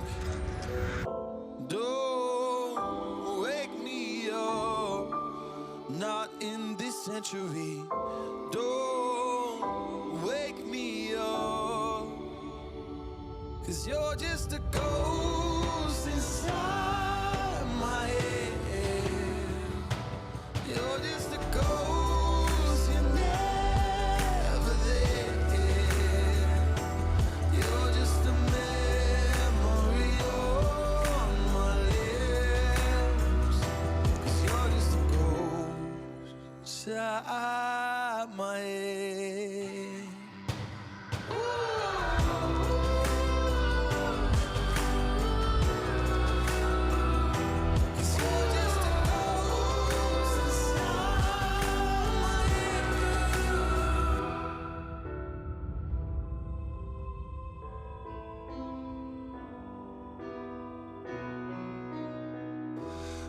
I need an angel after what you did. 'Cause you were the devil, you messed with my head. You lied to my mother, you lied to my friends. You said that you'd be there, but this never ends. Don't wake me up, not in this century. Don't wake me up, 'cause you're just a ghost inside my head. You're just a ghost, you're never there. You're just a memory on my lips. 'Cause you're just a ghost inside my head. You're just a ghost.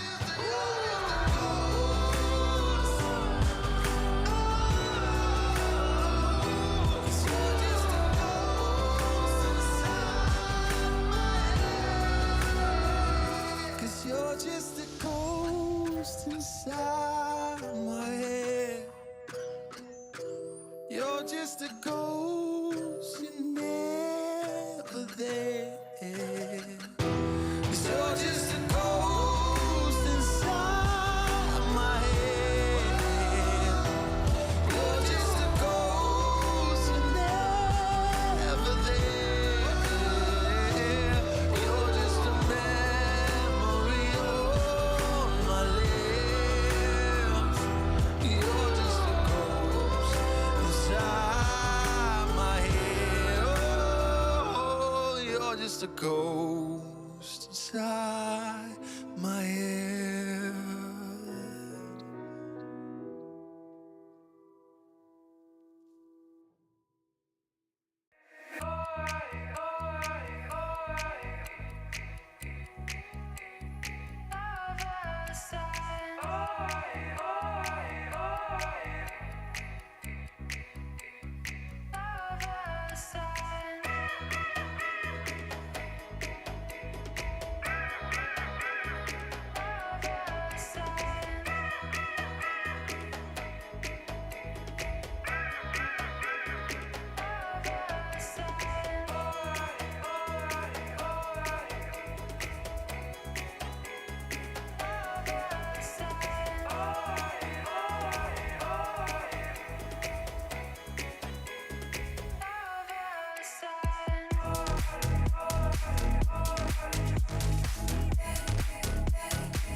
here in the middle of nowhere. There is no there, it is cold there, but I am safe and I am warm.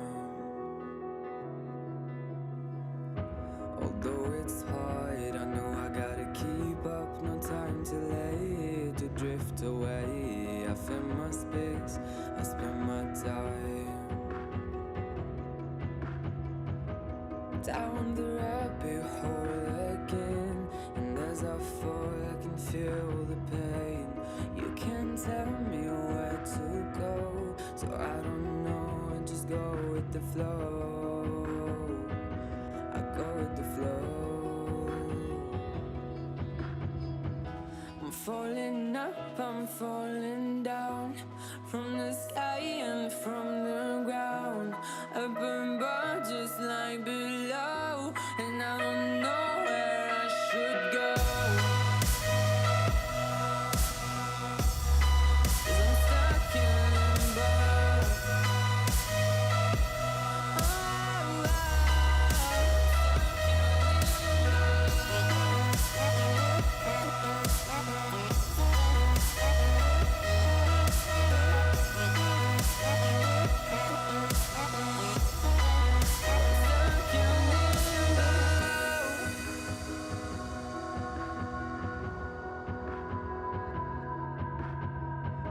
I'm out of love, but I guess I deserved it. Trying to hide, to pass you by. I'm getting down, I'm feeling fine.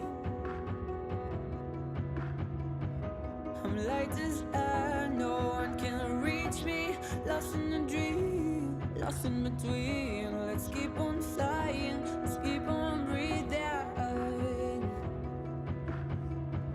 I'm falling up, I'm falling down, from the sky and from the ground.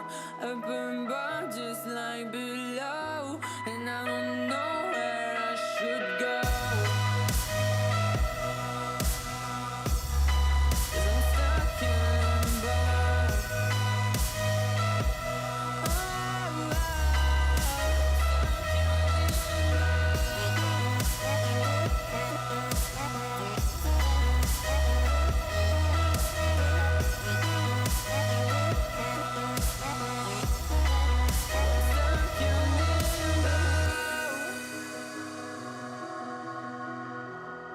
Cause I'm stuck in limbo.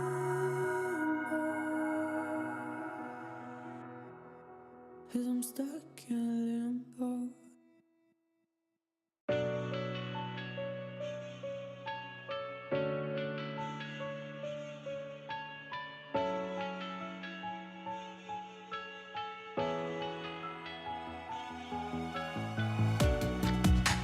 Living in the same routine, like the seasons I'm on repeat.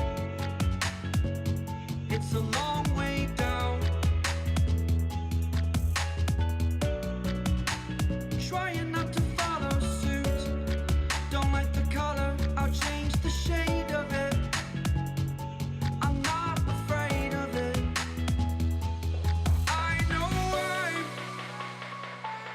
I know I'm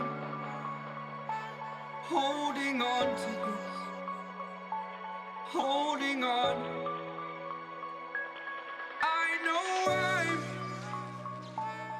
I know I'm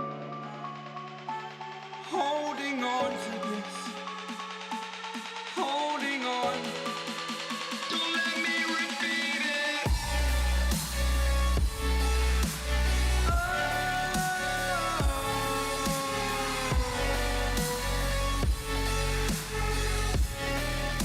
Don't let me repeat it.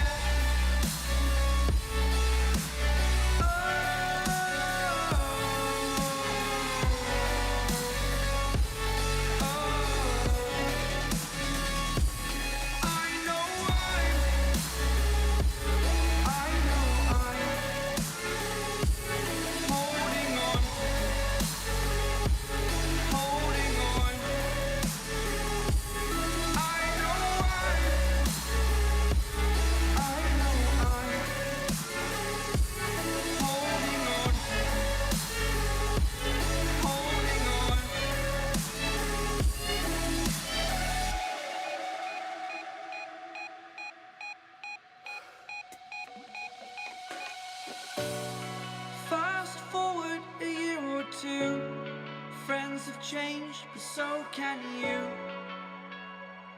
So can you. For too long about the mistakes, while I resent, I learned to hate. Forgot your names. Fear the struggle to follow on. Need to focus to prove you're wrong. I'm not wrong.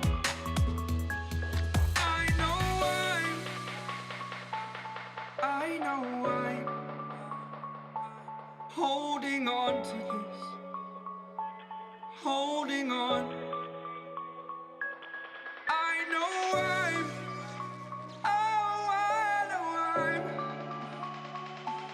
holding on to this. Holding on. Don't let me repeat it.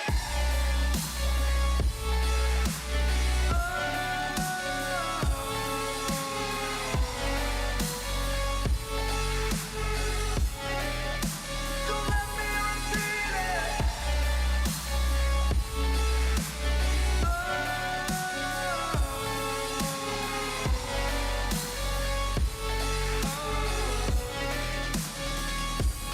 I know I'm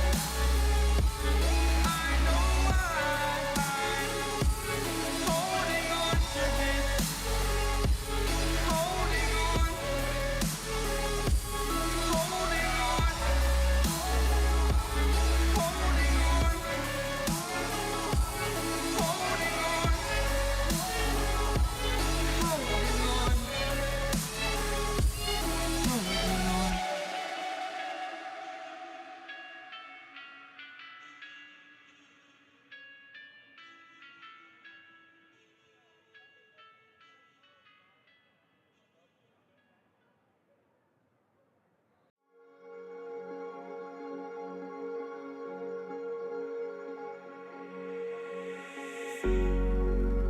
Cigarette ash, it looks like snow.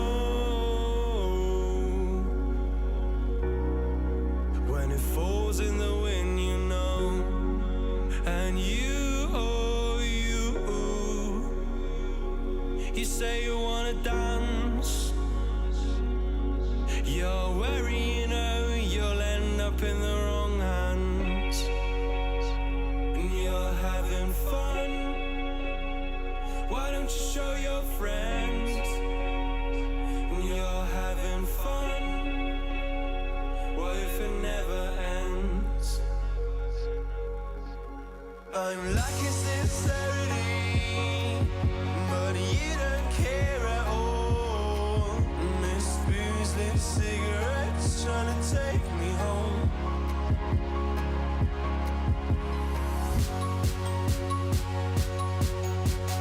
Falling in love just a million times, breaking it off with the feeling on ice still. She's as cold as December.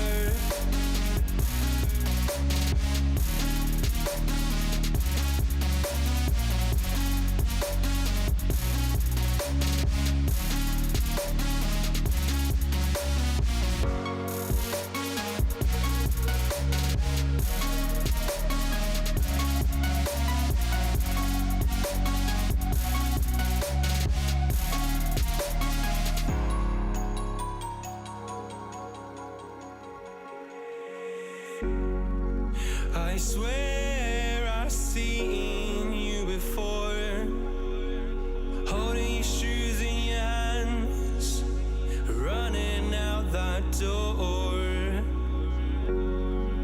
And you are nothing, but you say you wanna dance. And you're wary, you know, you'll end up in the wrong hands.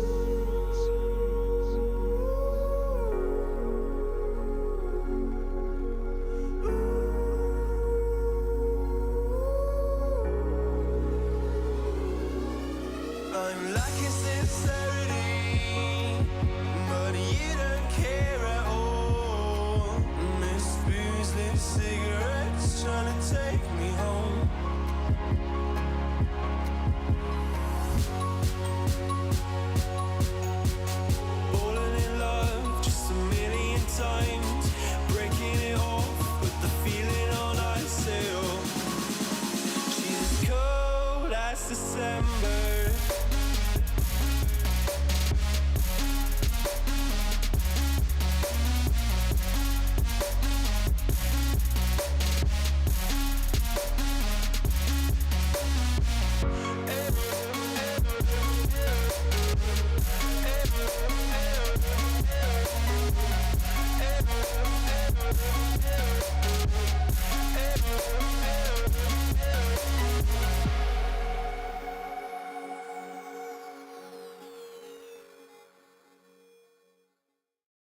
you in deeper than I let anyone else before. Fell in love with my broken pieces, took them all and made them yours. Didn't know what my heartbeat needed. Skipping out, no, I can't keep score. When I lose my breath, boy, you got me breathing. Oh, every little thing you do, every time you hold me, take me higher, higher. Every little thing you do, every time you hold me, take me higher, higher. Oh.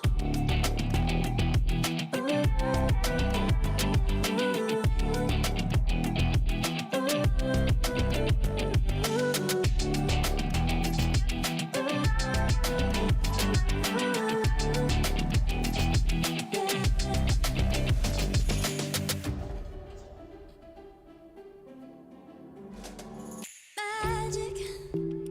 No, I'm never letting go. Now that I have it with you.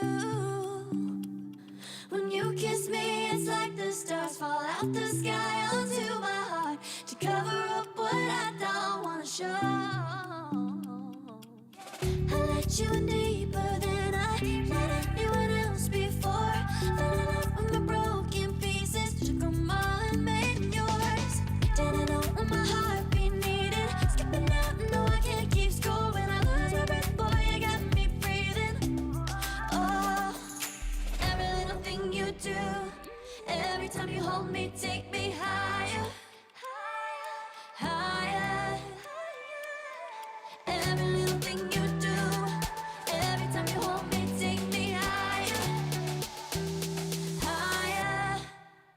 Oh, you take me higher, you take me higher, baby, you take me higher, you take me higher, baby, you take me higher, you take me higher, baby, you take me higher, yeah, you take me higher, baby.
I'm with you, I am able to keep pushing my limits. And all the drive that I have, well, I'm going the distance with you. I didn't know what I had till I knew what was missing. And everything that I dread, well, I built a resistance with you. Catch me when I fall, and I'll keep you on the ground. You were gone, I wish you'd stay. I could look at you for days. Time was well spent, that's when I knew that I need to spend my life here with you.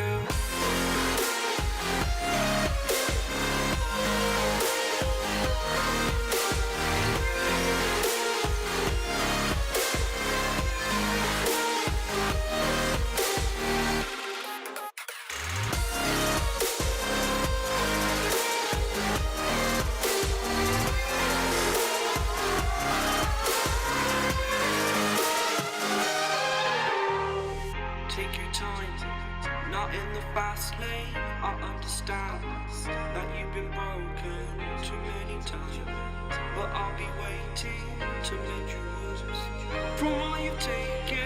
But if we listen to each other, admit our mistakes, then I can show you who I am, because I'm not the same. I'm better with you.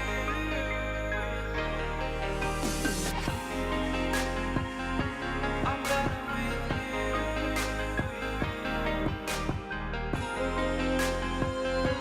I'm better with you. Catch me when I fall, and I'll keep you off the ground. That's when I knew that I need to spend my life here with you.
The seasons come and go like thoughts of you. Like a wave returns to the sea into the blue. They change but in a cycle that I can't lose. Each painful but delightful to live through. You came into my life just like another season. Not for long, just a time, just like another season. Maybe this time next year you'll reappear for no reason, but I'll cherish every day until you come my way this season.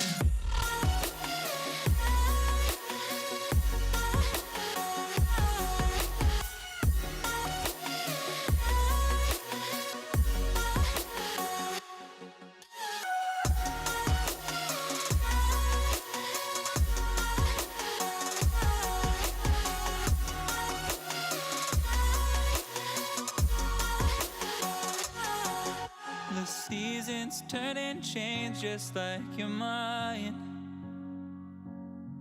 Like the sun gives into the moon, into the night.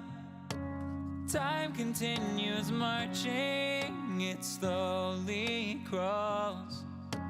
With each new one starting, I recall. You came into my life just like another season. Not for long, just a time, just like another season. Maybe this time next year you'll reappear for no reason, but I'll cherish every day until you come my way this season.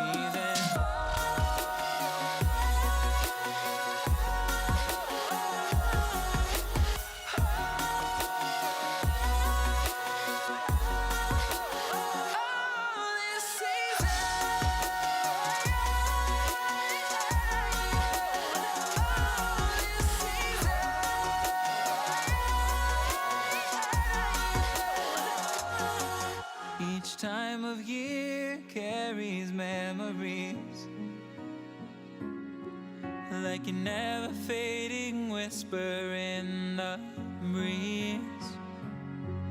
Oh, we will keep on changing all over again.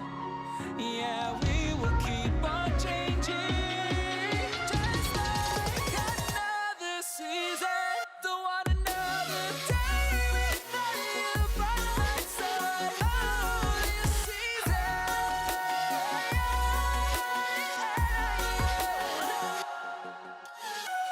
You came into my life just like another season. Not for long, just a time, just like another season.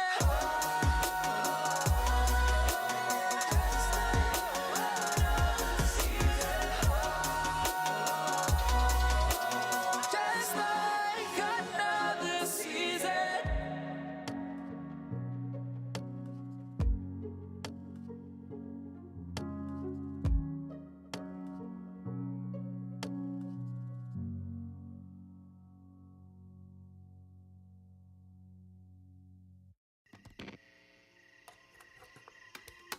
Is it okay if I'm to say I'm catching feelings from all the dealings?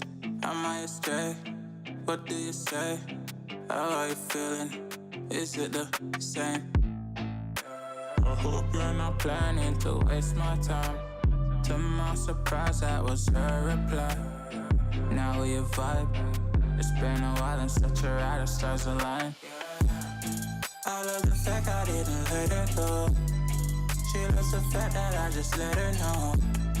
Now we're together, it's a different mode. We getting crazy in a different role. I love the fact I didn't let her go. She loves the fact that I just let her know. Now we're together, it's a different mode. We getting crazy in a different role.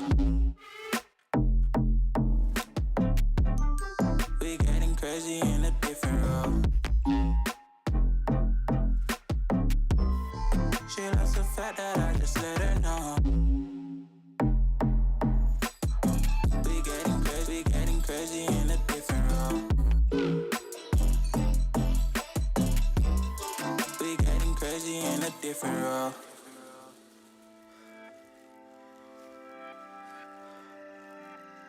She my do or die, my bona fide. My up when I'm down, she's always beside me. She makes me feel alive, I won't deny. Her love for me is real and kinda suicide-y. She's not the same, she's such a rare type. She's far from plain, at least in my eyes. She said if I cross her, I'll be in the grave or under her type, but yeah, that's still my babe. I love the fact I didn't let her go. She loves the fact that I just let her know. Now we're together, it's a different mode. We getting crazy in a different role. I love the fact I didn't let her go. She loves the fact that I just let her know. Now we're together, it's a different mode. We getting crazy in a different role. We getting crazy in a different role.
need you to like. You can watch me go, 'cause I don't need you to like me. Don't need you to like me. Don't need you to like me. You can say hello, but I don't need you to like me.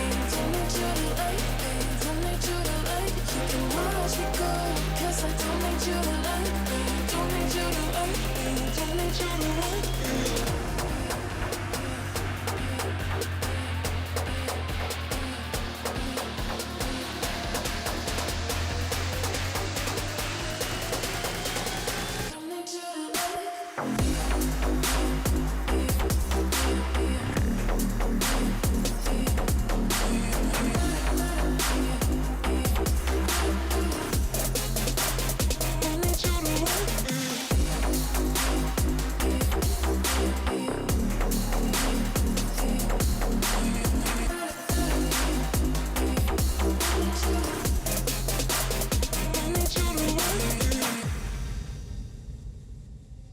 You can say hello, but I don't need you to like me.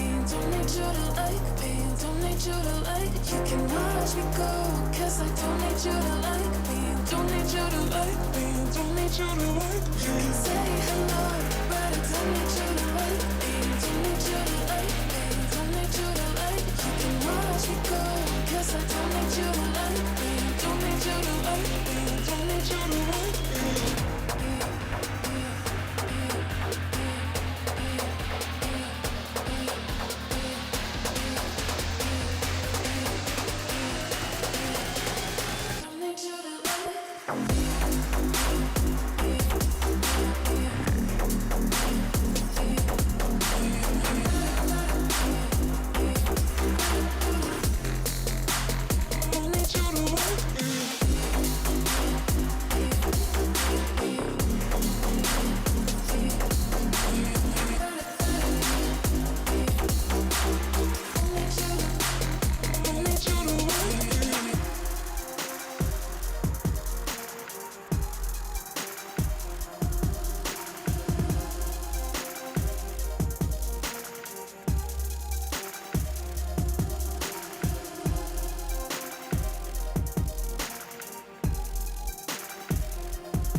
When you dream, do you see beautiful rays of light shimmering, guiding you through the night?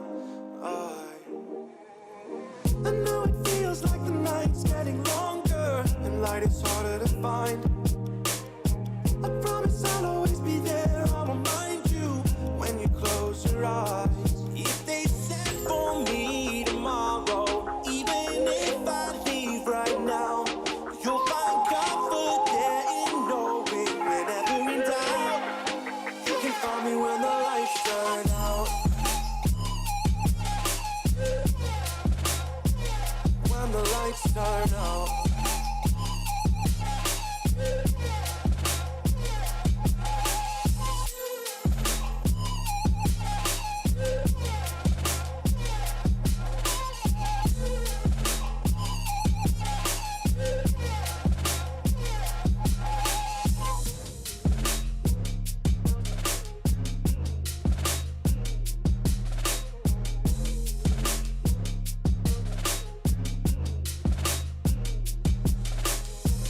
Even now, laying down hundreds of miles away, I can see you and me like it was yesterday.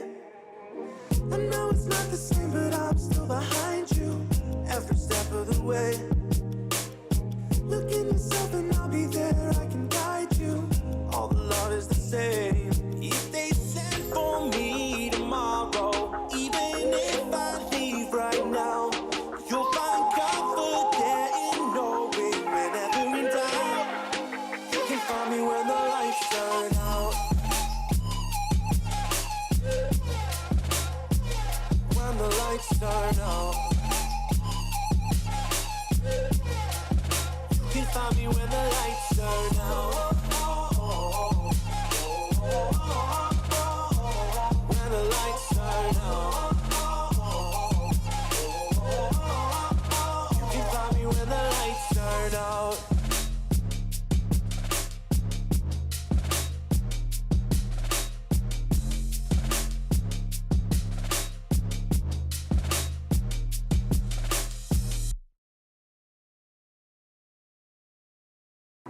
I need a second to take a breath, to keep me guessing with what you said.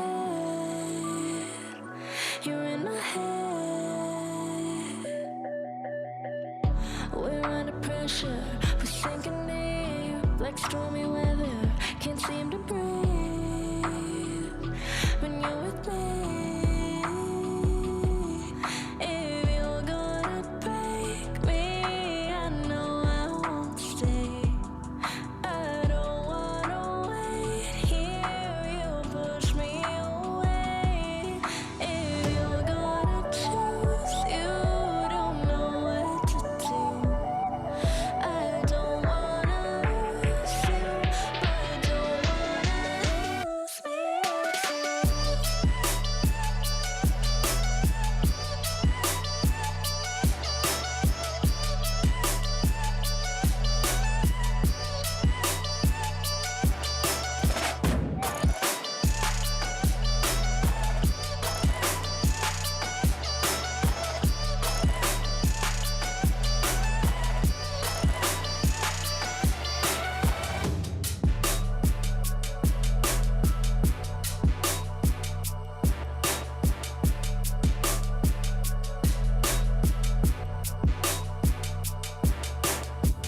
So complicated, don't mess it up. Feeling frustrated, it ain't enough to fix a love. If you're gonna break me, I know I won't stay. I don't wanna wait here. You push me away. If you're gonna choose, you don't know what to do. I don't wanna lose you, but I don't wanna lose me too.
message from a new world I'd never known.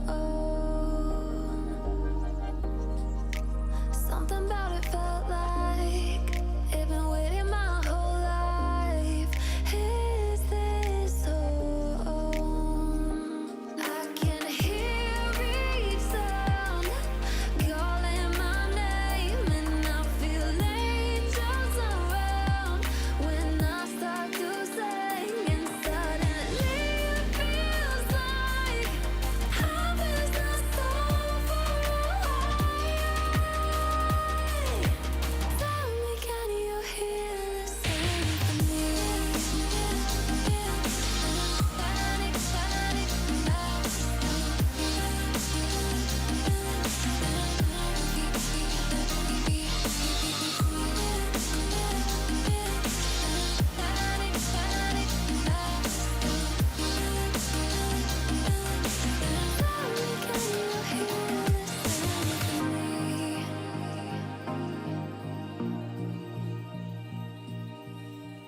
I can't help but think that it's meant to be, that I'm finally right where I'm supposed to.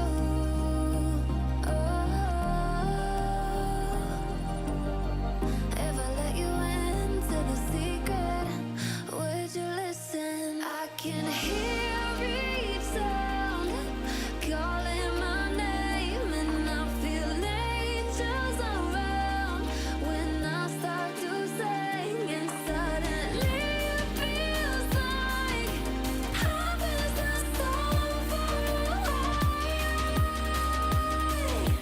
Tell me, can you hear the symphony?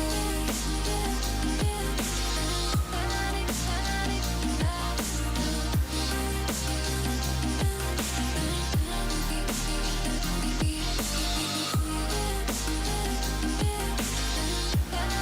panic,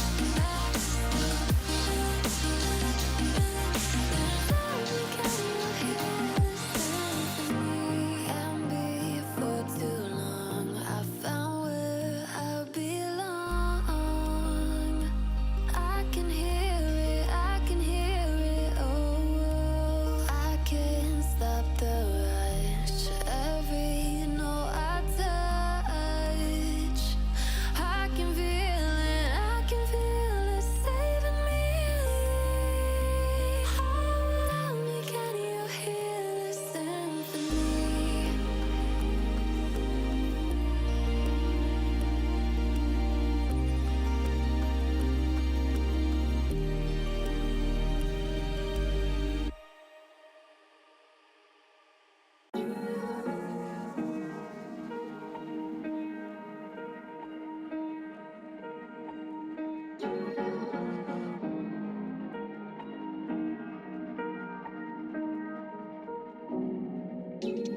Where you look, where you touch, where you feel, yeah. Where you look, where you touch, where you feel, yeah. Yeah. Can we talk about me and you? Can we talk about the truth? I wanna know, I wanna know. Can we talk about me and you? Can we talk about me and you? Can we talk about the truth? I wanna know, I wanna know. Can we talk about me and you?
me and you? Can we talk about the truth? I wanna know, I wanna know. Can we talk about me and you? Can we talk about me and you? Can we talk about the truth? I wanna know, I wanna know. Can we talk about me and you? Will you know? Will you touch? Will you feel? Yeah. Will you know? Will you touch? Will you feel? Yeah. Yeah, yeah, yeah. Will you know? Will you touch? Will you feel? Yeah. Will you know? Will you touch? Will you feel? Yeah. Yeah, yeah, yeah.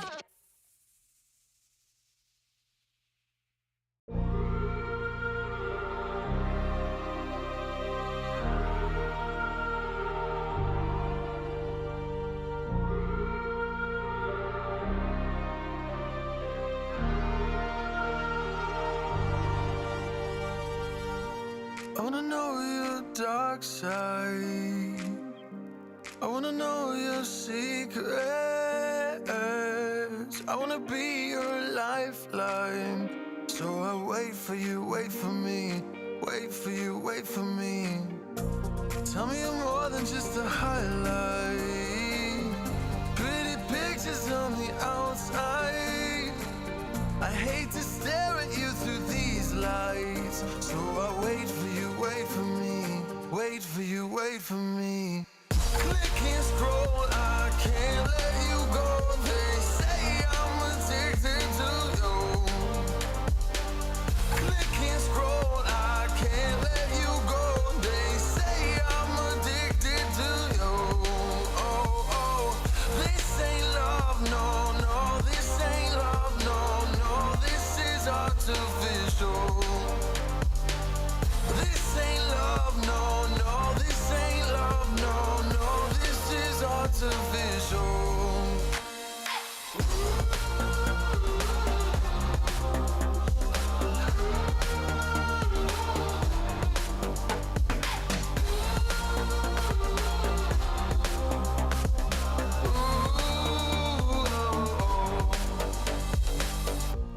I wanna know you inside and out. Wanna know what's behind the light. Wanna feel that real love from within. Let me in.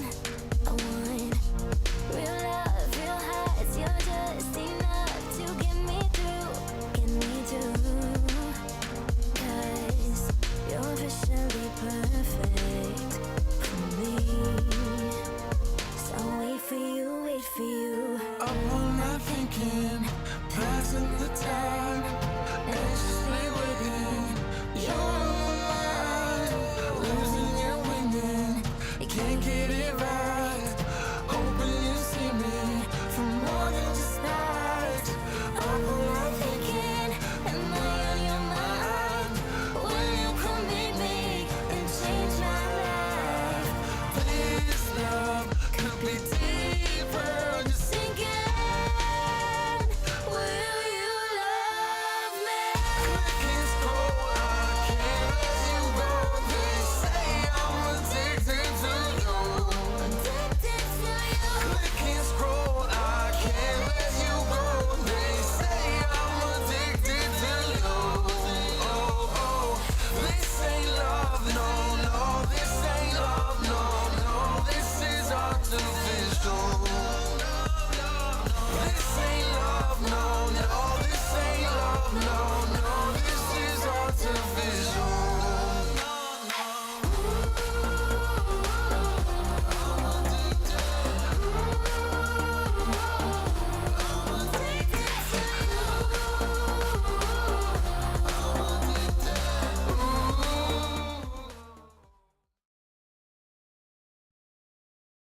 Welcome back, everyone, from that extended break. We appreciate you being here. Of course, we are ready to go with our final series of the evening. We did have to wait for a couple teams to finish things up, so we are ready to get underway. My name is still Orbital. With me is Mick, though. Mick will be joining in for this final series, and we have one for you right now. Mick, how you doing today?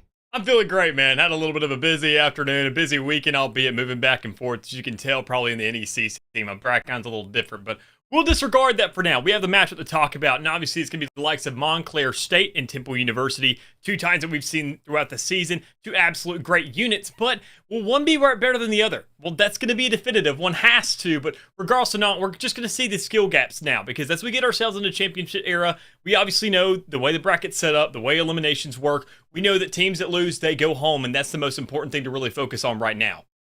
Yes, they do. Both teams are also ready to go as we have gotten word. So let's go ahead and run down the players for both sides. Let's go ahead and start with the Montclair State Red, who came into the spring 2022 and had a decently good time. You can go ahead and take a look there. It is going to be MSU, Divine, Bliss, Troglodyte, Cake, and Polar making an appearance here. It's going to be a good time, of course, and they will be hopefully giving us a good show after that 6-3. They ended at 5th through 8th in the playoffs. Now taking a look on the other side, Temple University will be dropping Tuppy, Vortex, Muldoden, Tiny, and Jexy. So this team actually finished first place in the spring 2022 playoffs, and they ended their regular season at 9-0. So a very handed record for both these squads. Yeah, and the thing I got to go ahead and mention is just the kind of the youngness, the fruitfulness of both these squads. A lot of freshmen I'm seeing, a lot of sophomores, knowing that at least on the side of Montclair, they have a lot of room for improvement. Because, I mean, you mentioned their placement. It's not the worst in the world. They're still here. They're still competing tonight, and that's the most important thing. Knowing they have a majority of sophomores and freshmen on their hands, it's outstanding to see them. But more importantly, Temple, their record's got to be a little bit more impressive. Going undefeated, I mean, you can't really sit there and ignore that fact, but they still have themselves two freshmen to work with. It's crazy. It is just outstanding to see the level of youth that is within this competition, especially within the NECC right now, the kind of talent we have on our hands, knowing they're still competing at this level. And I'm really excited to see, more importantly, what Montclair State can do, even if they don't really going on. But regardless, they're still going to have a fight in their hands, and I really want to see what they have to bring. Of course, and they will hopefully do that here along the three maps that we do have for you today. It is going to be Breeze, Haven, and Icebox. Montclair State Red will go ahead and open up on Breeze on the attacking side.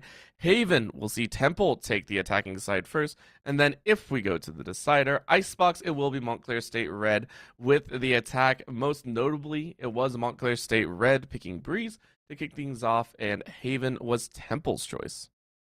Yeah, I know people probably know, but Breeze, goodness gracious, man. I am more than ecstatic to see this map. We see it being one of the most open maps when it comes around to the entire game of Valorant, and knowing that it is purely just a blank canvas. That's what I compare it to. You can do whatever you want with this map, because with so many people running Vipers, running all these Intel agents with the Sovas, with the Fades now being out there, which we're obviously going to have to talk about and discuss a little bit as we see her, but I mean, knowing what kind of composition can be provided, more importantly, off Breeze, it doesn't come down to a setup to get onto a site. It comes down to creating the site, then pushing onto it and finding a way you can really excel in this game. So for Montclair to be choosing that map, they have to have something really crazy up their hands.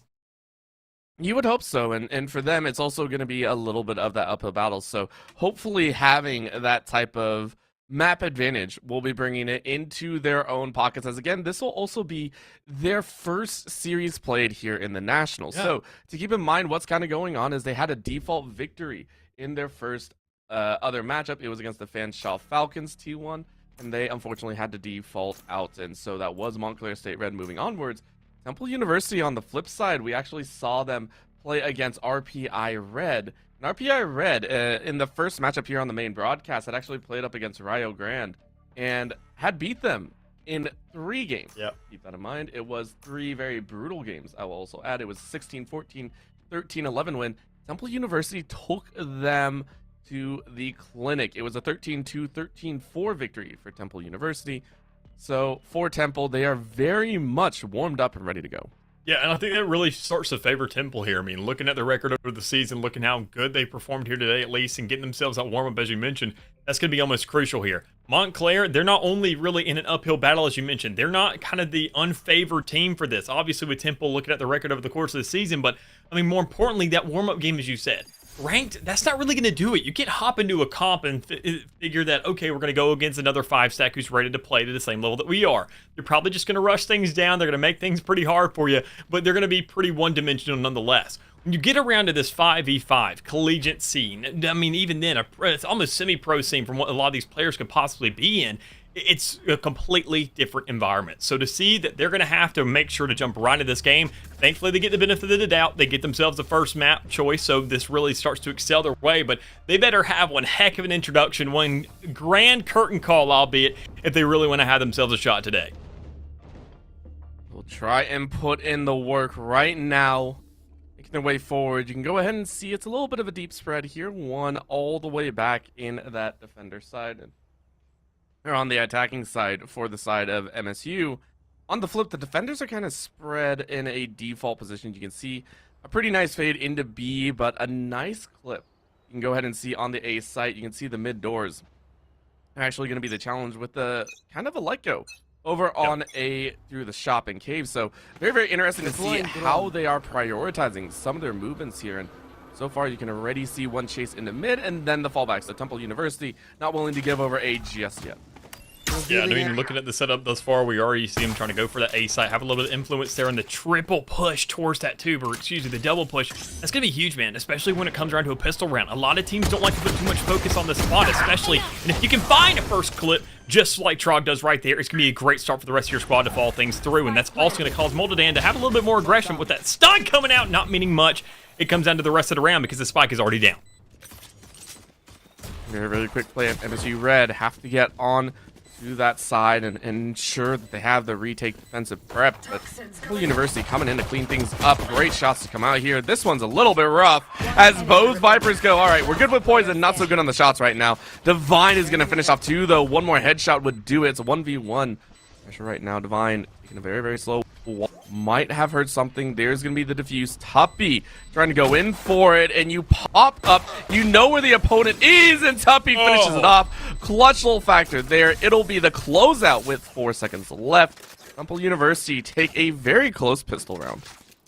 Last seconds to work with, and that's all you can really ask for in this kind of a game, especially in a pistol round, knowing how scrappy things are, knowing the kind of lack of utility because you want to make sure to hide there. Hey, have armor, have a legitimate gun to work with in the meantime, depending on which agent you're really using for this game. But already, I mean, looking at these compositions, I want to go ahead and mention for each side.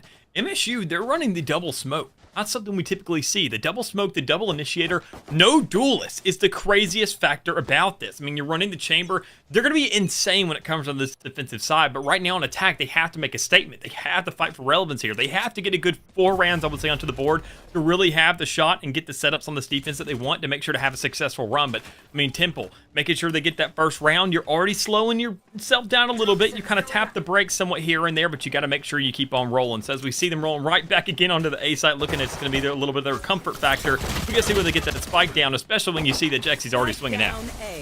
Jesse did swing, but was only able to find one. Divine was able to finish that one off, but Tiny, big guns coming out here, takes out Divine. Cake is always going to fall. Tiny is going to drop Polar. And it's pretty straight shot. Temple University with their gun advantage are going to lose two. Are going to lose two, but I mean, it's to be expected. 2 rounds to Temple. MSU Red getting plants in both of them, so they should have a decent amount of economy to work with. Yeah, and that's all it comes down to is getting that economy, and I'm really happy that you mentioned that even then to reinforce the fact that this team, they've got the plant down on both occasions. That's what they need. That's what they have to have literally when it comes around to getting yourself the buys in this next round, plus getting all that necessary utility to back it up, because I mentioned, I mean, this map is purely about creating your canvas, setting up your pictures, creating your site at your own fruition, and I mean, honestly, that's all it comes down to is make sure to have the utility to do that. More importantly, with your Viper, with that Omen that we see on the side of MSU as well, if you can make those two collaborate. But already, Temple having themselves a great start, a great first 2 rounds, and with Tiny on that Guardian, I'm expecting to pop off and really find an impact with it, because if you can get a first 2, maybe 1 or 2 kills, that's going to be outstanding for the rest of this game, especially if Vortex can hit that shot, but just nay, a little bit off. It always hurts to have to use your teleporter like that and not getting anything out of it. You did get information. You got eyes on the fact that you can now push up mid and A pretty much uncontested. You can see the 2 flankers from Temple hoping to make that flank happen and be able to pinch them off. Remember how large Breeze currently is, so a lot of space to work with here.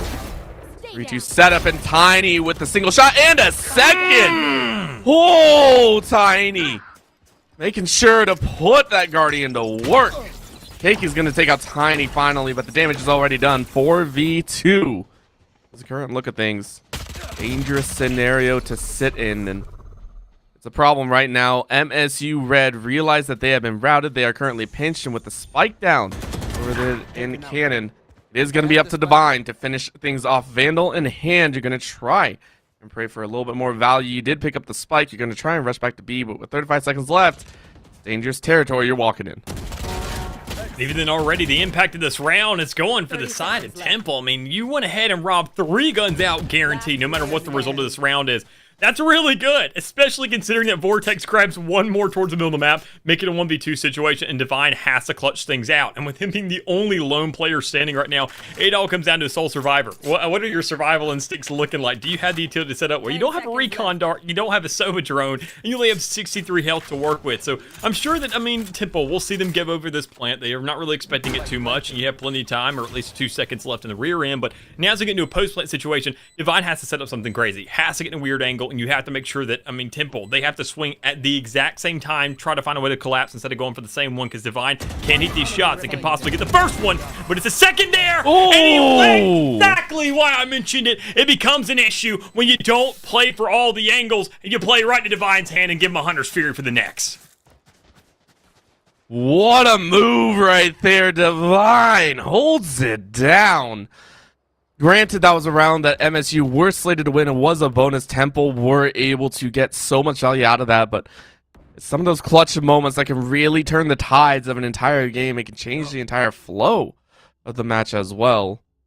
Leaving that alone, Divine currently has 6 frags, highest in this game so far. As you're talking about that, that Hunter's Fury ready to go for this potential opening, it could mean MSU Red have what they need to be able to break open this kind of all-inclusive gun round. It's going to be a little bit dangerous. MSU Red taking their time a little bit slowly because Tiny's right there ready for the first shot.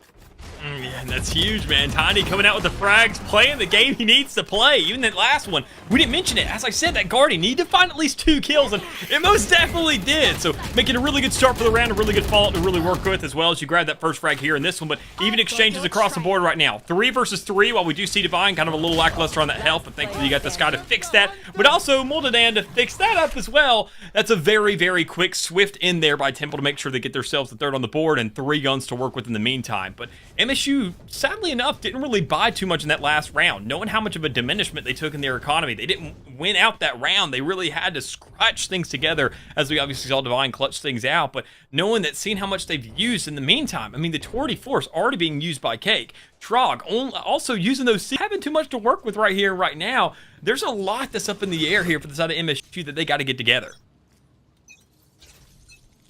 Always kind of hurts to see them have to do that, and it feels like Temple are going to have a chance to run things up even further. Nice little suppression out there to kick things off. Gives a bit of information back, but the knives are ready to go, and Tiny, this player is currently on fire. Vortex is going to find Divine, and the resets are there, but Trog is going to go skeet shooting, takes out Tiny from the air.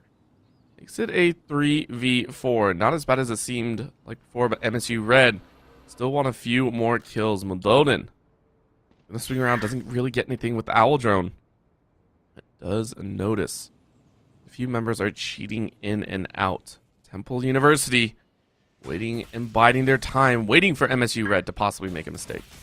And even then, you have enough players to go for the 2-2 setup. I mean, be it all the way across the map, get intel everywhere needy. But I mean, they're trying to cash in towards the middle, and honestly, it's the right gamble to take. Because as you can see, I mean, MSU, they're trying to make their way up the middle of the map. They're trying to get control. They're trying to come onto this B site from multiple directions, but it's really not providing itself the time of day. But there it is. Vortex getting one more into the board. It makes the job that much more difficult. When you see that Trog's trying to swing around, has nothing but a Guardian to play with, but that doesn't even matter. When you miss those shots, you just can't do it because Polar can get one, can't get another, and that's Temple University getting another round at that. Now sitting at 4-1 here for this first half. It's a really good showing for them. And Tiny, I got to put some emphasis on this player, not because he's breaking out the operator in this round, but because every single round before that, he's played somewhere different. We saw the second round where the guy was playing on towards that A site, playing aggressive for it, able to get one of those kills, but then also the retaliation, the follow-up towards A site, or B site, excuse me, on that next round to get 2 kills towards spawn, then following it up, playing the Blade Storm towards the middle, getting aggressive there.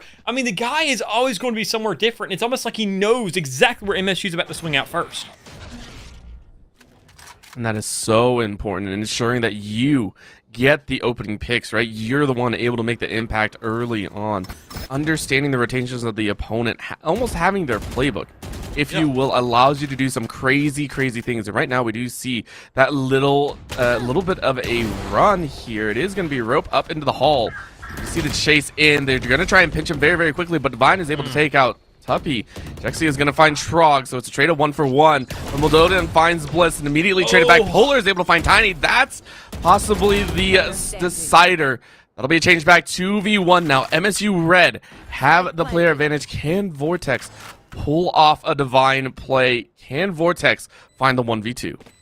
He has to have the read of the player towards 2, right? We already saw that perspective. We saw the player pushing that up towards A, and even then we had the benefit of the doubt of actually having the luxury of seeing the player in 2. With the flick of a lifetime, he somehow survives the 30 health to at least manage one more. So it all comes down to the chamber v chamber, but Cake is coming out with that one on top, making sure to secure a second round for the side of NFSU. But, I mean, once again, one of those clutch rounds. Very close. And even then, you can't manage to buy in this one. We're seeing MSU able to scrap rounds together, but that's the problem. You can't get scrappy. It worked for every here and there, but we got to see them with this being their map pick, where they actually start to feel comfortable, really start to excel in those shoes and say, we have a setup of a lifetime. We can make this game work. And we know offense isn't really our side of the field to be working with the kind of setup we got with absolutely no duelists, but for them to at least manage 2 thus far, if they can double that up, I think they have themselves a great shot.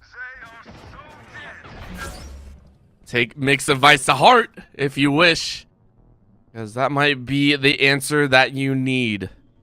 Into round number 7 here. University are going to try their best to be aggressive once again. Tiny playing up to this top side of Hall. Done this once or twice, and they found those optimal shots. That's going to be 1. Very nice pick. Immediately backs up with the rest of the team, and that sends MSU Red into a bit of a bind. You're questioning, where has your array been found out? That is going to be a huge problem. Really nice shot by Tiny.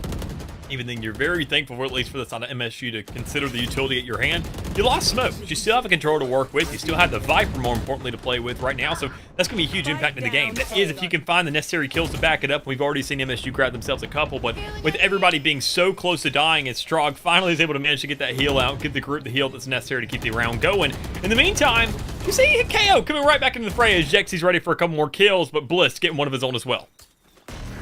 Feels bad. Always feels so bad whenever that happens. You're just like, well, that sucks. Oh, well. Moving on here. 3v3. 20 seconds left, and that's going to call for a rotate, but guess who's ready? Tuppy is waiting around the wings. Gets 1. Can you pick up a few? You get a second, and you'll take that. 2 headshots for 1, and it leaves MSU Red in the red. Temple University up 2 members, and Vortex finishes off 2-4. Calls out. The end of the round is here. The 5-2 scoreline with Temple University in the lead. And just great showings here by Temple thus far. I just like their resilience right now. They're just able to hold down a site, almost create a wall of some sense, but I mean, it's almost a figurative one. They have no Vipers being placed up pretty aggressively. They don't have any players actually station themselves, obviously besides Tiny, who's trying to push up every single time. Honestly, I wouldn't blame NSU to play the game slow off the get-go. You know Tiny's going to go for an aggressive angle. You know he's going to try and find that first pick, back up and play with the rest of the team, knowing they have the numbers advantage. But instead, we see Temple just holding things down while MSU needs to make sure to make these plays, kind of play it out slow, because once again, if you're not ready for Tiny, you're definitely not ready for the rest of the squad. Tiny looking humongous right now. A disgusting display of skill here. Challenging at the orb is one of the few things that that I'm always impressed at for some of my teammates whenever I play. It's just like, I would not be that ballsy without some teammates in the backline, right? I just wouldn't. And to challenge for that, win a 1v2 and be like, yeah, no big deal, just another day in the park, is ridiculous. Granted, it was a little bit lower end purchases from MSU Red.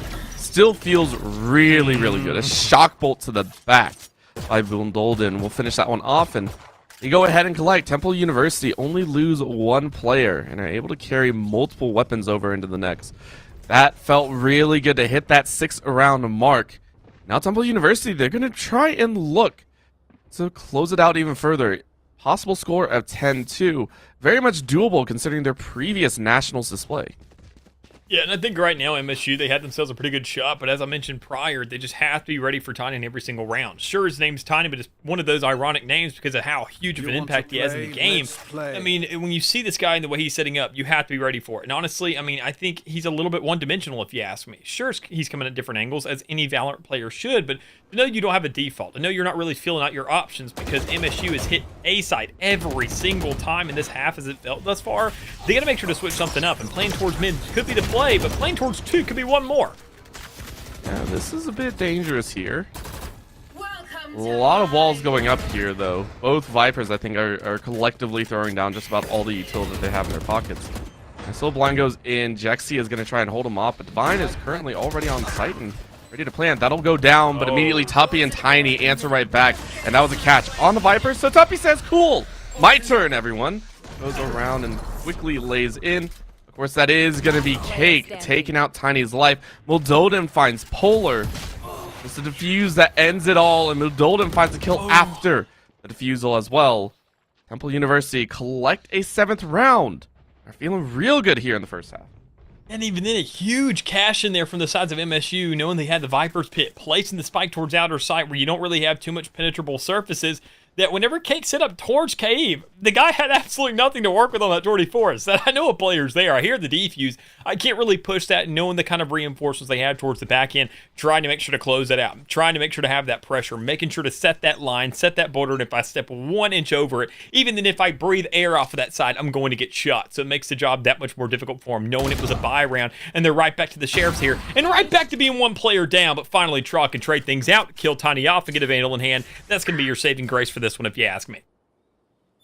It's taken a while, but being able to trade 1-for-1 against Tiny is a huge value play, right? Considering that normally Tiny will be able to eliminate 2 to 3 members at a time. Yep. Keeping it to 1 allows, well, what I thought was going to be a chance back, but it seems like Jexy had a little rotation on their own mind. 3v3 now.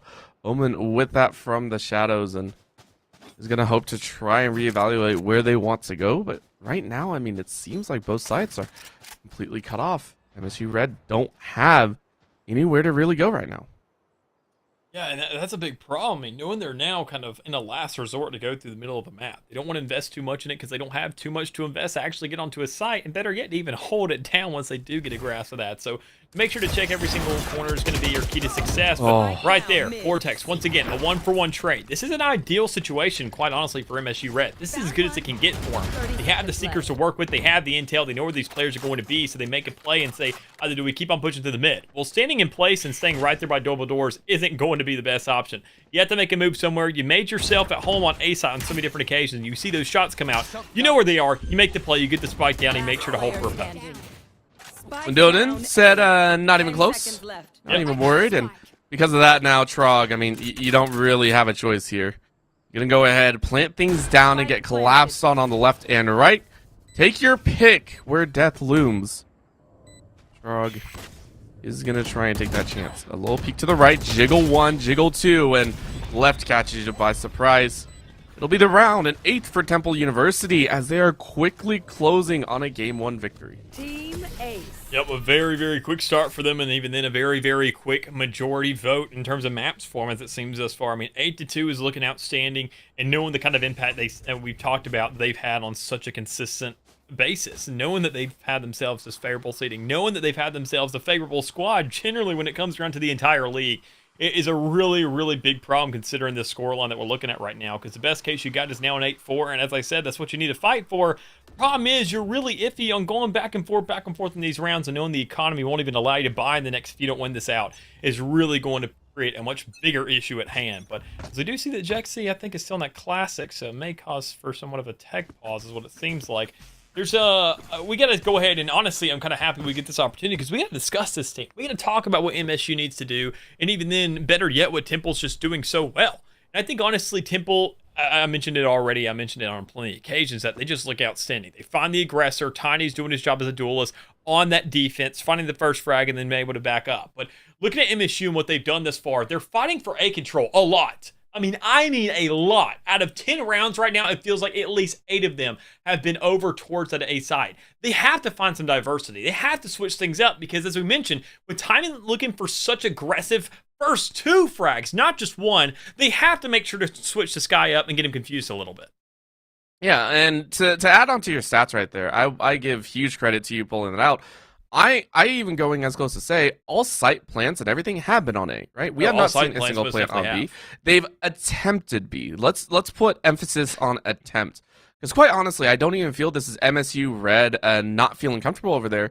It's the fact that Temple University just have a stronger push applied to B, right? That's what it actually kind of feels like right now. And because we saw how quickly they can collapse outside of A, I just want to point back, I think it was to round 4 or 5, we watched a full collapse as soon as Temple realized that B was going to be the play. They hard collapsed in, did not allow MSU Red to do anything, and so now they're going to try it this one time, and they have been allowed to even enter the site, but Tuppy's right there and waiting. It's a 1-for-1 trade to start things off. Cake with the operator.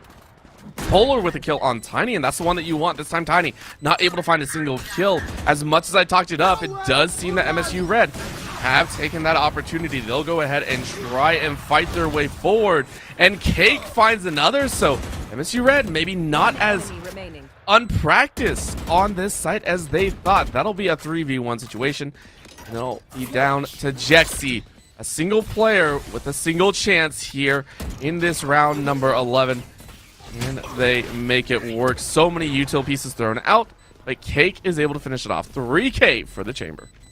What do you know, man? As soon as you start to switch things up, once you start ironing out that emphasis, that entire tendency of one squad to say hit A, hit A, hit A, at what cost? At what point do you say, well, you know what? We've kind of given them this tendency to go A on so many times we can finally hit B.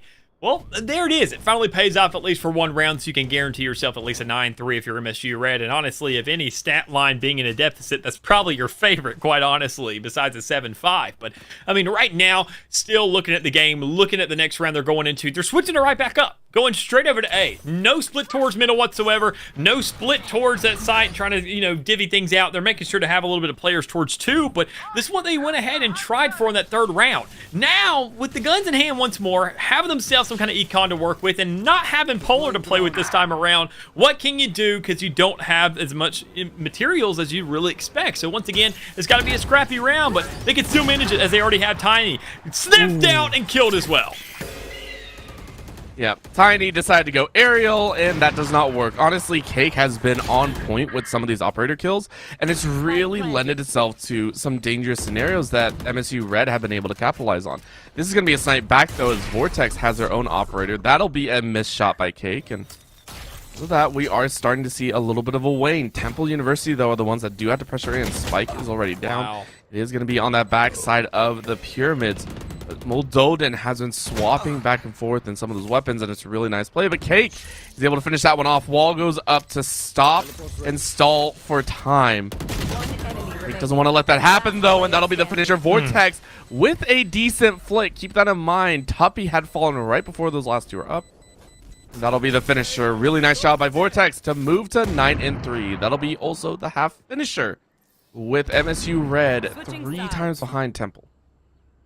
A good half here for both sides, I would say. MSU making sure they can get themselves some relevancy on the board, not as much as we expected, but Temple making sure they really iron things down, show that they're not here to mess around, showing that they have the warm-up, as you mentioned. And honestly, speaking of warm-ups, Cake is the player I'm thinking that is warming up for the second half. Being on the defensive side, being a chamber, and having an operator, that's already a huge influence in itself. But when you see in the hands of Cake that it can be an absolute menace, that's going to mean one more thing, and it's going to be that much bigger of an impact over the course of this game. And that's what we have to keep our eyes on, quite honestly. I think the way that we saw, you know, obviously, Vortex with a couple kills here and there, but not nearly as much of an impact of what we see Cake putting into the game right now. And if you see this guy with no warm-up game beforehand, but having a couple warm-up rounds and doing pretty darn good with them, if you ask me, I think going forward, it's going to be a pretty good shot for MSU if they can make sure to hammer that down, get that gun in his hands, and make sure to keep it as well.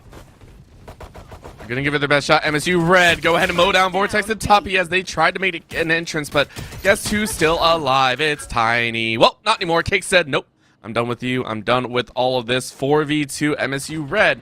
See to hunt down these last 2 members. Jexy might find an opportunity. Shots around, and that'll be the finisher. That's going to be a 2-piece. Temple University finding an opportunity and hanging on to it with all their strength. 2v2 now with a minute left on the clock. It sounds like they were just going for the spike and trying to rush their way out. 2 members rotating over from B to A.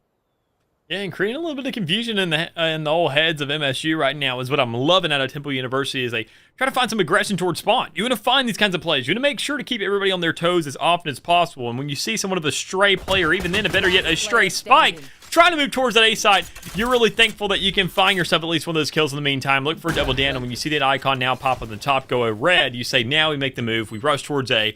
It's only Multidan who's towards anywhere. We don't really know where the guy could be. If he's not towards spawn, we've already flashed something out. He's not wide out in the open, so we can make sure to have some kind of a push, but we have to do it together. So now as we see Trog trying to make a play, trying to get up towards those double doors, trying to more importantly get towards that spike, we see no collapse. So once again, it's just funneling players, 1 and 1 and 1. Better yet, instead, when you see Multidan could have the lineup of a lifetime here. We saw lineup number 1 happen, but it's a fake defuse. Great draw out. That's only a recon bolt in name. And the shots through the wall are actually able to find it. Well, Dalton just has to play for time, and the shots tick even further. Last one in the clip. A clutch out by Moldovan. Perfectly played, as all things should be. Moldovan grabs the pistol for Temple University. Another absolutely huge round here for the side of Temple to make sure they can get themselves the first of this half. Not only in the last half, but this one as well. That's a guaranteed 4 rounds, especially considering how well they've been playing the game thus far. Making sure to get these setups, making sure to make these plays. Look at how they've just really laid out the game. Multidan able to make sure to take a note of Divine's playbook there, saying make sure they swing one at a time. Make sure they line up for me, and that's exactly what they did. You even placed the thing behind cover. I didn't even know that was penetrable with the Ghost. I thought the thing was weaker than that, but I mean, goodness gracious, if I've been proved wrong today, you always learn something, and I'm here to learn a little bit more if Temple can give it to us. I mean, if you're taking a look, right, it took like 4 or 5 shots straight through the walls, so it was not easy by any stretch, right? That was only about, I want to say, 10 to 15 damage per shot that landed. That's how crazy that was. So it was a very, very dangerous spot to be in. Temple University now into the second round of the half are down to a 3v3, but weapons in hand should be able to make short work of it. MSU Red, though, they do not want to lose this one. They do not want to lose another round here in this half. Every round forward means a little bit rougher time, and with that poison wall going up, Vortex is going to have a chance to try and slip in. Onto a 1v2, that's a good spray. Gather it up for a 1v1. Trog has to go for this defuse. It's going to be half, though, as that's a hard walk, and they're going to try and sprint it out. Trog is able to finish it off, wrapped up nicely with a bow on top. Take your hard-earned round. And even then, I mean, as we can see from the buys, they also gave them their hard-earned money because there was a lot put into that one. As we can see, the MSU made sure to invest a little bit. They got the half shields. They had the Spectres to work with. Some of them had Marshals. But knowing they can still fall things up, knowing that we're still in the same exact situation, just on the other side, but for the side of Temple University sitting with its half shields, things are going to be a little bit rocky here. I like MSU making sure to throw that curveball in early, saying, this is the side where we're favored. Mick said it. So, I mean, that has to be right? Well, don't rely on me too much, number one. But number two, I mean, quite frankly, yes. You were set up with double controllers. You have this entire map smoked up like Snoop Dogg's mansion on a Saturday evening. You need to make sure you can have yourself the stationary plays, this kind of aggressive angles you need to hold down, and even then, MSU has made the most of that, grabbing a good couple first kills, getting these kill advantages right off the get-go, and saying if we do have to clutch things out, we know we have some air to breathe in before that really gets here. And you're coming up with all the great analogies here today, and I'm here for it. I am absolutely here for it, Mick. Taking a look, though, Vortex is prepped and ready on the wings. Only a pistol in hand. It's going to be a little bit of a swing, and I think Tuppy was able to miss. That was very, very close. Bliss, though, going to find Vortex's life. That pistol itself to MSU Red. Feeling a bit more confident here. Tuppy responds in kind, though. Cake able to dodge out on the first shot, can't dodge the second, and Jexy coming around the corner, keeps it at a 1-for-1, 3v2 now. Temple University, unfortunately, Moldovan realizes Bliss was hiding off in a corner, down to a 2v2, and Jexy getting tagged on the back line, 37 HP, has to get this plant. Can the bolts go out and find it? You find it after the spike is planted. Divine almost keeping that out. Tiny with the flick, though. Can you get one more flick? A little bit of a headshot, and you do! Tiny with a clutch out of their own is going to put University one away from game point. And that's an absolutely massive play as well. I mean, considering that both sides, the unfavored squad when it comes right to money, still able to pull everything out, make sure no bars are held back, and still managing to come out on top is an absolute influence from both squads. And I mean, I give them a medal of honor for each side. But knowing that going forward now, we are seeing everything being brought to the table. Cake, glass cannoning right now. Divine, knowing he doesn't have too much to work with, praying that he knows he's at least got one more after this. But looking at the rest of the squad, knowing that Temple, they are set up for this. I mean, there is no doubt about it. Knowing the money they have, the weaponry to work with, they have to play this aggressor, and they're doing a pretty good darn job of it, already getting onto this A site pretty successfully with Tiny up top, but getting shot down like a skid as you mentioned earlier. But with the aggression, with the spike already going down, it's a 5v4, and the Viper's been here to back it up. You love to see it. You're really happy about it, and Jexy is the most happy about it. Gets 2K before falling. Now Tuppy is just walking around. I love that animation, by the way. That is by far one of the greatest. Tuppy now has telekinetic powers. That's what we determined last round. Huge shots through that poison, though, as Cake is just looking for a kill. You're hoping for a prayer, but look at all that vision denial. You cannot do a single thing. Tuppy hiding off in the wings. They do not want that operator still in hand. Temple University 1 game away on MSU Red's pick to go ahead and take a step forward into that bracket stage of the Nationals. It's a huge start, man. I mean, and honestly, looking at the way the game's followed up, it's like a snowball that just gets larger and larger. I mean, you can find your stops every here and there, but it's still going to have some remnants left to start over once again and still keep that momentum rolling. And that's what we're seeing at the Temple. They're looking so darn good right now. NSU, sure, they've had themselves some good showings every here and there, but they've only gotten 4 rounds collectively, and as I mentioned, this is going to be the half where they were favored. I'm not seeing these aggressive smokes. I'm not seeing them utilizing this utility to the fullest extent and making sure they can get these aggressive angles, as they're still, the respect has already gone down for Temple. You can see it right now. With how aggressive they are, they don't care if you're smoking, they don't care if you're sitting there, they don't care if you're shooting at their face. They're going to press that W key because they fully believe they can find that kill, and they most definitely do. They're happy about this one. They feel that this is one. Vortex is going to find one. The finisher is there for Moldovan. And it's 13-4. Temple University continuing on their streak of wins here. It feels like they were able to complete the regular season at first place in their division. And they want to spread that to the rest of the challengers here. 13-4 here in map number 1. An outstanding start here for the likes of Temple. I mean, that's obviously going to be said by the scoreboard alone, but knowing that not only that, just the way they ran that map, it was not even their map pick, is something more important to really look at. Knowing that Tiny and Moldovan absolutely went off there. They were a dynamic duo, being that duelist and that initiator. It wasn't a sentinel and a duelist showing that they could excel on both sides. It was the most important duo in the game when we're talking about role responsibilities here. It shows that Temple, they have ironed everything down they need to. They say we have a sentinel as a follow-up, we have a control to make sure that our fights are easier, but if that sentinel and that duelist are doing their job, that's all that matters. We can play for retakes once that spike goes down. We can make sure to get aggressive on the site when this attacking side. We saw dominance from both halves, and that's the scariest thing for me, knowing that we're going under their map selection next. Of course, and the side of the side of the opponents there will also try and do the same. Montclair State Red have a little bit more work to do to try and figure out if they can take this win, or at least try and come back in this game number 2. Don't go anywhere. The NECC mainstream will be right back with some more Valorant Nationals action.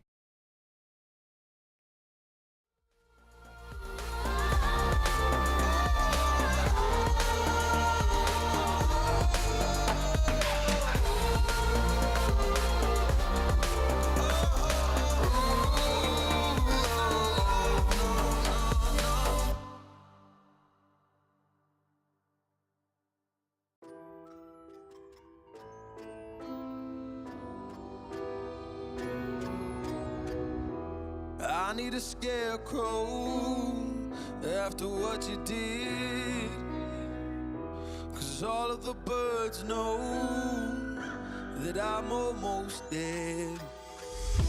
I'm barely breathing, I'm barely awake. You left me in pieces, there's no more to break. Don't wake me up, not in this century. Don't wake me up, 'cause you're just a ghost inside.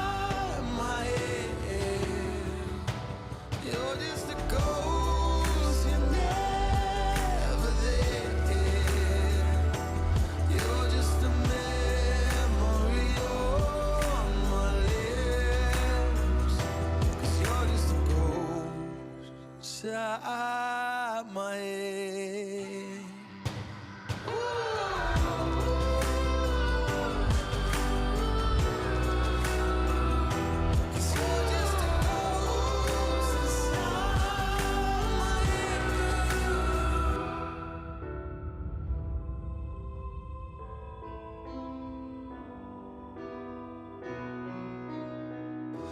I need an angel after what you did. 'Cause you were the devil, you messed with my head. You lied to my mother, you lied to my friends. You said that you'd be there, but this never ends. Don't wake me up, not in this century. Don't wake me up, 'cause you're just a ghost inside my head. You're just a ghost, you're never there. You're just a memory on my lips. 'Cause you're just a ghost inside my head. You're just a ghost.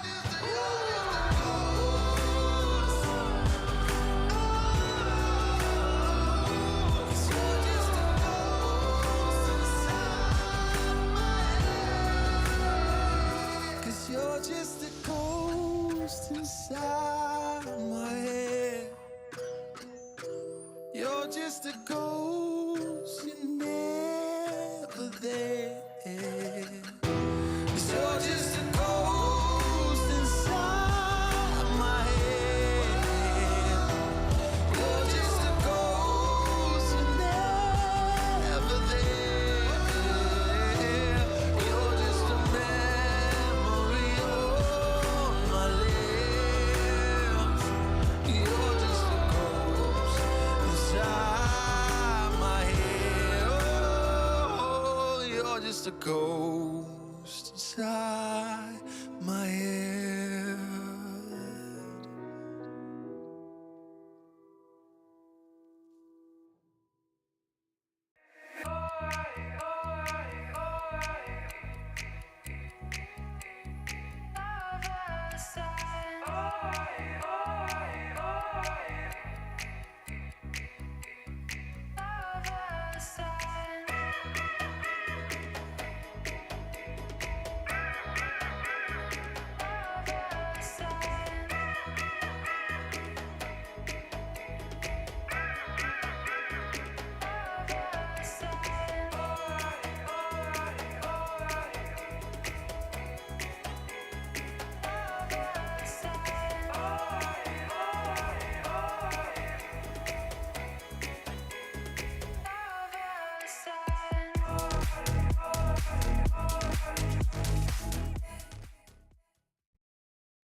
Welcome back, everyone. We are here for game number 2 between Temple University and Montclair State.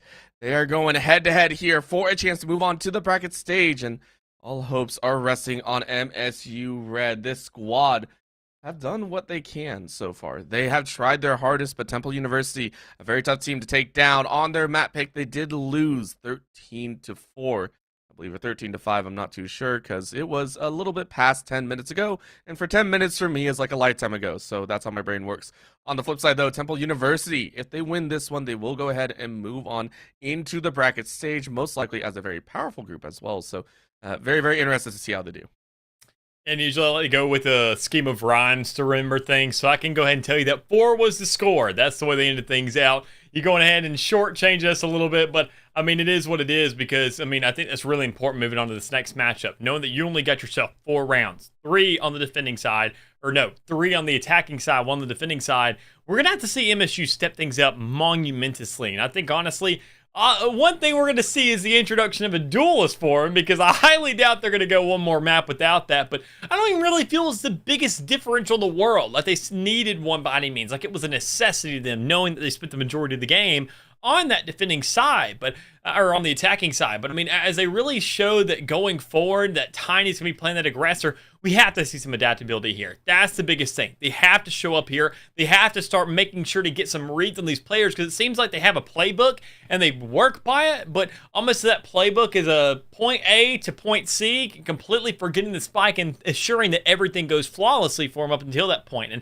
that's just never going to be the case, especially knowing it's Haven. There's a lot of chaos on this map, and the defenders can get from one side of the map to the other so darn easily with all the defense they have set up according to this agent select. They have to be ready for whatever's coming to them.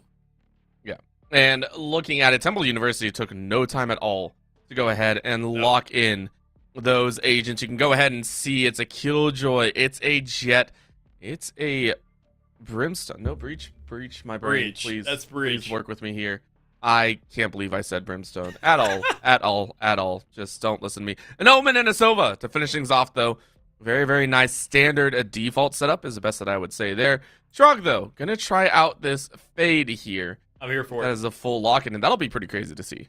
It most definitely will. I mean, knowing I was talking with you in production afterwards during that little break. I insta-locked this woman. I was never an insta-lock guy. I was purely a fill for the longest time, and until Faye came out and I got my hands on her, I loved every single millisecond. I've cherished every single one of those I've played with her in my hands, and she's outstanding. I think she has some of the best potential out of any agent in the game by far, considering that the one comparison we have are the other initiators and Sova being the only one that does her job. She does it just a little bit better, considering you can find yourself the right lineups on Haven, knowing that, I mean, just look at the aerial shot here. Every single one of those rooftops is her playground to work with on that Han. And look how many of them there are. It is outstanding, the kind of capability she has on this map. I think, honestly, that MSU have a pretty good shot here if they can just make sure to manipulate the fact that she is now in the game to really get in that favor. But the biggest trade-off I'm seeing is, once again, Tiny on that Jet, and Divine now switching over to that Reyna. Reyna didn't really have too much of a huge influence when we look at VCT, or even then just generally when it comes around to Haven in general. I want to see whether or not Divine can really start to change my mind on that, or really just make a switch up in the play of a lifetime to start convincing me. Yeah, this is gonna be fun. This is gonna be very, very fun to watch. I'm excited to see again MSU on that defensive side. They'll be trying to keep things under control. Temple University gonna have a potential run of the show, of course, here on the attacking side. Couple Ghosts, couple Classics, just kind of dancing it. And then Divine, of course, going full spray and pray mode. I love the frenzy. Come out here. All eyes are open, though. It'll be a nice little touch here on the C site. Hard rush. This is going to be a skill check and a half. Eyes are open as Bliss is down to 18 HP. You could already see it there. Bliss had no idea that a level of aggression was coming through. Even then, the teammate that made the call said, I'm backing up towards Garage, and there it is, Divine being that player to make the call. And also get the first kill on the board as well. But sitting in a 5v4, things are still more than doable. No heals on the field for either side, keep in mind, besides Divine, who's absolutely going off, finding all the necessary kills, knowing that I got 150 health. I can do whatever I want on pistol rounds, because they're ours, and that's the first one on the board here for MSU. Make sure to bounce back in a pretty quick fashion from that last map. That had some rage behind it. That had a bit of anger behind those plays, and I love it. That wound. Yeah, it was good though. MSU Red go ahead and collect one. You can see the challenging buys though. Temple University are going to actually do the same here. So this is a full commit. Wow. They were able to get the plant, which is why they're allowed to do this. But ooh boy, this is gonna be dicey. This is gonna be spicy. Temple University gonna come out with a nice little surprise for MSU Red if they're not careful. Yeah, we sit there and expected the fun there and before the first round even started, but Temple said, you know what, better yet, we'll give you a carnival. We'll give you plenty of options of fun, and better yet, round two will provide just as much. Already seen the aggression come through, Tiny trying to look for an opportunity to use that dash to get in, but instead opting for the other, I'd say, direction to get out. You got to still consider that spawn is clear. You have the KJ turret back there keeping the watch, so you know, hey, you have full wraps of your spawn, as we can see Divine trying to make a little bit of a play there, but knowing that the flank is going to come out, knowing you have a Spectre already holding that angle, and knowing that Divine's the one player making sure to get that push, he's almost taking notes out of Tiny's notebook from that last game, and whether or not he can be successful comes down to whether or not A is going to be the play. Can you imitate Tiny? That's the big question for us right now. Nice little suppression goes out, does tag 2 to 3 members, and there's a lot of information. Polar holding an invisible nade this time, saying, "Listen, this is the chance here I have. Just dancing away. Feeling it. Said, no worries. Yeah, there you go. It's getting some squats in. I mean, you're KO. You're basically, you have unlimited fitness at your capability. So, I mean, why not go for it, right? 30 Flex it off the seconds rear. Yeah, I wish I could do that. My old joints do not allow me to do that many squats in a row. What it does allow is to watch this happen. It's going to be a huge breakout into B. It's going to be a challenge. Vortex immediately gone down to Polar and Trog were ready for it. And this is not looking good for Temple University. They invested so much into this round, and it doesn't look like they're going to get anything of it. 10 seconds left, and the spike is on B. They don't have a chance to do anything. 5 seconds left. There is nothing of the sort. Shots completely go all the way out. It's a spray down as Mudolden is able to take 2 to the grave. Tuppy is also going to make it expensive, so multiple members collapse right at the end. Oh my gosh, was that a round? MSU Red collect heavenly on it. That does mean Temple University's attempt at a 50-50 does not work. That entire push alone, we saw MSU go from a flawless round down to having 2 players in the matter of 3 seconds because they pressed that W key once the round was over, expecting to be invulnerable. That's not the case. Let me tell you what. You lost almost a collective of, I'd say, 5,000 creds just off that one play alone, that making sure to go forward, you can't allow that to happen again. So, I mean, looking at the game, obviously we know that MSU, they have themselves some guns to work with, at least one more Spectre in their hand, but Temple, they feel confident about that, knowing they can get that round, knowing they have sheriffs to work with. At this kind of a rank, you're expected now at this stage in the game to say you know exactly how to use that sheriff to its fullest capability, and that kind of scares me to see what they can do in this round specifically. All eyes are open, but Bliss, keeping eyes on that recon bolt, knows exactly where it is, and Jexy says, ha! You don't peek me! Jexy finds cake as well. That was a little bit dirty there. Very, very nice play to open up that C site. MSU Red now in the red for this one. They did not enjoy the fact that they lost 2 defenders right off the rip like that, and Divine is going to try a little bit of a garage play. Sweeps right through, and Divine gets a blind shot. What a fantastic read. Follow up with the second Divine, answering right back for what happened before. Now, with a little bit of globe out, trying to deny the vision. Divine makes it a 3K. Nice dismiss. Follow up on the back end. Trog is going to find Tiny's life. And now this is the expected outcome. Mudolden is found out in the Hunter's Fury. Just like that, MSU Red take 3 in a row. I mean, the re-engagement and the capability of Fade, I'm going to talk about that. Yes, all you in chat wondering why I'm going to be talking about Fade here for the next 30 seconds is purely off a play like that alone.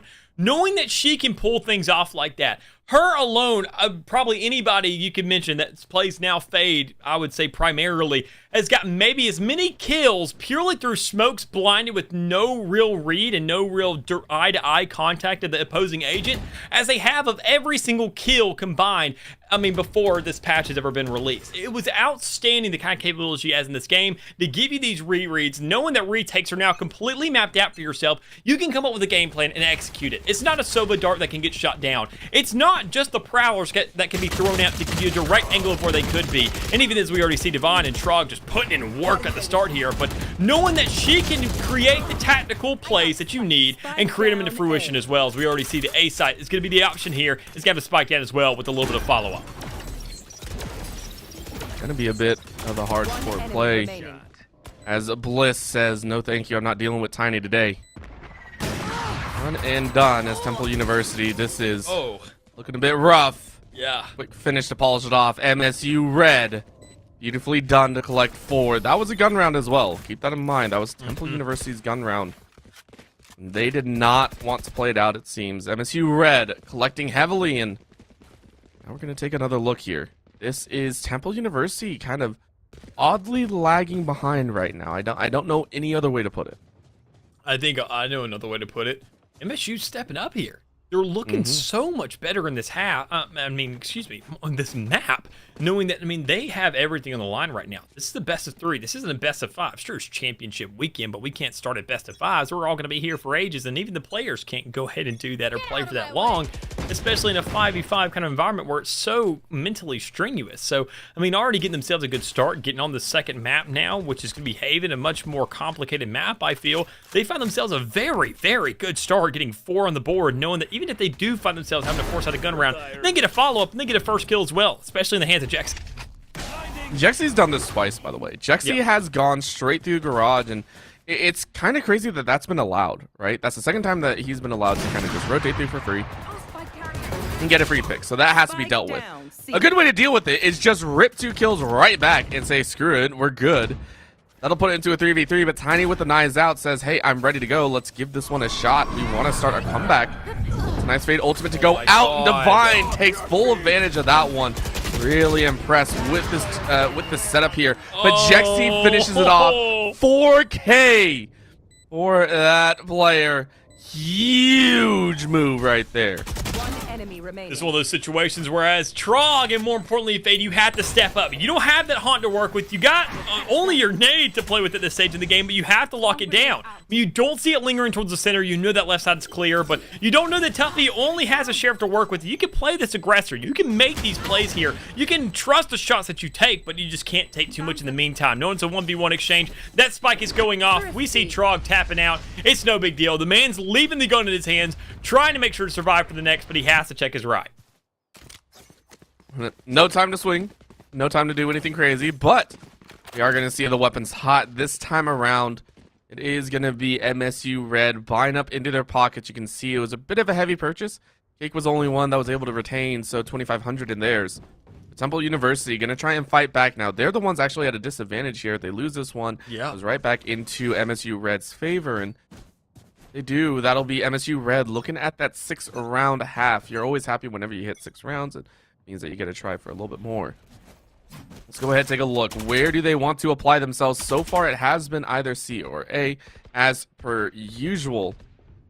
Entering in, though, this time there might be a better defense in Garage. Polar knows that this spot is pretty much always contested by Jexy. Jexy tested it and immediately said, okay. They wisened up a little bit. Yeah, and already going ahead getting an influence, knowing a player with swordsman. We obviously knew that Jexy was make those. Now this is where things starting to switch up a little bit. And they make the read, and then most simply do as Cake finds that kill is, you don't know what Jexy's next move is. He's never been forced off that garage. He's done it every single round, so it's a little bit of an element of surprise, but it's quickly shut down, which is a huge play for the side of MSU, and almost guaranteeing them surround, I would say, knowing that you don't find that first pick, and we get to follow by a Divine like that. It's no problem at all for the man. What is with MSU Red?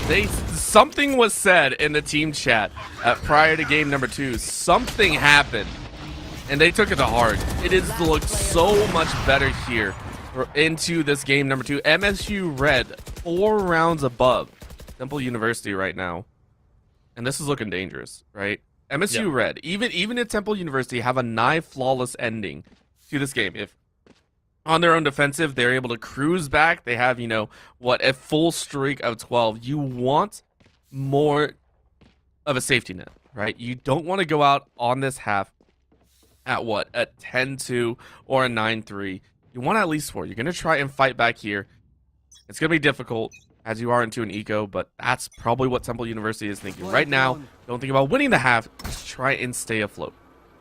I think honestly the way we're looking at it right now is we talked a lot of influence on the warm-up map in that last one, knowing it was the first of the day. Maybe the first team coming around didn't want to see that default or that warm-up map because of what MSU could really follow up with and show us what kind of reckoning we have on our hands right now. And it's looking really good. I mean, I love the way the MSU is retaliating here. They're not looking like that last win was really affecting them at all. They're staying in the game. They're finding first picks. Cake is now warmed up on that operator from that last map that's saying it's just a crosshair I have to look at. I can get some kills with that. It doesn't matter where I am. So long as I just hold a sight, find the kills, and keep it going. And you already make sure it's a 5v4 here to start things off. And even then, that happened in the last round. We saw a huge play by MSU, and even then a greater hold by Divine to follow things up. So in a round like this, knowing you don't have guns to go up against, it's nothing but a bunch of sheriffs, this creates a great opportunity for MSU to not only find themselves in a good lead, but I would say more importantly, put a nail in the coffin for this half if they can. Such a great difference from what we saw before. Polar even getting aggressive, but Toppy getting up close and personal. Shorty to the face. Polar. Now you're going to try and get a bit more, but Bliss said, nah, thank you. You had your 1 kill. You won't eat your cake as well. Bliss able to finish it off with 2K. And MSU Red collect rightfully so. 6-1 is the current score as Temple University feeling a little bit on the rougher edges. Now with guns in hand, though, this is a true testament. If they lose this one, potential to fall to an 8-1 score. This will be put right back on the eco. Temple University do not want to let this happen. Lockdown available from the shadows. Available so much that they could potentially use. See if they do, if they opt to try and save it for a later round. I think honestly with them trying to go for this A site and knowing that Tuppy doesn't have as much armor to work with, especially Moldedam, one of those top fraggers of the last lobby, placing second in that, then I think they're going to go for it. They kind of have to. It almost feels like they're forced to, but when you already lose Jexty, your initiator, out of the fray now, I'm sure you have yourself somewhat of a backup out of that Jet and that Sova. You have to make sure to compensate accordingly. And when you lose your duelist as well, there is no replacements for that. So, I mean, all the ultimates, the 2 players that had them still alive and well, as we see one getting knocked down, you know what? I kind of changed my mind. They're definitely not investing this because it's not going to make that big of a difference, especially with Vortex trying to play aggressive can really get one. Bliss even gets a molly kill. To end things off, Bliss gets a molly kill. Yeah, Nick, that's a one. I think we got the map picks swapped up. I don't think MSU picked Breeze. I think Temple did. Is that a team I think thing or MSU picked this map. I'm kind of with you there. I'm trying to figure out who to blame for this one. Is this a team thing, a production thing? I mean, what's going on right now? Because I can tell you what, MSU is looking on fire. And this may once again only be for this defense side, because I was expecting more out of MSU in that last map, considering the pick sets coming out. But when it comes around to being on this new map, being on Haven, looking how good they are, I mean, we already saw that Cade didn't have too many kills until the operator came in the game. You have survived long enough for him to have its relevancy, and now that he's in the game with the operator, you have a constant lineup on watch, 24/7, forcing Temple to push up into you. And honestly, Divine on that Reyna is looking outstanding that you have no alternative avenues.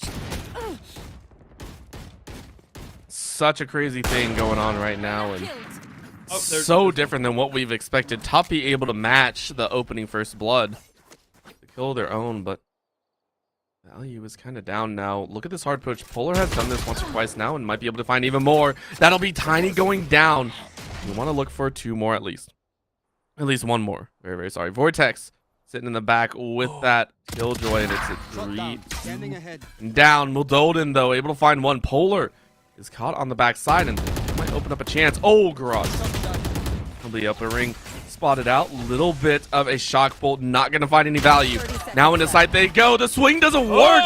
And it seems Temple University might have found their opportunity. Tuppy wants to get the plant down, and Tuppy could not do it because Bliss was causing some problems.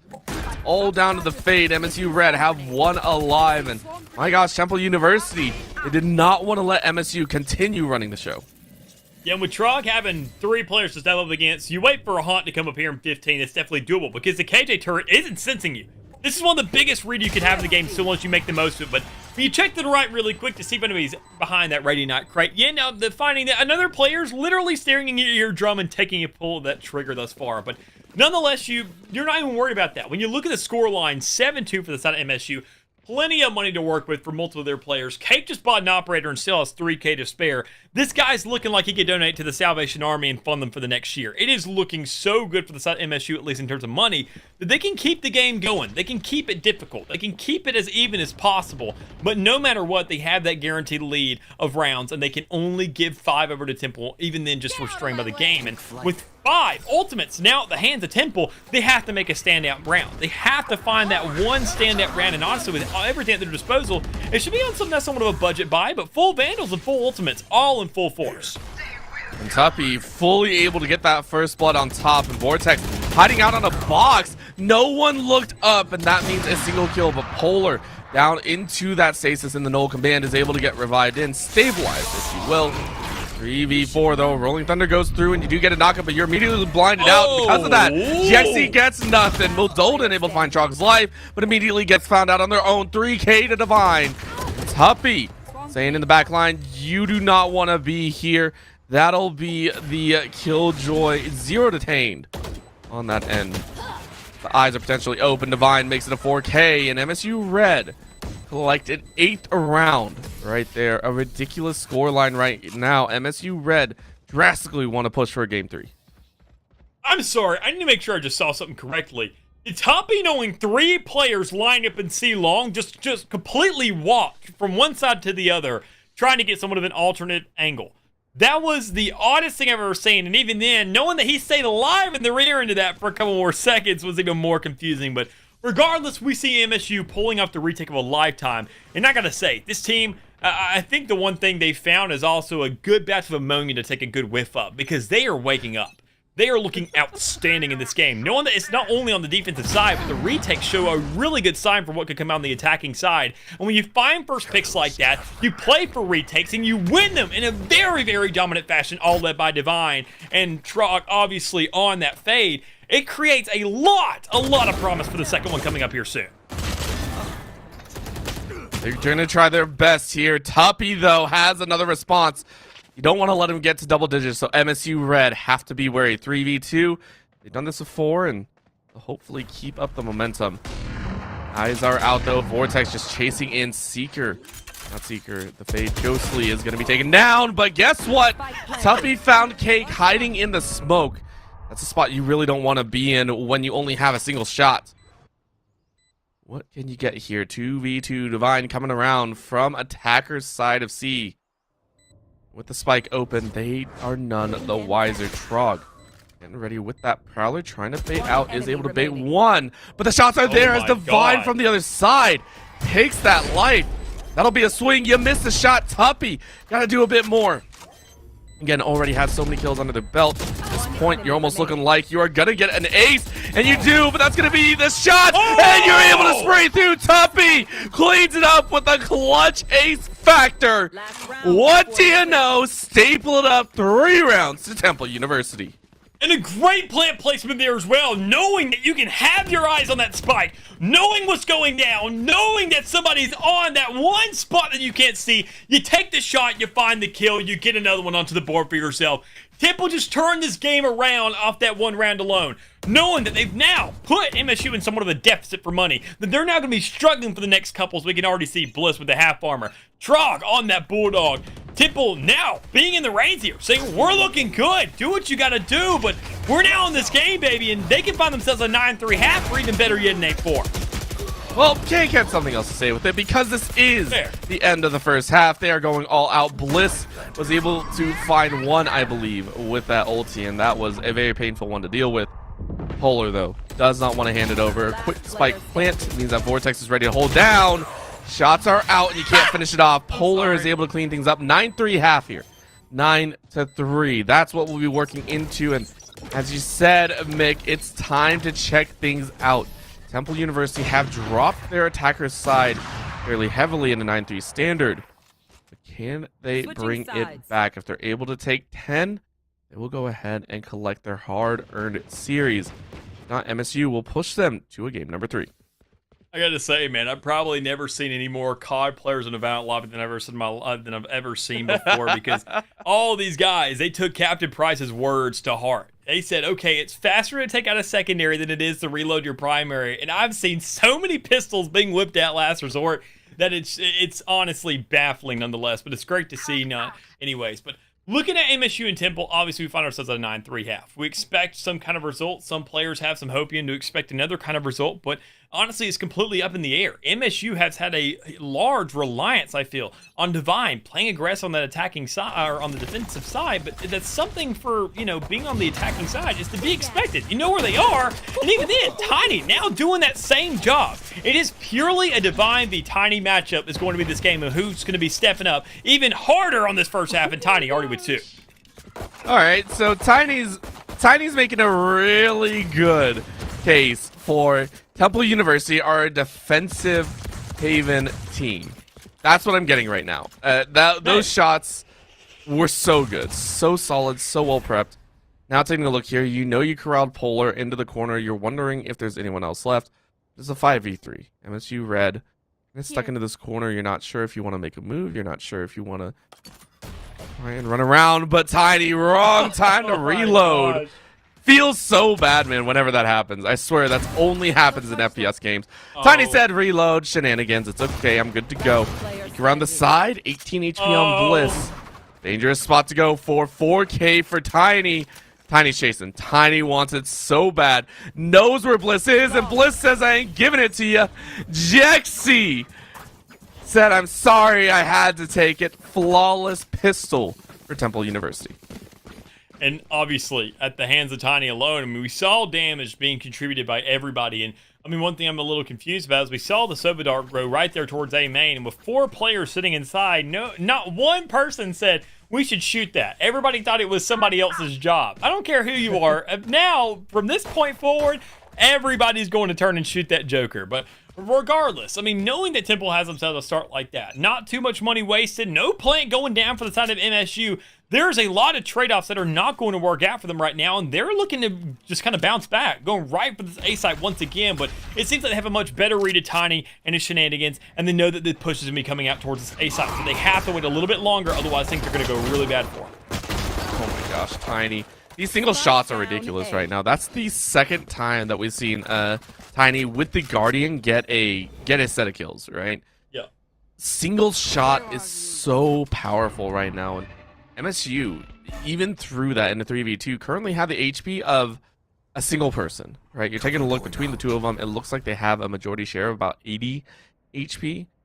That hurts quite a bit. Polar now with this spike is going to try and hide off in the corner, but I mean, you got to move somewhere. 50 seconds left.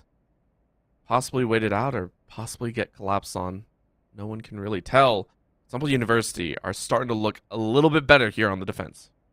And problem is they're waiting for a last-second push, and with a gamble like this, you're praying that there's at least somewhat of a number advantage when you're pushing onto that 30 side. Make sure you left. can grab that last kill, get a little bit of bonus money, get a plant to work with it as well. And Polar can make sure to manage that and get the knife off and know that another player's sitting there. But how close are they? Very, very close. And Polar, with only 26 health remaining, is going to get this plant down. But knowing that Tubby's on the other side of that wall, trying to make plays here, knowing that you're sitting at full health, that Temple has full guns to play with as well, because they had a flawless in the last one, and they have plenty of money to work with in this one. It all comes down to whether or not we see Tuppy try to make that push. And expecting somewhat of a crazy play to come out from Polar, it's just not going to happen. The guy is sitting up right then there. You have the turret to work with. You have an alarm nut. But more importantly, you have full health and a full gun to play with as well.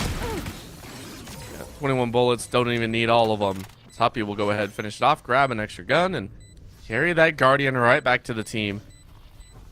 That'll be a 5th for Temple University, as MSU Red are going to try their best on their gun round to break things out. They want to hit double digits. They want to get that much closer into the victory. So we'll go ahead and see what their loadout is. Couple Vandals, couple Phantoms. Nothing too crazy. Keeping with the status quo. I'm going to go ahead and say, I mean, this is obviously weird caster numbers, little analytic things that not a people like, but I mean, when you consider, and especially when you're in my shoes, and you have to look at one of the biggest curses when it comes around to this game's history, if not the biggest curse, or the biggest influence of something in this game, I'm not going to really call it just yet, but I'm going to at least just kind of allude to it. It all starts with a pistol round. And knowing you find yourself such a great start in that pistol round, and you find yourself a second to follow up, if you shut this down right here, right now, I'm saying that Temple will find themselves at 10 rounds. But it's MSU's 1 point. Just go ahead and halt that snowball while it's still manageable, while they can still pick it up and throw it right back at the opposing side's face. And knowing they find that first frag, it's a great start for them. It's a great way to get back in the game. And knowing they have full rifles, they still have all of them within their hands still. Quiet rotations here, a little bit slower on that end. Vine is able to spot Jexy out. Jexy says, okay, we know where they are. We know what to play for. That'll be a few simple shots. Nice coverage into that doorway, and that means MSU Red, with all 5 members, are going to collectively now rotate over to A. Can they make this work, though? Ooh. 45 seconds. They're making a lot of noise, and the call's been made. Hard rotate from Temple University as well to try and react. There's one underneath, and Bulldoden can't do a single dang thing. Cake says, get the heck out of here. That'll be a full-on plant. MSU Red, with all 5 members up, have a chance here in this round. Those definitely do, knowing they have all the rifles in the world to play with as well. They find easy kills in these long lineups. When you're going to heaven, when you're going back to A main, you know they're going to be holding these angles. You know they're going to be playing for the long game, and that's exactly what they're doing. And not only that, but they're excelling in it as they find themselves a team ace and get themselves that 10th round of the board. So all that kind of collusion, all that crazy behind-the-scenes analytic stuff I was talking about, we're right back to good old Valorant, where nobody cares about numbers because they're all thrown out the window, and we get ourselves a good game on our hands where MSU look like they're bringing this thing back. And not only that, they're only 3 rounds off from winning it. I mean, this is this is phenomenal work from the side of MSU Red, right? To come back from a 13-4 scoreline, it's mentally difficult. It is extremely difficult to bounce back, and to have this type of game shows that they know exactly what's going on. Yes, Temple finished first in their matchup, but that doesn't matter. That doesn't matter right now. What matters is that you step up to the plate, you take your swing. Sometimes you just hit a home run. So far, they've been hitting singles all the way through. This game win would put them up in tied scoreline. For Temple University, still have a lot of strong words to be said. That'll be a trade. Vortex able to find one before falling. Trog is going to get a bow down of 3, though. 1 before and 2 in collateral. MSU Red go, haha, we have found the opportunity. And Tiny, now stuck in a 2v4, goes, all right, it's me and a teammate. Let's see what we can get. Yeah, it all comes also down to how much intel you can really get, whether or not you can really be successful in that first kill, and Tiny most definitely was not. With only 5 health to work with now, you could have a classic and still find a way to pull that out. But Modadan able to go ahead and manage 2 down on the board, making this round look so much more doable, so long as you can find the flank, find the right timing. But Tiny, I don't think he's going to have it, as you can already see Trog now with that 4th. Looking for the ace on hand. The guy's lit up. You have to pull the trigger, but you can't find it there. Modadan can still clutch this out, but he just doesn't want to. With that timer, that spike ticket down, knowing that Cake is going to be holding the long gun, being that chamber, having that rendezvous set up backwards, you just give over the round, you get NSU there 11th, you bounce back, and you have to strand a lot of rounds together to get yourself back in this thing. You have 1 bar for mistake. If it does fall, if MSU hit 12, you have a chance to tie. Yeah. But as you said, you don't want to. You want to try and bring it back right now. Nick, you are absolutely correct. This is a chance for them. The problem is, look at their weapons, right? They don't really have money to buy out. They aren't going to, of course. They're going to actually toss the weapon over. I think Moldovan actually bought that for Jexy, which is quite interesting. So the hero rifle handed over to the hands of this player. And maybe they can make something work. They do. They're actually chasing in. Look at this hard collapse. It's actually netted them a 2-for-1 value. Trog is going to try and toss out some value of their own, but Cake is going to find a kill. Tuppy finds Polar, and the chase in. Trog finds Tuppy 3v2. A much better headline than I thought it was going to be. MSU say, what the heck just happened? Kind of ironic knowing that Trog playing Faye, the one agent that talks all about fear, this man was the one who was absolutely petrified for a little bit, obviously checking every single corner, not knowing where the next player could really rush in from. But in dire situations like that, when you corner an animal, the one thing they're going to do is bite. That's going to be their first reaction, and that's exactly what Temple did. They said, this is not a round that we're going to win. We are looking terrible right now, and they will overwhelm us because they know how much money we have. What do? Rush right down the middle. Run it down mid. And you're a league caster, Orbital. You know that's usually what you're not supposed to do, but sometimes it may just be the only thing you can do, and you manage yourself a round off of it. Do the unexpected. I think that's what it boils down to. When we talk about it in League of Legends, this is kind of the same thing, right? You chase when they don't expect. You try and throw the opponents off their game, and it worked. What a call from Temple University. I don't think any other team would have tried to call that here in the Challengers Division. Just rush in at that point, but they got it. They had that value. Now that they have the guns available, they're going to try and take it. But Jexy made the one wrong jump and found the bullets of Cake. It was still first blood over to Temple University, though. They'll try and rock that one forward. MSU Red questioning where they do want to go. B is currently being cheated. May have been spotted in the backlines, but right now it's play safe, play smart. Don't allow MSU Red to find you. Temple University, their game plan is pretty much cut and dry. Yeah, and honestly, I'm not really too sure about Jexy's play there because we're on the defensive side. The lurk doesn't really work as well as when you're on attacking. There's a line drawn, and honestly, that line that's being drawn is on the site. You have plenty of leeway as an attacker to make somewhat of a lurking play, but on defense, everything wraps around right back to that spawn, which is wide open for these attackers to go ahead and give a read on you if you're really pushing up. And it creates an easy gun to put in the hands of these Temple players. But knowing that even then, it doesn't matter. Tiny with one and Tuppy with another. Trog managing a trade. There's 10 seconds on the clock. I don't think MSU are pulling this one out.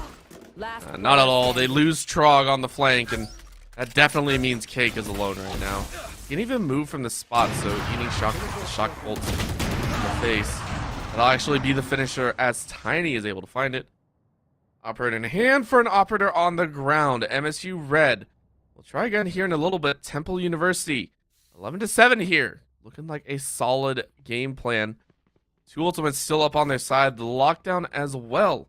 As if from the shadows on the other, it is going to be side of the chamber with the 2 of force.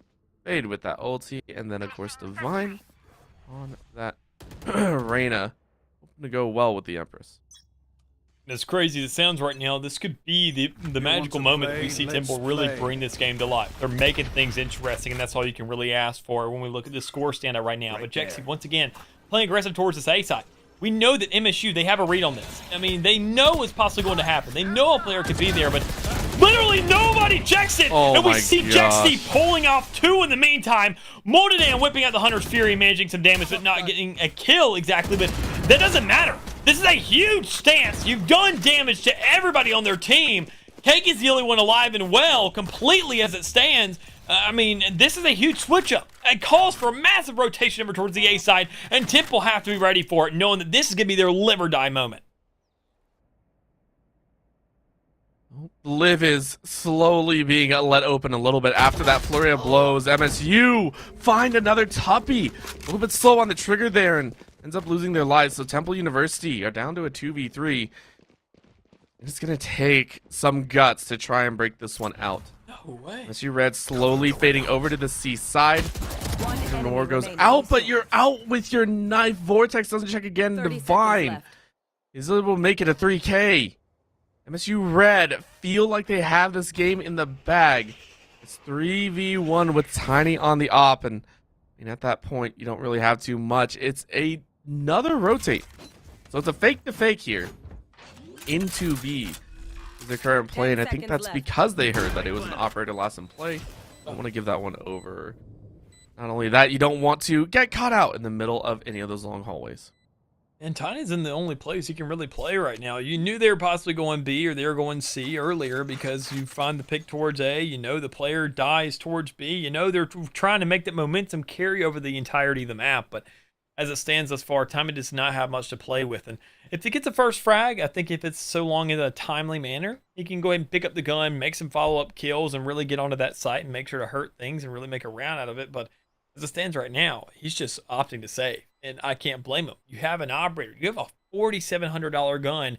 You are going to have no other opportunity in the game to find this kind of money to get that kind of gun again. But even more importantly, you're not going to find a shot like that again where a player is looking in the complete opposite direction. You can't find the shot. You can't rob that very, very critical money away to make sure there's somewhat of a reset here in this round. But regardless, MSU now being on their match point of Temple's map pick, albeit Temple with 3 ultimates to work with and a dream to hold on to. As Tuppy, their top frag, has absolutely no gun in hand, but has that baby cage to really put some control into this unless they can find the right impact out of it. All right, Temple, what can you do here? You have to win 5 in a row. That's the call. Yeah, send it to OT and then win another 2. So 7 total. Want to close it out from here, but MSU Red, all they need to do is win 1, and they're the ones dictating the pace. So they go ahead, chase in. Ultimate's already guns a-blazing. No one's really there. Bliss looked the wrong way and said, oh, hey, there's Vortex hiding in the corner, so I'll go ahead and take shots there. Oh, with the spike plant. Looks like it might be done and dusted. Jexy with util out in hand means they're dead. 2v4 now. Tuppy able to win it out, but with quite a few scratches on the back. Tiny wants to see it, takes the shot, misses. And you can't let that happen. Problems abound now as MSU Red feel confident. They feel victory on the skin. Can they do it? This is a hard flank right now, but the spike's already taken down. Bliss is going to get the final shot off, and yeah, this is just a bait. It is going to be that game. And Cake for sure makes it happen. 13-7 as MSU Red win game number 2. Mick, we're going to the decider. We most definitely are, and I think it's well-deserved from both these squads. Looking at the performance on both maps, at least on that defender side for each one of these squads, they're looking outstanding on the defensive side. That's all we can really take away from both these matches. That's the one consistent variable that we've seen is defense is looking so darn good.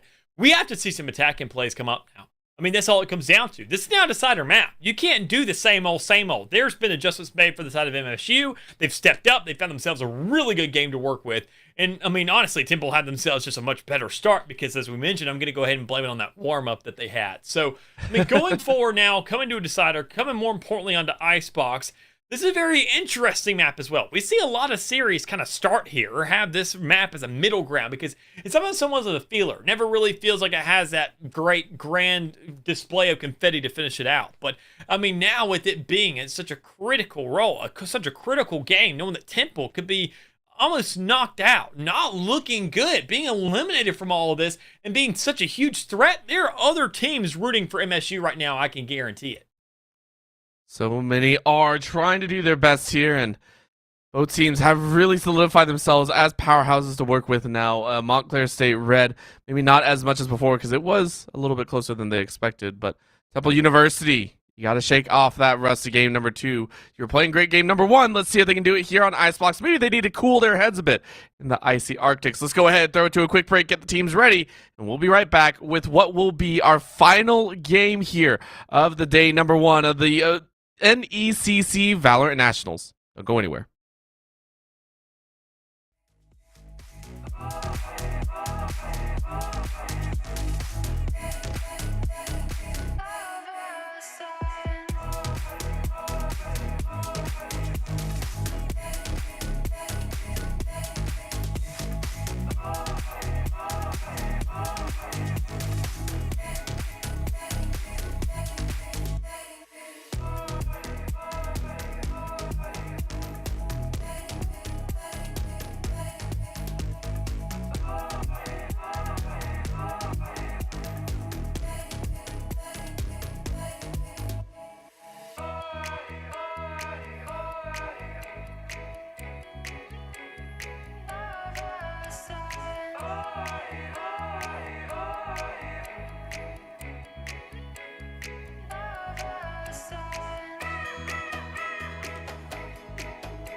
Oh, I guess we are back. We are Guess we're ready to indeed. go here. I'm excited. Let's go ahead and do it. We're going to get ready for our final game of the evening here. It is going to be on Icebox. We were talking about it a little bit before. Yeah. It's one to talk about because, again, both these squads at this point have given us a taste of greatness. And honestly, Temple looked quite one-sided. We were very much expecting them to come out on their map pick and look so solid. And yet, MSU Red came back with a bloodthirsty hunger and took their map pick. Like, I don't even know what to expect right now. Yeah, definitely flipping the tables on us for sure. And honestly, I'm loving every second of it. Knowing that we now have a series on our hands, knowing this game's going to be elongated a little bit more. I mean, it's the last season of the night. We're not going to get any more Valorant today as it stands. So we have to make sure it's good, right? Well, that's definitely what we got in our hands right now. And I'm excited for it. Knowing that, once again, I mentioned it. Icebox has always been someone of a do or die map, but not in a third map fashion. It's more than likely usually going to be that second map in a lot of team series because a team always really loves it so much. They're like, we're just going to grab it before it gets banned or whatever it may be because it's always going to be on the field, but somebody always wants to have the advantage of picking it. Well, this is a completely different situation. It's in hindsight. It is now the last pick. It was the decider. We are now down to whether or not you got to pick a side or not. So, I mean, that's going to be the more important thing of knowing that these two teams, speaking of sides, defense has been the leading half here for every single one of these squads thus far. Defense is going to have to speak volumes here, obviously, but attacking is what really has to rope things in and give us something to start bragging about. And we saw some of it, right? We did see some of it. Temple had some really good attacking phases back in game number 1. But you're right? Like, looking at game number 2, it feels like whoever is on the defensive is going to have a leg up a little bit just in their own general style. And would you know it, it is Temple University that'll be rounding it out on our defensive side here for this squad. Excuse me. Getting back into the swing of things, taking a look here and saying, okay, we went ahead, lost game number 2. Let's bring it back, right? What do they need to change here? Because, I mean, there are quite a few things that we did see them kind of falter.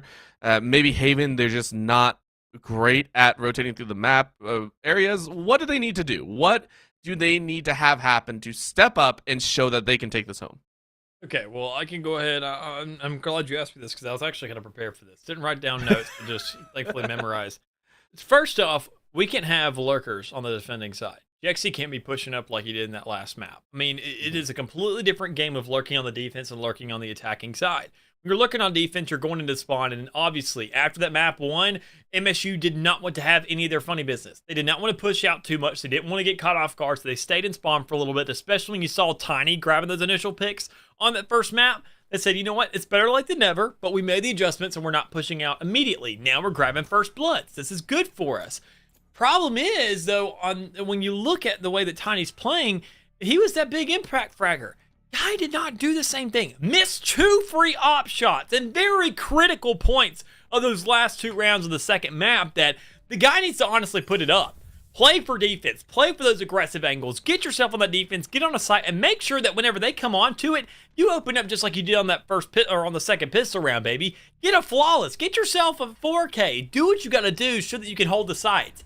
But if you're having a gun that has to shoot every 3 minutes, it feels like you can't accomplish the same results unless you win the gamble of them coming onto site and coming to you. Because retake cannot be an option for a duelist when you have an operator in hand. Dude, I swear, in this game, 3 seconds probably is 3 minutes. That's how it goes with some of those reloads. You are correct. It feels bad sometimes, but it does. We'll see what they can do. Taking a look here again, Temple University on the defensive. We have said over and over again that it feels like both these teams are a defensive-sided squad, and to do so and to change the status quo, you need to step up on the attack. You have to be more aggressive. You have to be a lot more well-prepared on your aggressive side. Maybe you will, maybe you won't. All eyes to these two squads for what they can do here on Icebox. 5 seconds until the gates go down and the teams are unleashed into the snow. B-side seems to be the chance, though, as MSU Red are ready to test the waters. All 5 currently scattering over here and saying we don't want to do anything too crazy. Bliss is, of course, going to lead, check every single corner, try and send out a bit of information. But, of course, as all players do know, that Sage Wall is going to be so frustrating to deal with. especially with another blind going in there, I mean, you are walking into an absolute pit of despair. But guess what? They don't get the plant, and because of that, Temple University have a chance to flank back and around. This is going to be a dangerous spot to be in. Cake with a wild spray, though, on top side is able to find Moldona, and Tuppy is going to find Polar. Maybe they get a little bit more. Tuppy hiding off on the wings is going to aim down the sights and hope to spot someone's head out. So far, MSU Red took that one death and realized that they are now pinched. Jexy with a great shot is immediately going to send a paint shell. It's going to scatter all the way around. Couple more shots, lend it, and 15 HP is all that kept Jexy from dying right there. Cake, second to last one alive for the team. Hopefully going to do more of. But Tuppy says no thank you. MSU Red. They were red and routed right here with nothing else in the tank. Bliss, the first one to enter into sight, is now most likely going to be the last one to die. 23 HP is not enough to heal up from. That'll be Temple University claiming the first pistol. And once again, the same fashion we saw at Temple. Not really kind of expecting it on the second, or on the first round, excuse me, the next map. Jexy playing for that flank, trying to get aggressive from the other side of the map. But once you've already cashed in and on a pistol round, it's a kind of a little bit of a wild card. But past this point, I'm expecting MSU to read into it, make sure that it doesn't happen once again. But while we have some time, I want to talk about these compositions. You asked me about my notes, and now I have another thing to bring up is these comps. Temple, we talked about attacking side. We talked about stepping up in that manner. Is 2 duelists attacking enough for you? Is that aggressive enough? Will that work for you? Well, I guess we'll have to wait for the second half to see, or even if we get around to that point, because Temple grabbing this first round, they should be looking pretty good for a second as well. But knowing that MSU, seeing Trog still on that Fade, they think it worked, but I can tell you from being a Fade auto locker myself, one of those mongrels, that she doesn't really have near the impact on the likes of Icebox, especially on this B side, knowing that there is, or A, excuse me, that there are so many easy angles. It's all enclosed, all indoors, that you can't find those crazy rooftop plays like we saw prior.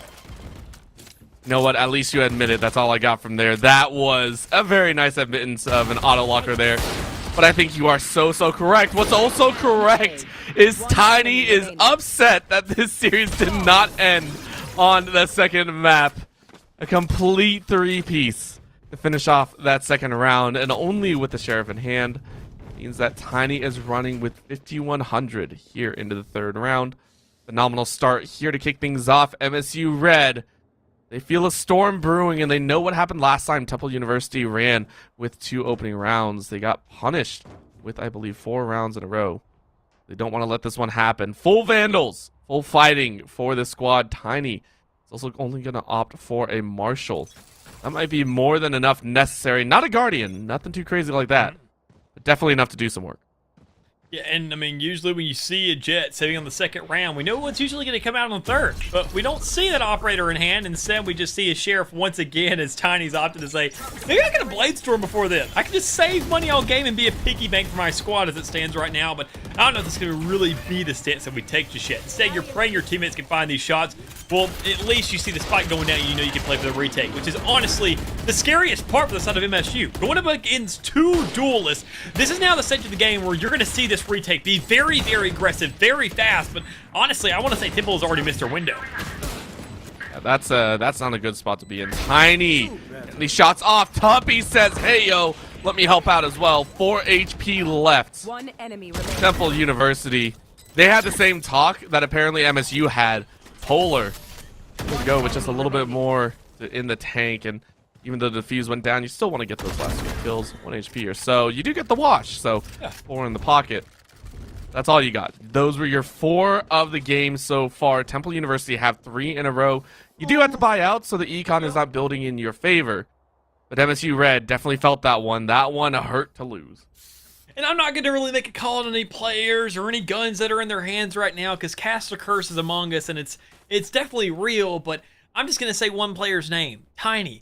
Refer back to my notes from earlier and see if that really starts to have an impact in this game or not, because I gotta say I'm a little frightened. Looking at this guy being in highlight clip, I love watching him, but if he falls asleep by any chance and misses shots like we saw in those last 2 rounds, it makes things very difficult to start hyping him like we did earlier. But missing those 2 shots is gonna be real problematic, but thankfully you have the follow-up there. Jexy finding at least 1, make sure an exchange is down, and Cake saying, ooh, free gun. Ooh, piece of candy. Ooh. piece of candy. Just walking along, picking up all the guns that someone drops, and they're pretty happy about that one. Tuppy, though, able to find an answer on the cake. Tiny finds a huge response on the Trog right there. That's going to be the answer. Tiny is finally going to fall, but not before the damage is done. 2v3 here with the poison going out. Bliss not in a good spot here. Bounces up on top, is immediately going to get a spray down.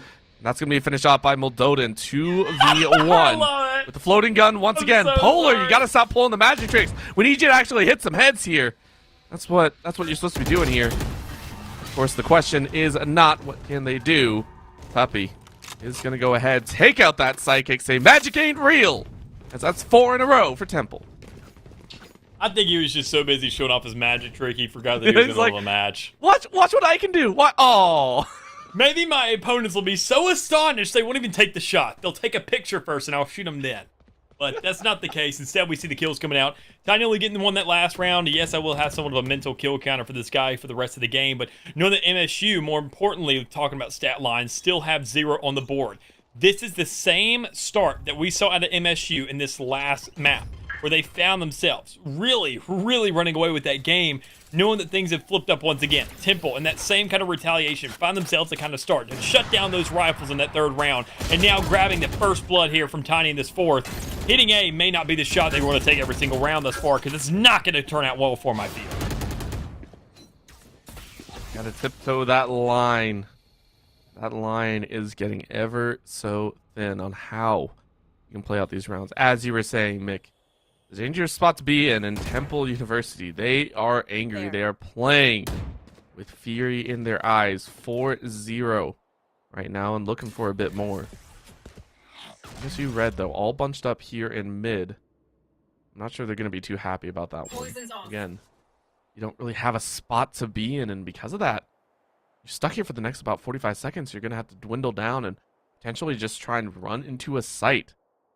It's not one that you really enjoy, and because of that, they're trying to make their move, trying to flip through and around mid. Where's Tiny? You know what happens here, but everyone going the way of Kitchen, and Vortex said, I'm here. Vortex Blender, Astonish, and Activate. That's going to be 2 picked up by Vortex, and that means that Polar is all alone. Bad spot to be in here with about 53 HP, but you do find a very nice headshot. Tuppy taken out of this game. Down to 10 seconds. Everyone just has to stay alive, and Moldoden is able to finish it off 5 rounds in a row for Temple University. They cut down MSU Red, who are now going to be stuck with quite potentially an eco round. This is more the Temple University that we were looking for. You know, a very good answer for them, and even then, I mean, almost a lot of desperation coming up from here on MSU's part. That's really what it comes down to. They're on the attacking side. I mean, obviously we weren't expecting them to really go ahead and go crazy just yet, but it once again speaks volume of the attacking side. There has been no cash in on it yet. We're seeing teams already start to run out of plan, run out of ideas, and now they're peeking onto A, and they can jiggle peek, or excuse me, B, and find themselves that Tiny's going to miss that shot. If you give him that second opportunity, he's going to make sure to correct himself, and he will find that kill, but you still have nothing but sheriffs in hand. You know that player's backing up. You know that Jaxie's going to flank you. Somebody set out for it and find the kill, but instead, Jaxie once again comes out on top.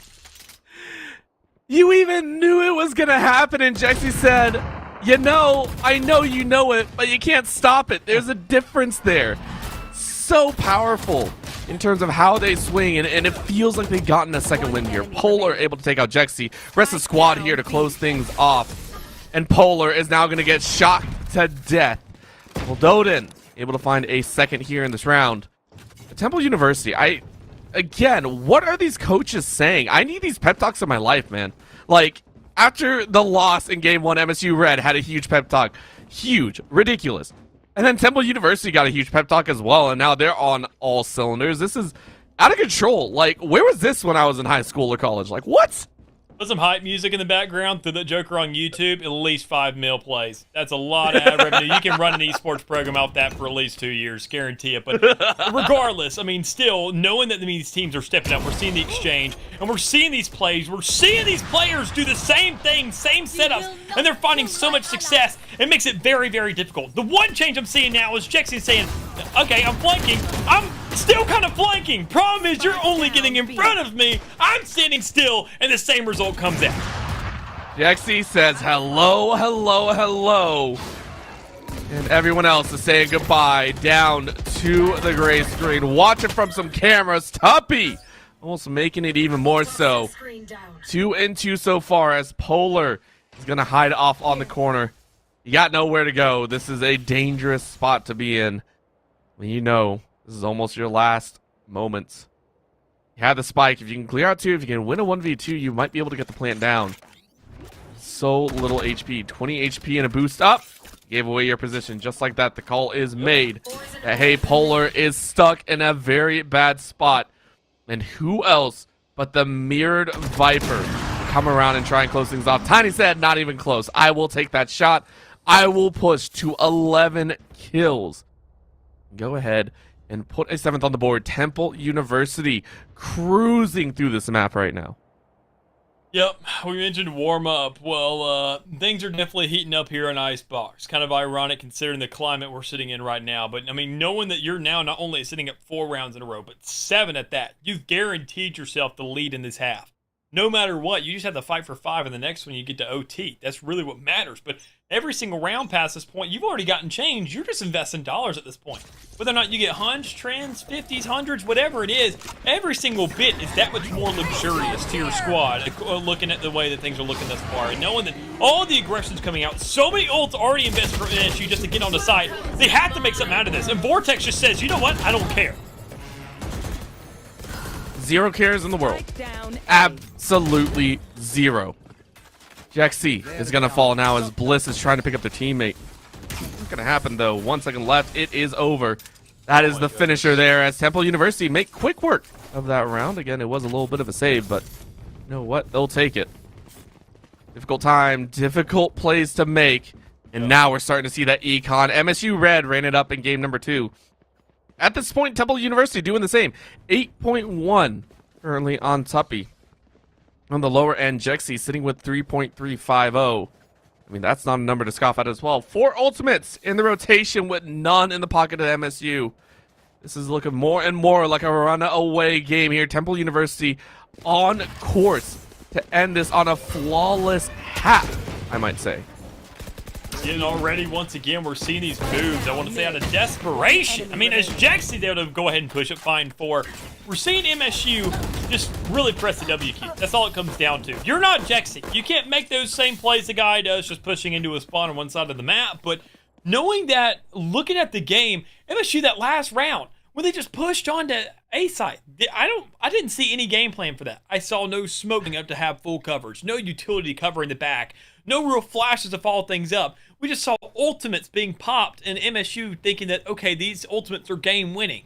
That is incorrect. Ultimates are game changing. I mean, you hear the debate all the time that utility wins games. No, it sets up the shots to win games. And when you see Vortex finding shutdowns like that, only being 5 and 3, that one round alone reset the entire game and made sure your next 2 were going to be a living nightmare.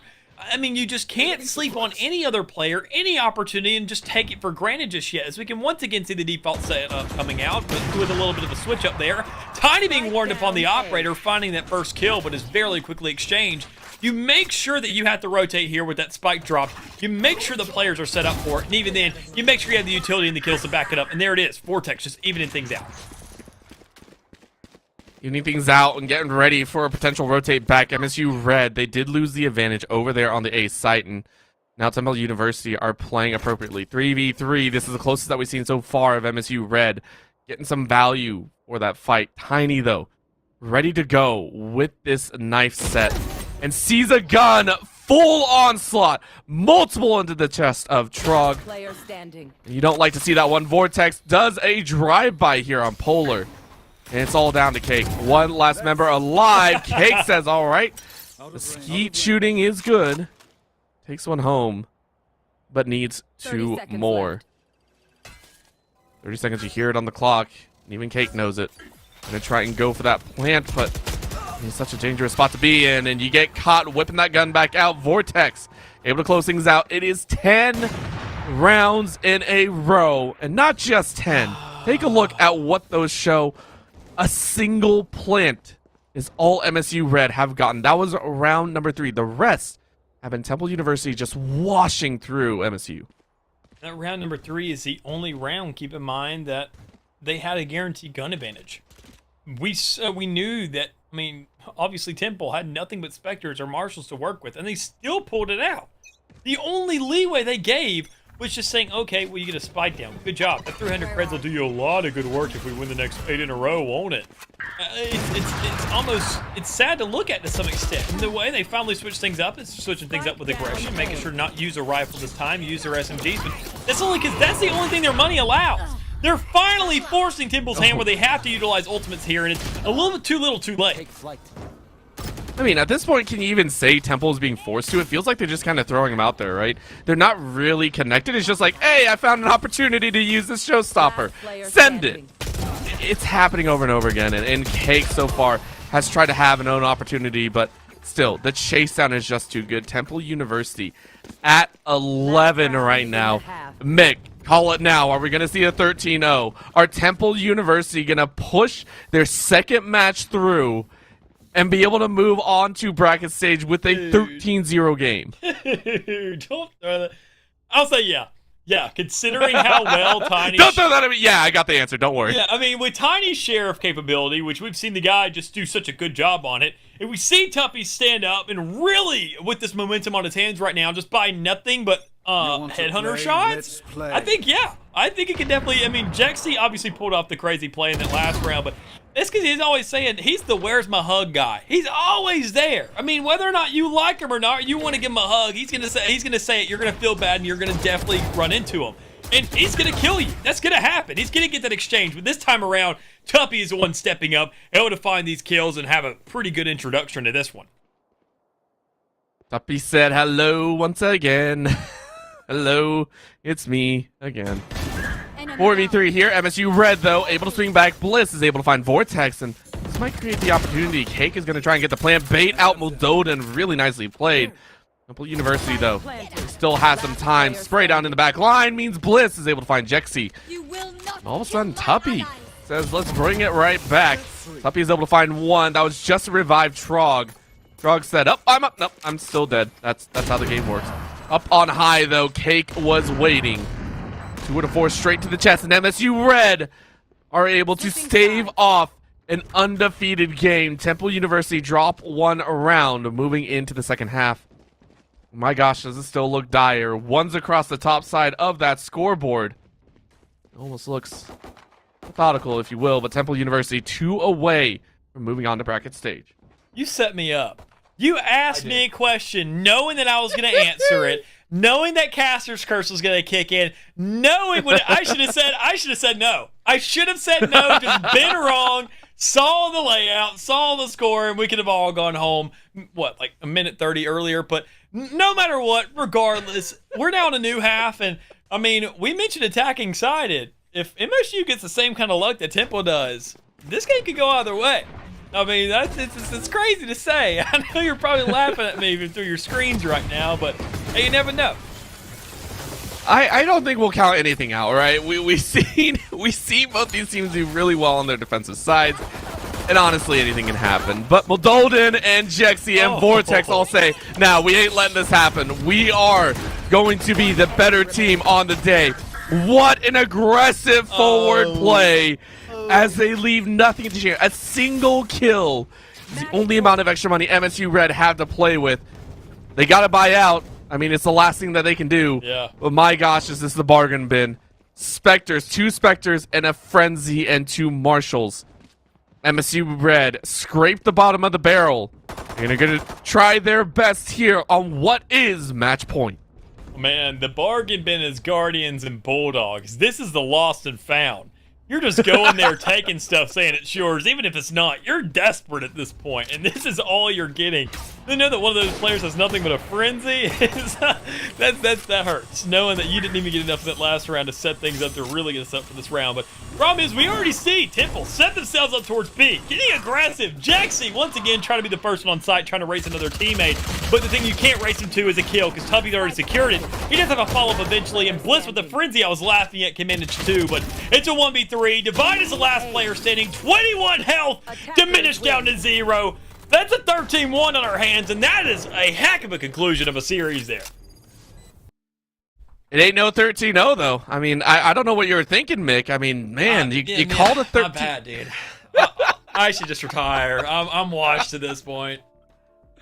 Still a fantastic showing. Still an amazing showing from Temple. And huge props to MSU. Montclair, they put on one hell of a show, right? Yeah. From the start, game one, it felt like Temple ruled just about everything. And it felt like it. It really did. Yeah. And I wouldn't be wrong to assume that I think even Montclair felt the same. They were like, well, crap, this is going to be difficult. But they buckled down. Game two, I have never seen a team kind of turn it around that hard with such clean play. It's basically like each team, one at a time, just kind of stacked on top of each other. It wasn't one team falling down or anything like that. They literally said, okay, we're going to one-up you the next time. And I'm like, okay, this is how it's going to go. A fantastic showing from both squads. Yeah, it was a slapping competition, I want to say. Temple with a very snarky start to him.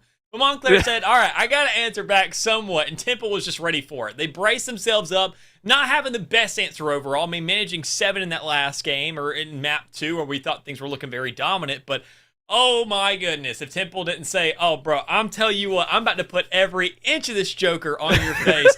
I'm about to put you to sleep with it. And that's exactly what they did. 13-1, snuffed them out almost immediately, just from the start of the game with Jexy getting that 3K with the Frenzy in hand.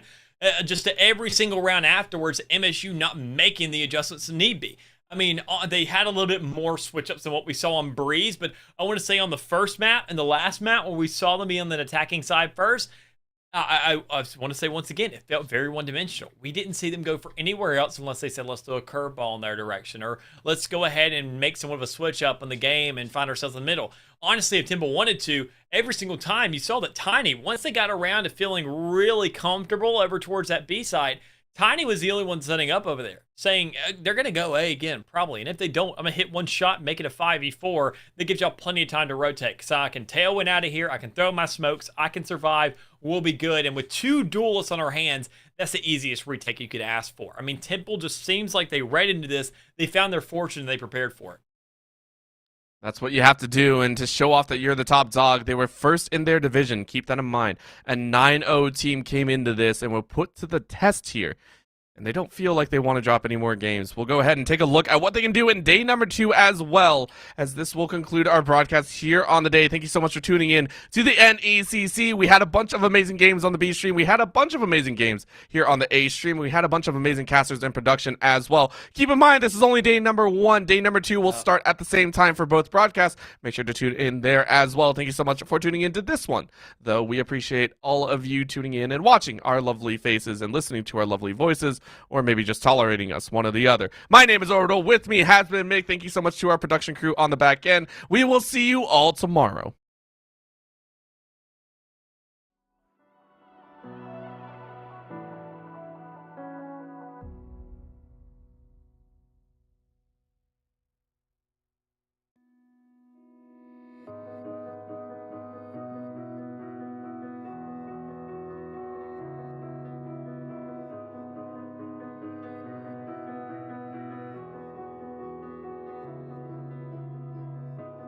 I am here in the middle of nowhere. There is no there, it is cold there, but I am safe and I am warm.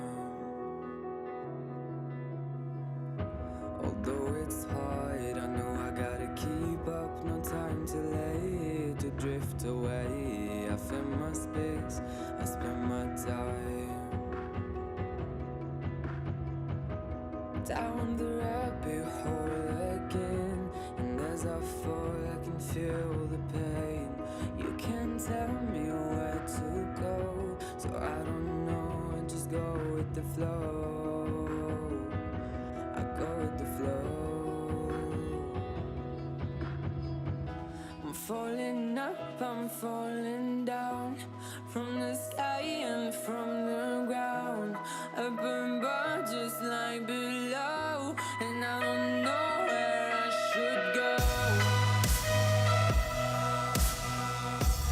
'Cause I'm stuck in limbo.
'cause I'm stuck in limbo.